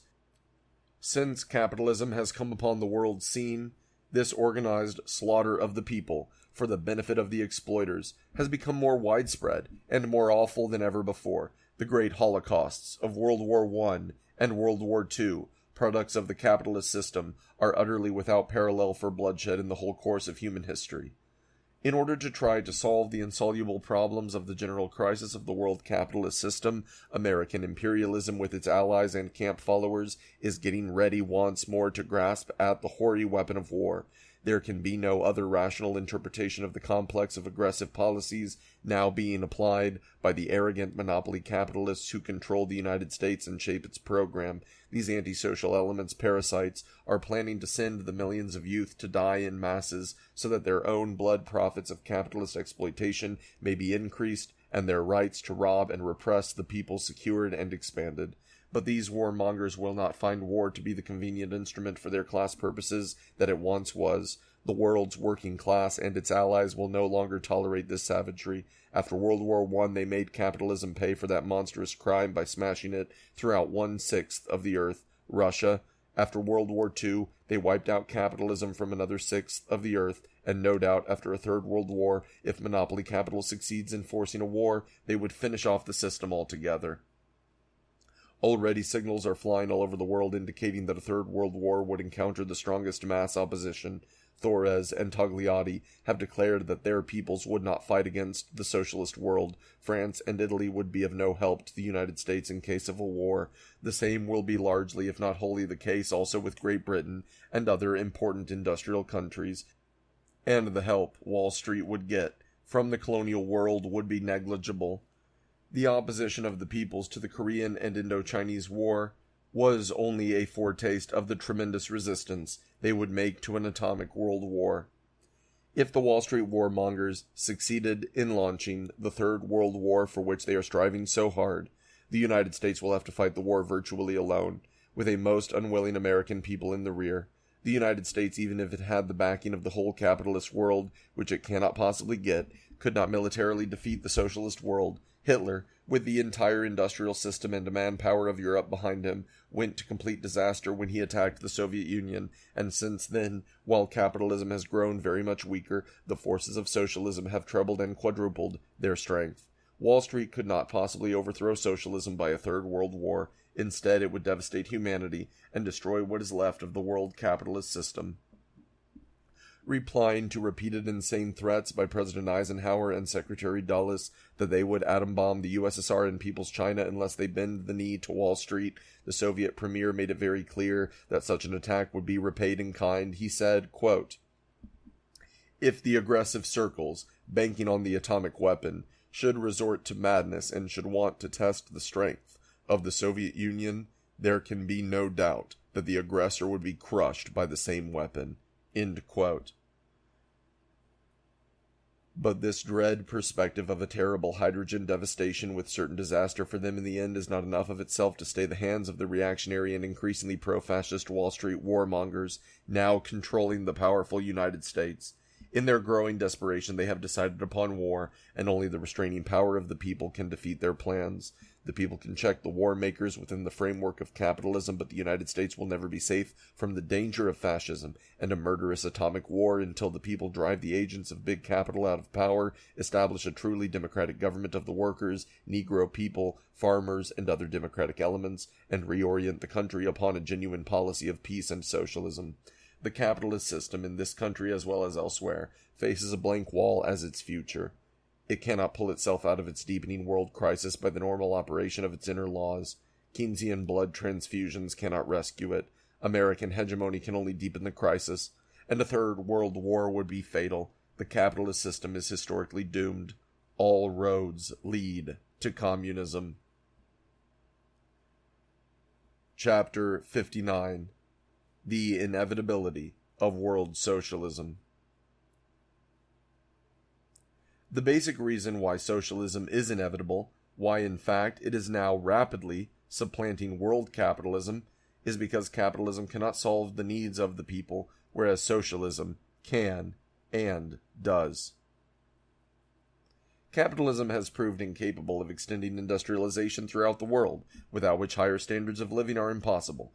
Its industrialization is confined almost exclusively to a small minority of the peoples, and the great masses in the world have yet to learn the advantages even of steam and electricity. By the same token, capitalism cannot utilize for peace the great atomic power resources of uranium, which are 25 times as great as the resources of coal and 100 times as great as those of oil and gas. Capitalism cannot feed the people. Today, the great bulk of humanity remains at the poverty level, including the masses in the industrial countries. Capitalism likewise cannot free the people. It enslaves the vast colonial peoples. In its home countries, it reduces the working masses to the domination of a comparative handful of exploiters, and in this period of its decay it confronts the world with the dread threat of fascism. Capitalism also cannot bring peace to the world. Capitalism cannot educate the people. After 2 or 3 centuries of capitalism, half the people of the world are still illiterate. Its whole existence has been marked by a series of the most terrible wars in human history, and now, in its war madness, it is actually dreaming of wiping out civilizations and the human race. Socialism will end all these and the other evils that capitalism inflicts upon mankind. It will industrialize not a few favored countries, but every country. It will, by abolishing capitalist exploitation, eliminate mass starvation and bring well-being to all. It will forever do away with tyranny and establish genuine freedom and democracy. And it will finally put an end to war and establish a reign of peace worthy of civilized beings. Socialism has a scientific economic system, in fundamental contrast to the crisis-stricken countries of the capitalist world.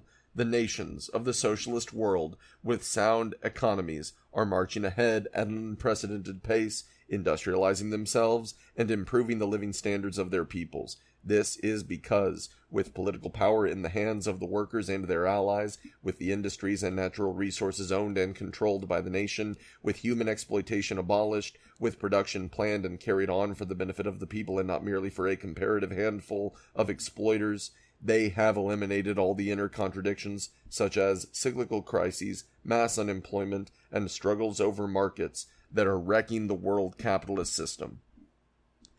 Socialism has been compelled to demonstrate its economic superiority over capitalism under peculiarly severe conditions. This is because, on account of specific conditions, the socialist and people's democratic regimes of the world have been established in countries that were relatively undeveloped industrially.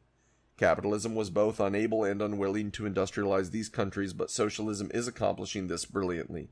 This is an historical achievement of the greatest magnitude.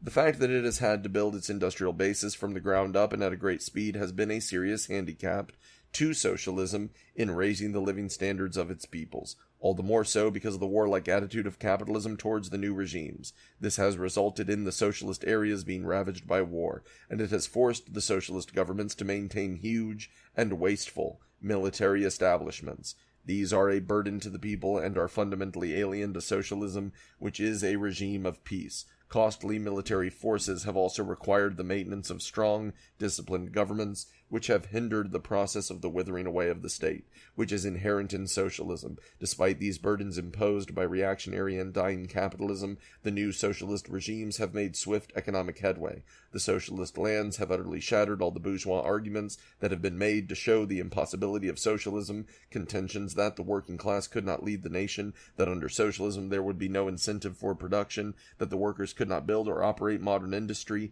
that the peasants would never accept socialism, that the people would not defend the USSR against armed attack, etc. They have shown that in all these respects, as well as in many others, socialist states are far more effective and viable than capitalist regimes.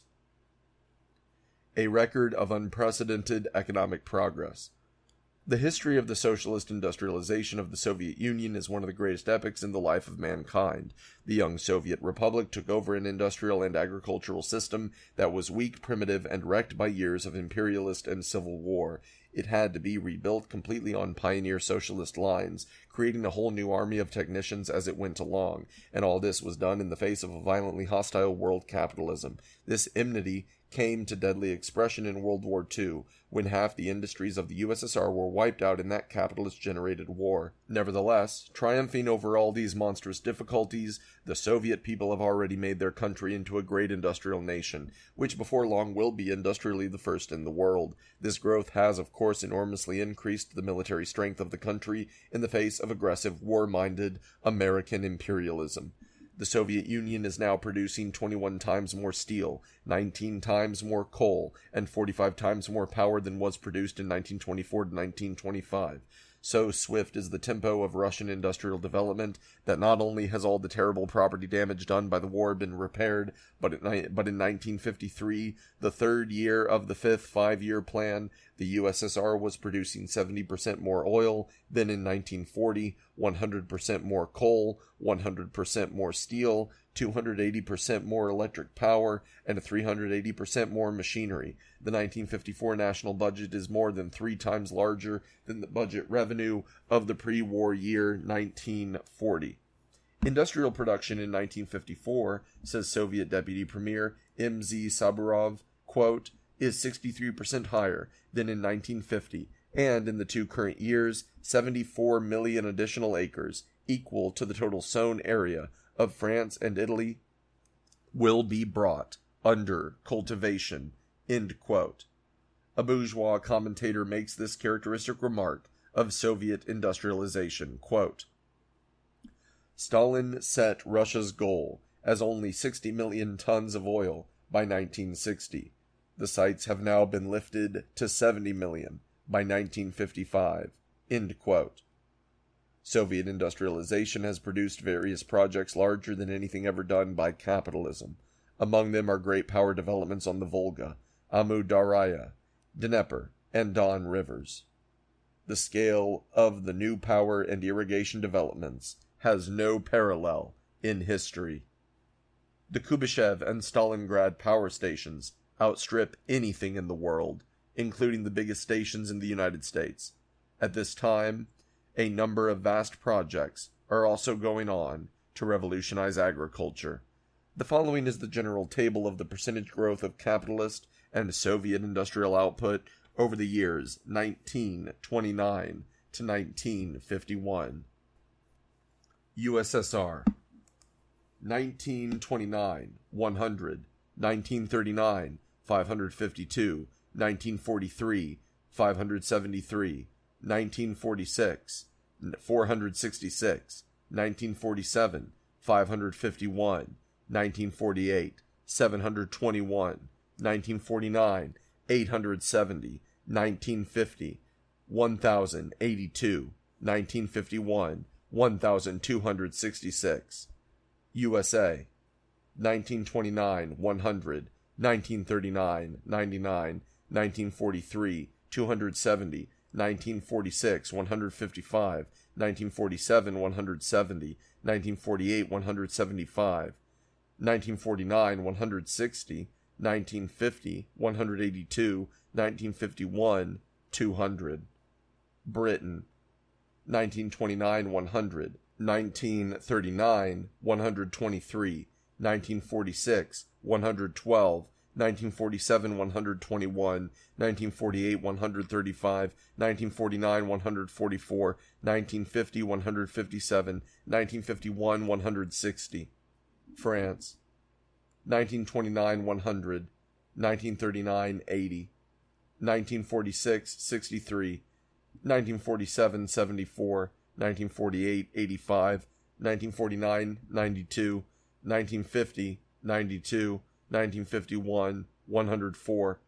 Italy, 1929, 100, 1939, 108, 1946, 72, 1947, 93, 1948, 97, 1949, 103, 1950, 118, 1951, 134. People's China, with its people's democracy, planned economy, and capable communist leadership, is also industrializing itself at a very rapid rate. Wu Tongxi says, quote, "The tempo of industrialization of China in her first 5-year plan will know no parallel. The industrial levels which the capitalist countries of the West took 30 to 50 years to reach will be attained by China in 5 years' time." End quote. The whole country is pushing ahead with the building of basic industries. 9 new railroads are in construction, vast irrigation projects are underway, and China's great rivers are gradually being brought under flood control. State-owned industry, says Wang Hua, quote, "is expanding by leap and bounds. The total value of its output in 1950 was 52% above the 1949 figure. In 1951, it grew by 59% over 1950, and in 1952, it was 45% more than in 1951, end quote. A basic advantage which the Chinese have over the Russians in their early stages of industrialization is that they now have the benefit of the latter's long experience and their close technical cooperation. Xing Wenqing reports that, quote, "The Soviet government has agreed to assist China in the construction of 141 big projects, including iron and steel plants, non-ferrous metallurgical enterprises, coal mines, oil refineries, machine-building plants, automobile and tractor plants, and power stations. With the completion of these enterprises, China will have her own heavy industry and a firm foundation for her industrialization." End quote. Within a very few years, the miracle will be accomplished of making backward China into a powerful industrial nation. In the European people's democracies, a characteristic rapid rate of industrialization also obtains. In Poland, hitherto largely undeveloped industrially, great advances have been made. Since the end of the war, from a backward agrarian country in the past, an agricultural raw materials appendage to the imperialist states, Poland has been transformed into an industrial socialist state with a big and ever-growing economic potential. Industrial output in 1953 was 3.6 times the 1938 level. Calculating per capita of the population, it was 4.8 times greater. Germany has never known such a tempo of industrialization and is now going on in the German People's Republic. In Bulgaria, at the end of 1952, the rate of industrial production was over 4 times greater than in 1938. In Romania, in 1953, the volume of industrial production will be about 2.5 times greater than in 1938, and 3.5 times greater than in 1948. Comparable increases in production are being registered in Czechoslovakia, Hungary, and Albania. In 1951, in the people's democracies, industrial output increased over 1950 as follows: Poland 24%, Czechoslovakia 14.9%, and Albania 47.1%. All these countries are in close economic cooperation with each other, and they have many advantageous mutual trade agreements. Socialism solves the people's problems. As stated by Stalin, quote, "The essential features and requirements of the basic law of socialism might be formulated roughly in this way: the securing of the maximum satisfaction of the constantly rising material and cultural requirements of the whole of society through the continuous expansion and perfection of socialist production on the basis of higher techniques." End quote.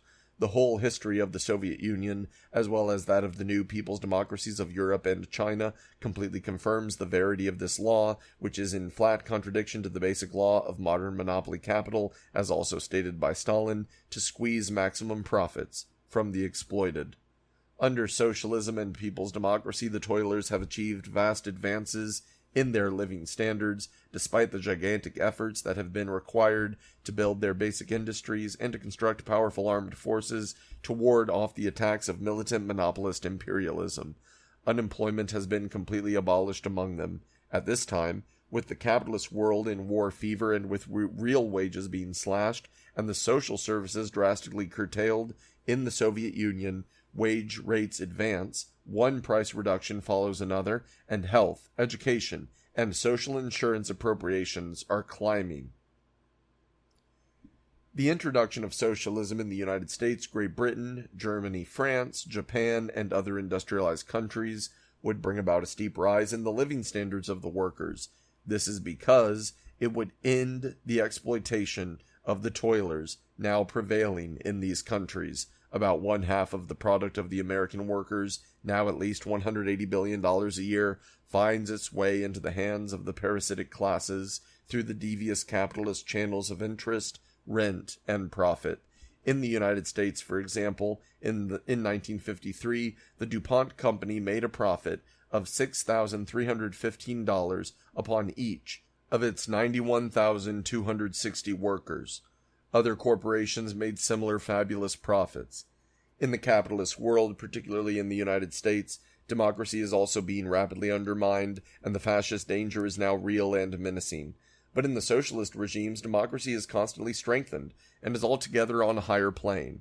Besides, the rights of free speech, free assembly, and the like, the masses there have the guaranteed rights to work, leisure, education, social insurance. Women and youth have rights and opportunities to a degree unheard of in the capitalist countries. Equality prevails among the various peoples making up the nation. Anti-Semitism is a crime. McCarthyism is unthinkable, and such a disgrace as the American Jim Crow system is utterly impossible.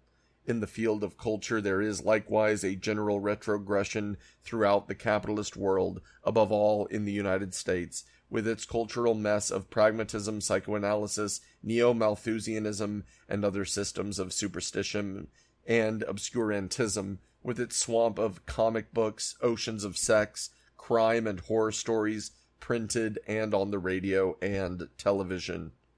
Expressive of this cultural decadence are the enormous increases of juvenile delinquency, crime, gambling, and insanity, all indications of the thoroughly sick capitalist system. For example, 1 of every 10 New Yorkers can expect to spend some part of his life in a state mental institute. In the socialist lands, however, there is nothing of all this mental, physical, and cultural rot. The several countries with a socialist program are making tremendous strides in wiping out illiteracy, in the development of culture, and in the elimination of crime and insanity. Their whole life is being developed upon a progressive scientific and humane basis. Higher education, for example, is proceeding at a swift rate in the countries of socialism. The USSR in 1953 turned out 50,000 engineers as against 20,000 in the USA. There are twice as many students of scientific courses in Soviet universities as there are in similar schools in this country. The USSR also has 3,700 secondary technical schools with 1,600,000 students, in contrast to 1,000 of such schools with 50,000 students in the United States. China, with 250,000 students of higher learning, 150,000 in engineering courses, is also making tremendous strides, and the people's democracies of Eastern Europe, with 266 institutions of higher learning and 401,000 students, are way ahead of the capitalist nations of Western Europe. Socialism wipes out the robbery of the workers and the peasants by the abolition of capitalists and landlords. By the very nature of its system, socialism also destroys imperialism, the basis of colonialism. The USSR, People's China, and the European people's democracies are, along with the colonial peoples themselves, the great organized force in the world, making for the elimination of every form of colonialism and semi-colonialism, and for the establishment of self-determination of all peoples. By the same token, the nations now living under socialist regimes or approaching that status are also the inveterate enemies of war. The central political struggle now going on in the world is the resolute fight of the socialist peoples and their working class and other allies in the colonies and the capitalist countries to do away with war, in the face of an insane American imperialism, which sees in war its great hope for survival and world mastery. In its period of general crisis and decay, capitalism is undermining the very fiber of the human race. The system is sick and is breeding neurotic and psychotic people. Socialism, on the other hand, is advancing the people to new and higher levels of mental, moral, and physical well-being. The 7th Congress of the Communist International thus described the new socialist citizen, quote, "On the basis of the new attitude toward work and society that is gaining firm hold, a new mode of life is being created. The consciousness and psychology of people are being remolded. New generations, healthy, able-bodied, and of universal development, are coming into being. From the very midst of the people, organizers, leaders, inventors, bold explorers of the uncharted elements of the Arctic, heroic conquerors of the stratosphere, the air and the depths of the sea, of the summits of the mountains and the bowels of the earth, are coming forth in vast numbers. Millions of working people are storming and mastering the once inaccessible citadels of technique, science, and art. The USSR is becoming a country of new people, full of purpose, buoyancy, and the joy of living, surmounting all difficulties, performing great feats." End quote. As socialism grows into communism, and the USSR is now on the verge of doing this, the peoples will increasingly undertake new tasks impossible under capitalism in raising humanity to new levels of development and achievement. This trend is already to be seen in socialism's abolition of human exploitation, in its fight against intellectual superstition and obscurantism of every sort, in its current tremendous struggle to abolish war, and in many of its gigantic projects revolutionizing the production of food and industrial goods. But once the outworn capitalist system, now befouling the life of humanity, is done away with, then vast plans of human betterment, now hardly dreamed of, will be undertaken as matters of course.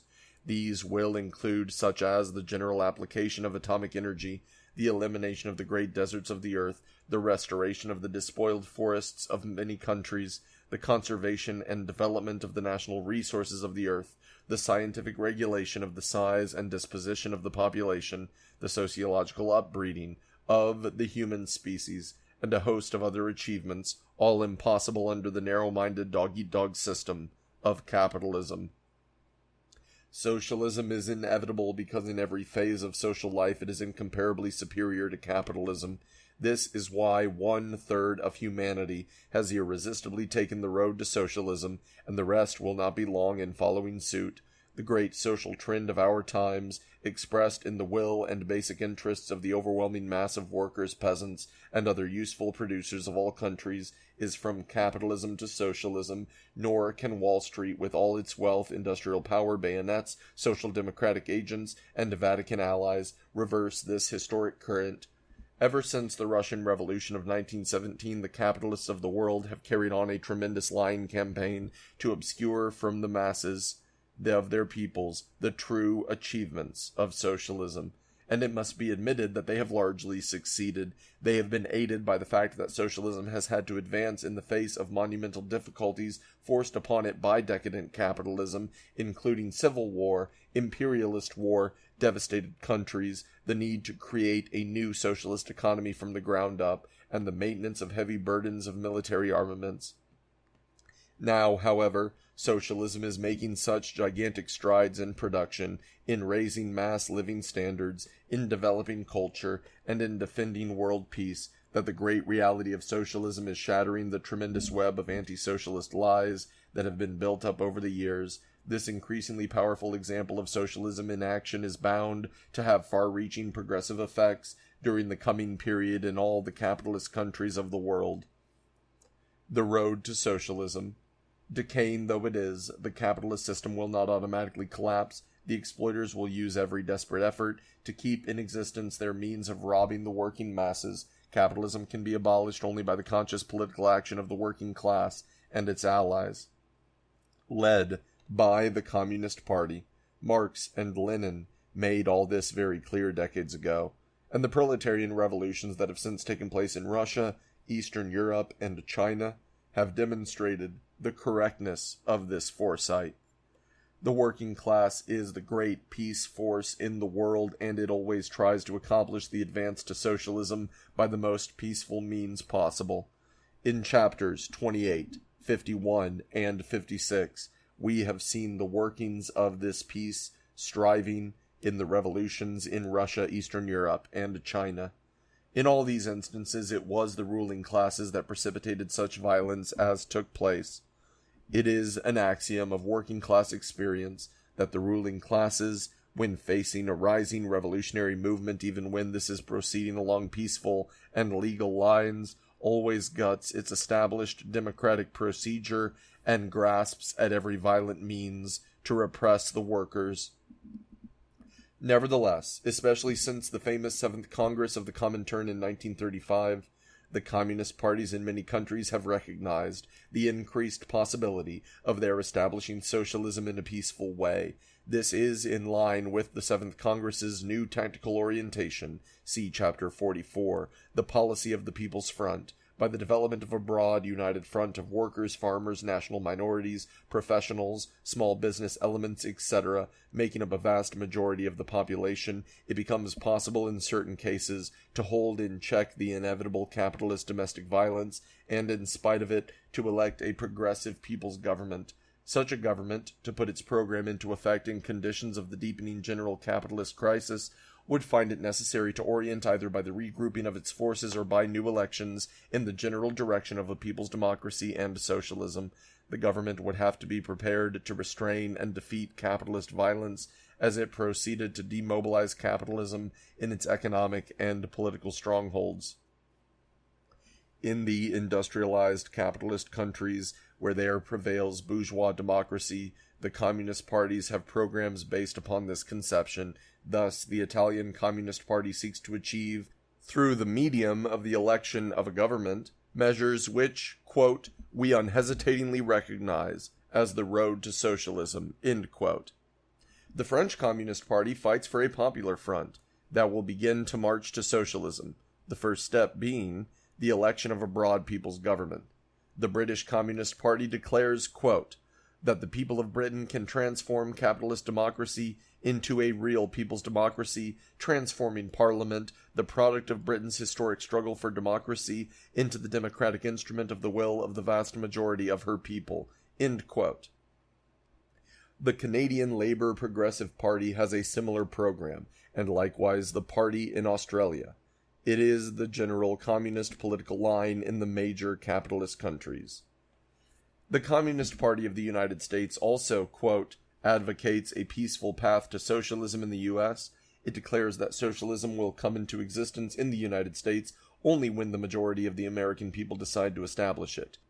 The whole prosecution of communists in the United States upon the allegation that the Communist Party advocates the forceful overthrow of the U.S. government is a lie and a frame-up, no matter how often it is reiterated by crooked prosecutors, intimidated juries, and reactionary courts. Actually, the American Communist Party, as the communists in many other countries, strives for the legal election of a democratic, eventually a People's Front government, as above indicated. This, however, has not prevented the party from being outlawed in August 1954. The People's Front policy becomes feasible in the various countries upon the basis of three general considerations. A. the great weakening of the capitalist system nationally and internationally through the workings of the general crisis of capitalism. B. The enormous increase in strength of the democratic forces in the respective countries and on a world scale. And C. The burning issues raised by the growing capitalist crisis, economic breakdown, fascism, national enslavement, and war, which are so urgent as to make realizable the creation of a broad people's front government, embracing the great bulk of the nation. This makes possible, if democratic procedures can be maintained, the election of a people's government that can move towards socialism.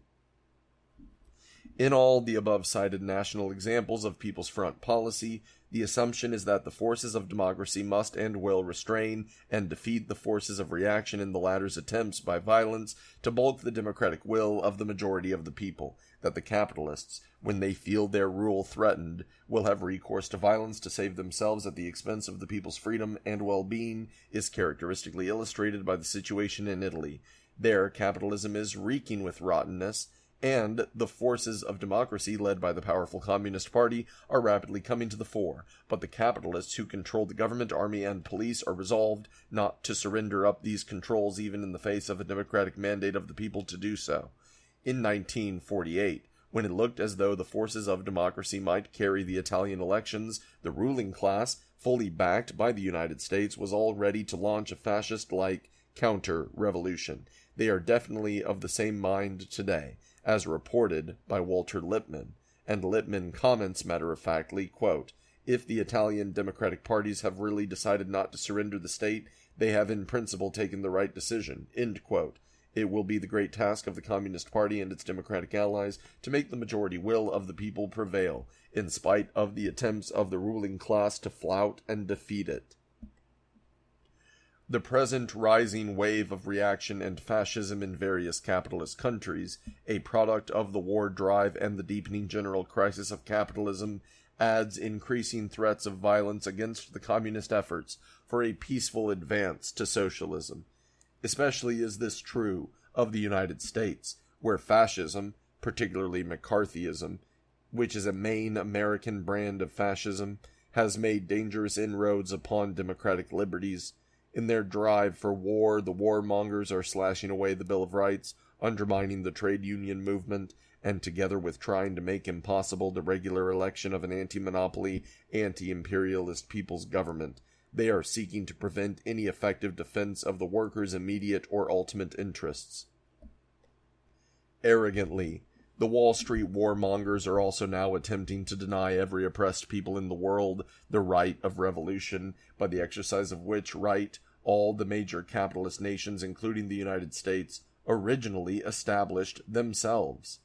When a people anywhere in the world moves to free itself from imperialism and monopolist exploitation, Washington promptly outlaws this action as subversive and proceeds by violence to try to suppress it. This was the significance of the American intervention in the Greek Civil War, its interference in the Italian elections of 1948, its arbitrary participation in the Korean Civil War, its systematic efforts to overthrow the Chinese People's Republic, its attempts to create civil wars in Eastern Germany, Czechoslovakia, etc., its efforts to strangle independence in Puerto Rico, its arbitrary attempt to stifle the national liberation struggles in Indochina and elsewhere, its recent strangulation of the People's Government of Guatemala, and its present intervention in Formosa. But this King Canute-like effort of American imperialists to exercise colonial and socialist revolutions is bound to fail. It may temporarily succeed here and there, as in Western Europe, in damming back the revolutionary forces, but when the sweep inevitably comes, it will be all the more powerful and complete. Peoples cannot be denied the right of revolution by the fiat of Wall Street monopolists and other would-be world rulers. The world pressure for socialism grows ever more intense. This comes from two main sources: from the breaking down of the capitalist system with all its harrowing exploitation and oppression in the various countries, and from the attractive influence of the demonstrated success of socialism as exemplified by the USSR, People's China, and the European people's democracies. Capitalism cannot possibly reverse this basic historic trend. Its attempt by violence to prevent the countries from advancing to people's democracy and socialism merely adds an additional task for the great world socialist movement led by the communist parties. The mass movement, as it fights for the preservation of world peace, will also have to guarantee to all the peoples the right to establish such progressive forms of government as they see fit, regardless of the reactionary will of Wall Street. Chapter 60. The Historical Advance of Socialism, 1848 to 1954. Let us now take a look back over the ground we have traversed in the preceding chapters and consider the historical process as a whole. During the 1 century that we have been dealing with, the social development has been swift and revolutionary. From the vast human panorama, 2 decisive central facts stand forth. First, the spread, maturing, and decay of the capitalist system, and second, the tremendous advance of the world's working class towards socialism. The rise and decline of capitalism. A century ago, capitalism, which had been passing through the Industrial Revolution, was strong and vigorous and was entering upon several decades of rapid growth and extension over the earth. Industry thus was still largely in the handicraft stage, or in small factory units. Capitalism was throwing off the fetters of feudalism, the broad European Revolution of 1848 being fundamentally anti-feudal. The future great capitalist states, for the most part, were consolidating themselves, to the accompaniment of many national wars. The young labor movement, weak in organization and uncertain in program, was just coming into existence. Science was strong and vigorous, and most of its outstanding leaders, as part of the general capitalist struggle against feudalism, were carrying on a strong battle against religious superstition and clerical domination. This was capitalism in its early, healthy, progressive, competitive stage. Capitalism, rapidly transforming its industries into great plants and expanding transportation and communication systems in the 1880s, began to enter into its second fundamental stage, monopoly and imperialism. In accordance with the law of the uneven development of the capitalist system, the United States, Germany, and eventually Japan shot ahead industrially and successfully challenged the pioneer industrial country, Great Britain. The labor movement also grew rapidly and spread to many countries, and its fight became more powerful and clear-sighted. The great imperialist states, in growing collision with each other, ravenously proceeded to seize, as colonies, the remaining less developed sections of the earth, especially in Asia and Africa, an imperialist process which was completed about 1900. This ever-sharpening competition among the capitalist powers culminated in the devastating World War of 1914 to 1918. The workers achieved the epoch-making Russian Revolution of 1917. These developments introduced the final stage of world imperialism, its period of general crisis and decay. First, manifesting itself at the time of World War I, this crisis has increased in tempo ever since. As we have seen in the previous chapters, the period has been marked by its impetuous sharpening of all the inner contradictions of the capitalist system. The workers have delivered several heavy revolutionary blows against the capitalist ruling classes, and the rebellious peoples in the colonial countries have just about wrecked the colonial system, one of the foundation pillars of world capitalism. Cyclical economic crises, once relatively minor national disturbances, have now become great international holocausts. The irreconcilable rivalries of the imperialist powers culminated in the Great World War II, which was catastrophic to the capitalist system in general. And the working of the law of the uneven development of capitalism has finally produced the unhealthy and destructive situation of one great power, the United States, more or less dominating all the rest. In this period of general capitalist decline, bourgeois democracy tends into ultra-reactionary fascism. Bourgeois culture has degenerated into the cultivation of every form of obscurantism. Bourgeois economics has become mere capitalist propaganda, and decaying bourgeois science in general accepts as a basic proposition the nonsensical principle of a harmony between science and religion. All this sums up to a great sharpening of the general crisis of world capitalism. It is the period of irretrievable decay in every capitalist fiber. The industries of the major capitalist countries have been concentrated into the hands of a relatively few monopolists. While still capable of some spurts of national growth, the system is essentially turning in upon itself and losing its character as a world regime. The world has been split into two great economies. One, the socialist sector, healthy and growing. The other, the capitalist sector, cancerous and shrinking.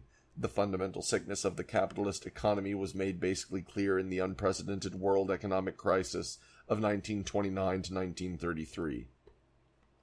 Since then, the capitalist system has been operating precariously, largely upon the artificial stimulation of war, the repairing of war's damages, and the preparations for a new world war. There are those who attempt to separate the American economy from the general decay of capitalism, holding that it somehow is a different type of system, but this American exceptionalism is sheer nonsense. The economy of the United States is capitalist, basically the same as that in Great Britain, West Germany, Japan, and other declining capitalist countries. Its industries are capitalist-owned, its workers are exploited and robbed, and it has all the other elementary features of capitalism.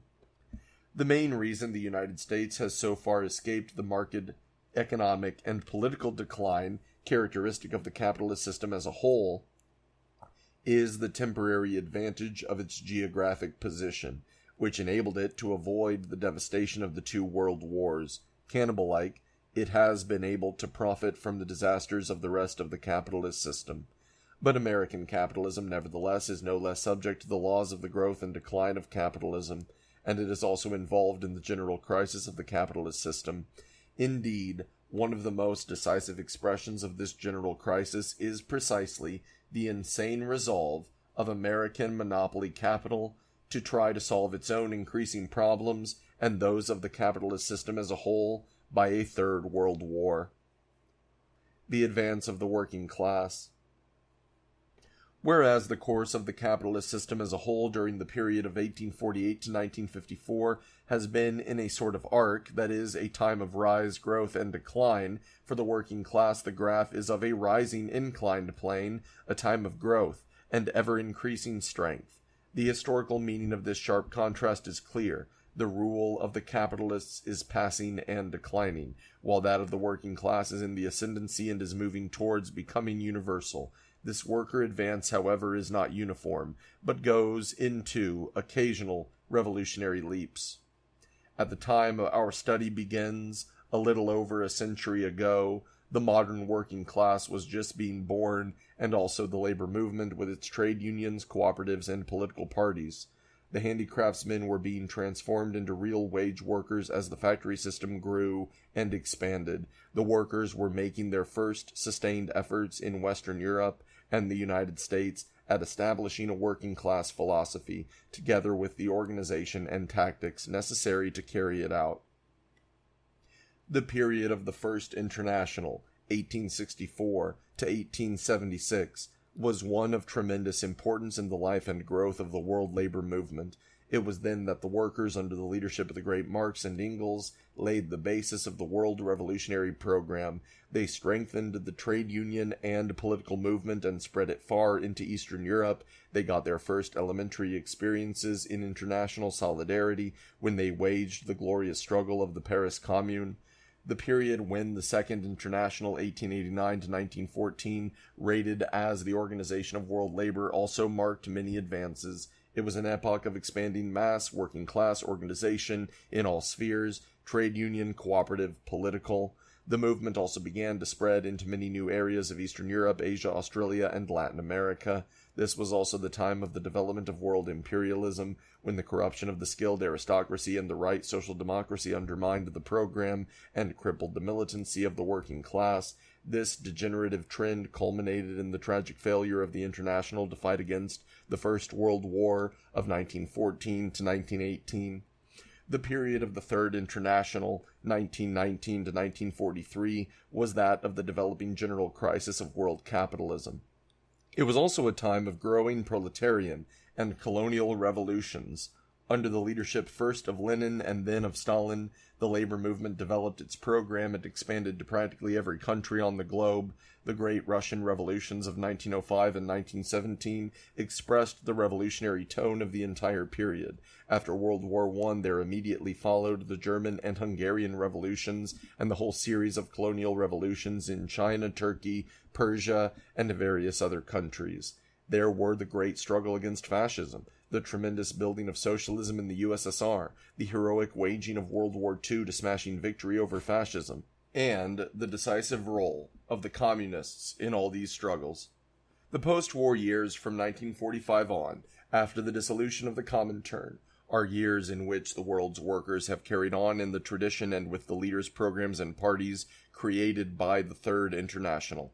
The labor movement has made spectacular progress. The workers' basic organizations have experienced a tremendous growth. The World Trade Union movement, all tendencies, has mounted to the stupendous figure of at least 125 million. The cooperative movement in 1946, before the Chinese Revolution and the European people's democracies, which greatly spread that movement, had at least 143 million members. And as we have seen, the workers' political parties and youth, women, and peace movements have reached figures that were hardly dreamed of during the days of the First, Second, and even the Third International. During the later war years and the period of the Cold War, the working class and its allies have won one great basic victory after another over the declining, rotting capitalist system. Chief of these successes were the revolutions in Lithuania, Latvia, Estonia, Czechoslovakia, Poland, East Germany, Hungary, Romania, Bulgaria, Albania, and especially the Chinese Revolution. With the numerous national liberation movements and anti-imperialist revolutions, the peoples of Asia, especially in China, India, Indochina, Indonesia, Malaya, Burma, Korea, Ceylon, etc., have dealt smashing blows to the long-established oppressive and reactionary colonial system. It all mounts up to the great historical fact that 900 million people, over one-third of the world's population, have definitely embarked upon the road to socialism. The speed of the world revolutionary process is now fast and is ever becoming faster. 50 years ago, the trade union movement of the world was still relatively weak and scattered, but now it is an immense organization covering all parts of the globe. At the turn of the century, the national liberation movement in the colonies also was young and feeble, and the imperialists shot down native revolts at will. But now the colonial revolution, grown mighty, is shaking the whole capitalist system. At that time, too, the socialist movement, save in a few European countries, was small and weak and predominantly in the hands of opportunist careerists. But now it has grown powerful. It is led by resolute fighters, and it is able to measure its strength successfully with that of capitalism as a whole. 50 years ago, world capitalism was still strong, but now it is senile and obviously on the way to oblivion. It has indeed been a century of tremendous progress for the working class, the peasantry, and the oppressed peoples of the earth. The capitalist system during this period has lived through its great period of growth and expansion, and is rapidly on the decline. The splendid new sun of socialism is now well up over the world political horizon. The new order is swiftly replacing the old, and the tempo of this process can only increase. The tens of thousands of heroic strikes and political struggles waged by the workers during the past 100 years have not only served to protect them partially from the barbarous exploitation of capitalism, but they have also served basically to weaken the underpinning of that system. Above all, they have created the working class consciousness and organization that is putting an end to capitalism. The great progress of the toilers of the earth since the foundation period of the First International will undoubtedly be far eclipsed by the advance during the next decades. The historical justification of Marxism. During the past century of the advancing revolutionary working class, its decisive leadership, in the fields both of theory and of actual struggle, has come from the Marxists, and specifically during the past half-century, from the Marxist-Leninists. These fighters have not only foreseen the general course of economic and political evolution, but have led the workers successfully through the complex events of all these years. The soundness of Marxism has been brilliantly demonstrated by this century of stormy history. Marxism has a tremendous and constantly growing body of theory, but the student who wants to know what has happened economically and politically during the past century of struggle and the proletariat's role in it can find it forecast in outline in two small books, Marx and Engels, The Communist Manifesto of 1848, and Lenin's State and Revolution of 1917. In their famous work, Marx and Engels laid the foundations of scientific socialism and outlined the future of society, which they greatly elaborated upon in the next decades, and Lenin, in his book, along with his many other writings, applied the principles of Marxism to the period of imperialism and proletarian revolution. Ever since the appearance of the Communist Manifesto, the principles of Marxism have been under incessant attack from the open bourgeois enemies and from opportunists within labor's ranks.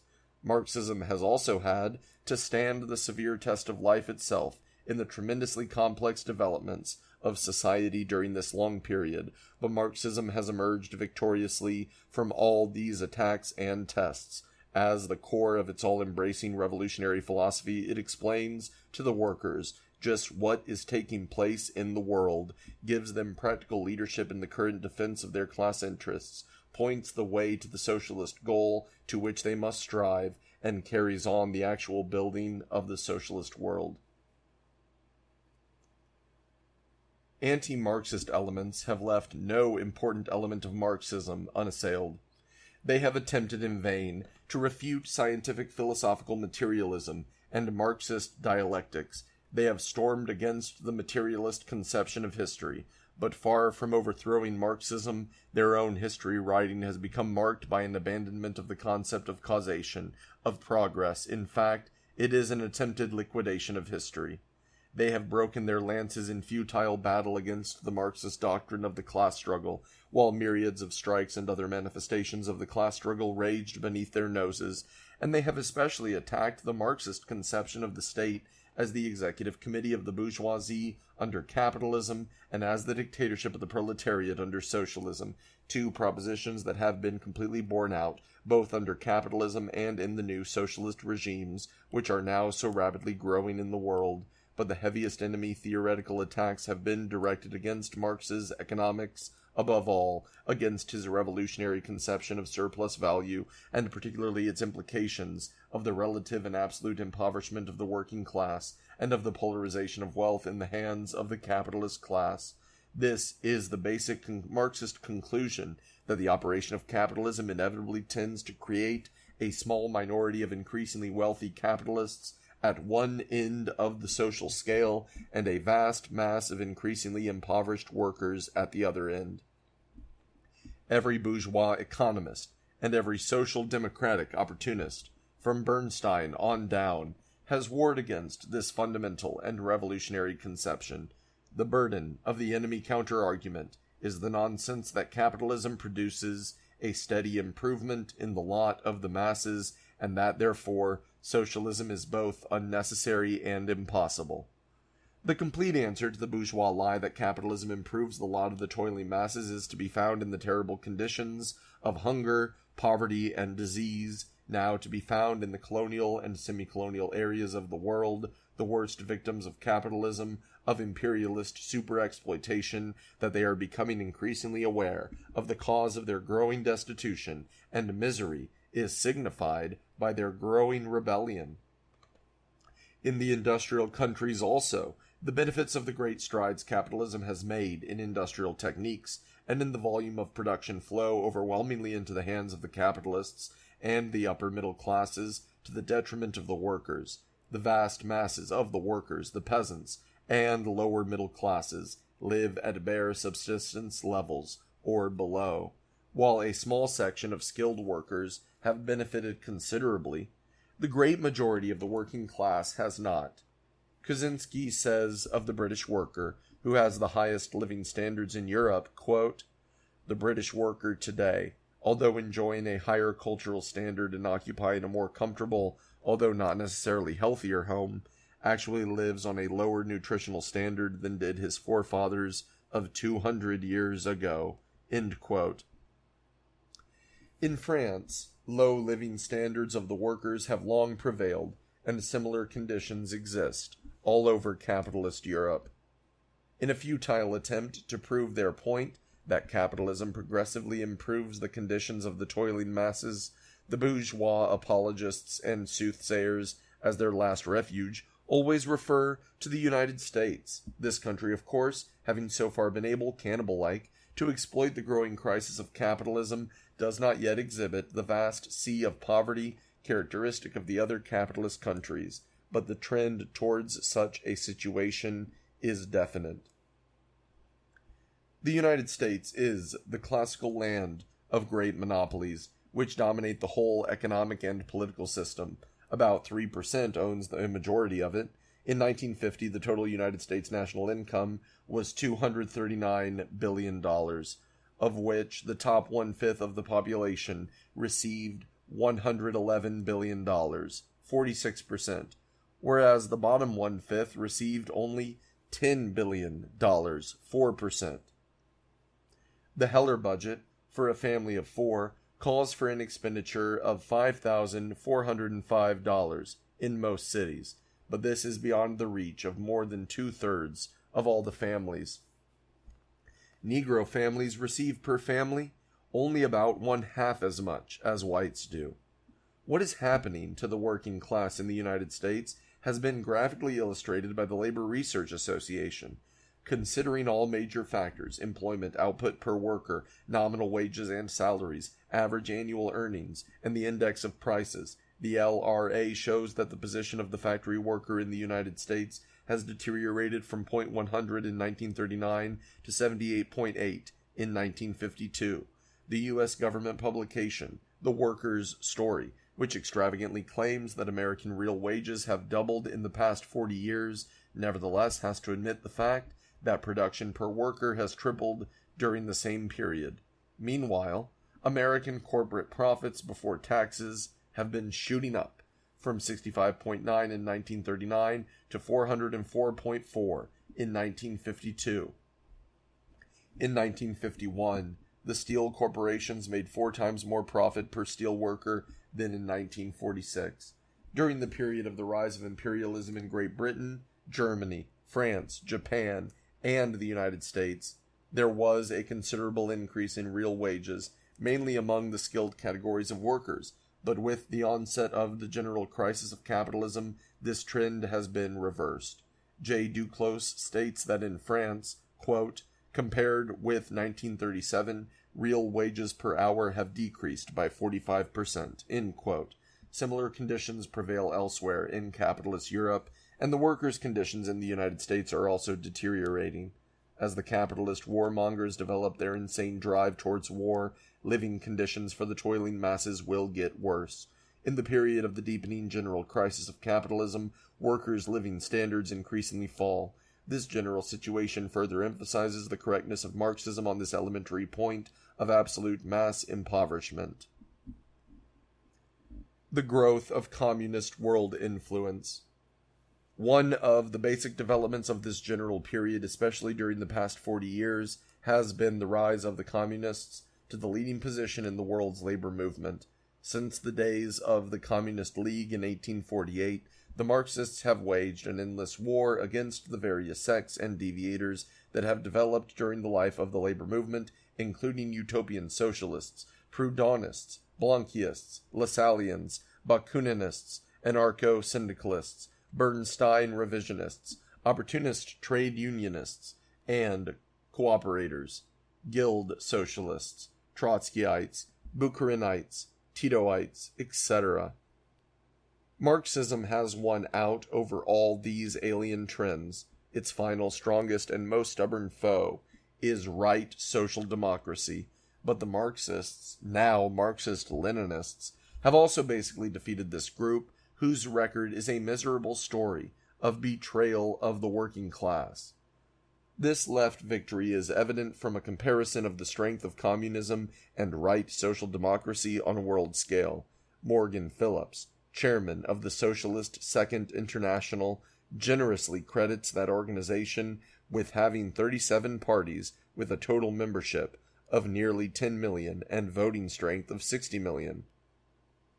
He puts the World Socialist Youth Organization at 380,000, but gives no figures as to the number of women in the Second International. The World Communist Movement, however, far overtops these statistics of international social democracy. A recent U.S. Senate study of world communism lists some 75 communist parties with a total of 24,320,697 members, a big underestimation, located in practically every country on Earth. The voting strength of the communist movement, in general, also is at least 4 or 5 times that of the right Social Democrats. The left-led trade unions of the world, too, outnumber the right-led unions by at least 2 to 1. And the left-led United Front youth and women's movements, running into scores of millions, utterly dwarf the social democratic organizations in these fields. And social democracy has no movement at all to compare with the immense left-led world peace movement. Of course, the communists, in the scope of their decisive political victories, far surpass the right social democracy, a dozen countries, comprising 1/3 of the people and territory of the world, now having communist leadership, while the right social democracy at this time leads no important nation. The whole trend of world developments goes to increase the disparity between the two movements, as the movement for socialism grows. Communist influence also expands. As capitalism dies, its faithful servant, right social democracy, expires with it. The tremendous growth of communist strength in the world means that for the first time since the days of the First International, the voice of the working class and of the oppressed peoples of the world is being heard effectively. The world situation has already escaped the control of the erstwhile capitalist masters, and no longer can they do as they wish in international affairs. They now confront increasingly the unbreakable strength of the world's toiling masses. Capitalism is doomed, and socialism is marching on to universal victory. This is the great lesson of the past century. Appendix: World Congresses and important conferences of the Internationals. The First International, International Working Men's Association, London, 1864, Conference. Geneva, 1866. Lausanne, 1867. Brussels, 1868. Basel, 1869. The Hague, 1872. Philadelphia, 1876. Dissolved. Geneva, 1877. The Anarchist International, International Working Men's Association. St. Omer, 1872. Geneva, 1873. Brussels, 1874. Bern, 1876. Vevers, 1877. London, 1881. Expired. Interim Socialist and Labor Congresses. Ghent, 1877. Chur, 1881. Paris, 1883. 1886. London, 1888. The Second International. Paris, 1889. Brussels, 1891. Zurich, 1893. London, 1896. Paris, 1900. Amsterdam, 1904. Stuttgart, 1907. Copenhagen, 1910. Basel, 1912. Conference. Suspended during World War I. Labor conferences during World War I. Copenhagen, 1915. Neutral powers. Vienna, 1915. Central powers. London, 1915. 1917. 1918. Allied powers. Zimmerwald, 1915. Keinthal, 1916. Stockholm, 1917. International Left Wing. The Communist International, Third International. Moscow, 1919, 1920, 1921, 1922, 1924, 1928, 1935. Dissolved, 1943. The Second International, revived as the Labor and Socialist International. Bern, 1919, Conference. Amsterdam, 1919. Vienna, 1921, 2.5 International. Berlin, 1922, Conference of the Three Internationals. Hamburg, 1923, unity of second and half internationals. Marseilles, 1925, Brussels, 1928, Vienna, 1931, Paris, 1933, conference, suspended during the Hitler period. Frankfurt, 1951, revived as the Socialist International. Milan, 1952. Conferences of Communist Information Bureau. Warsaw, 1947.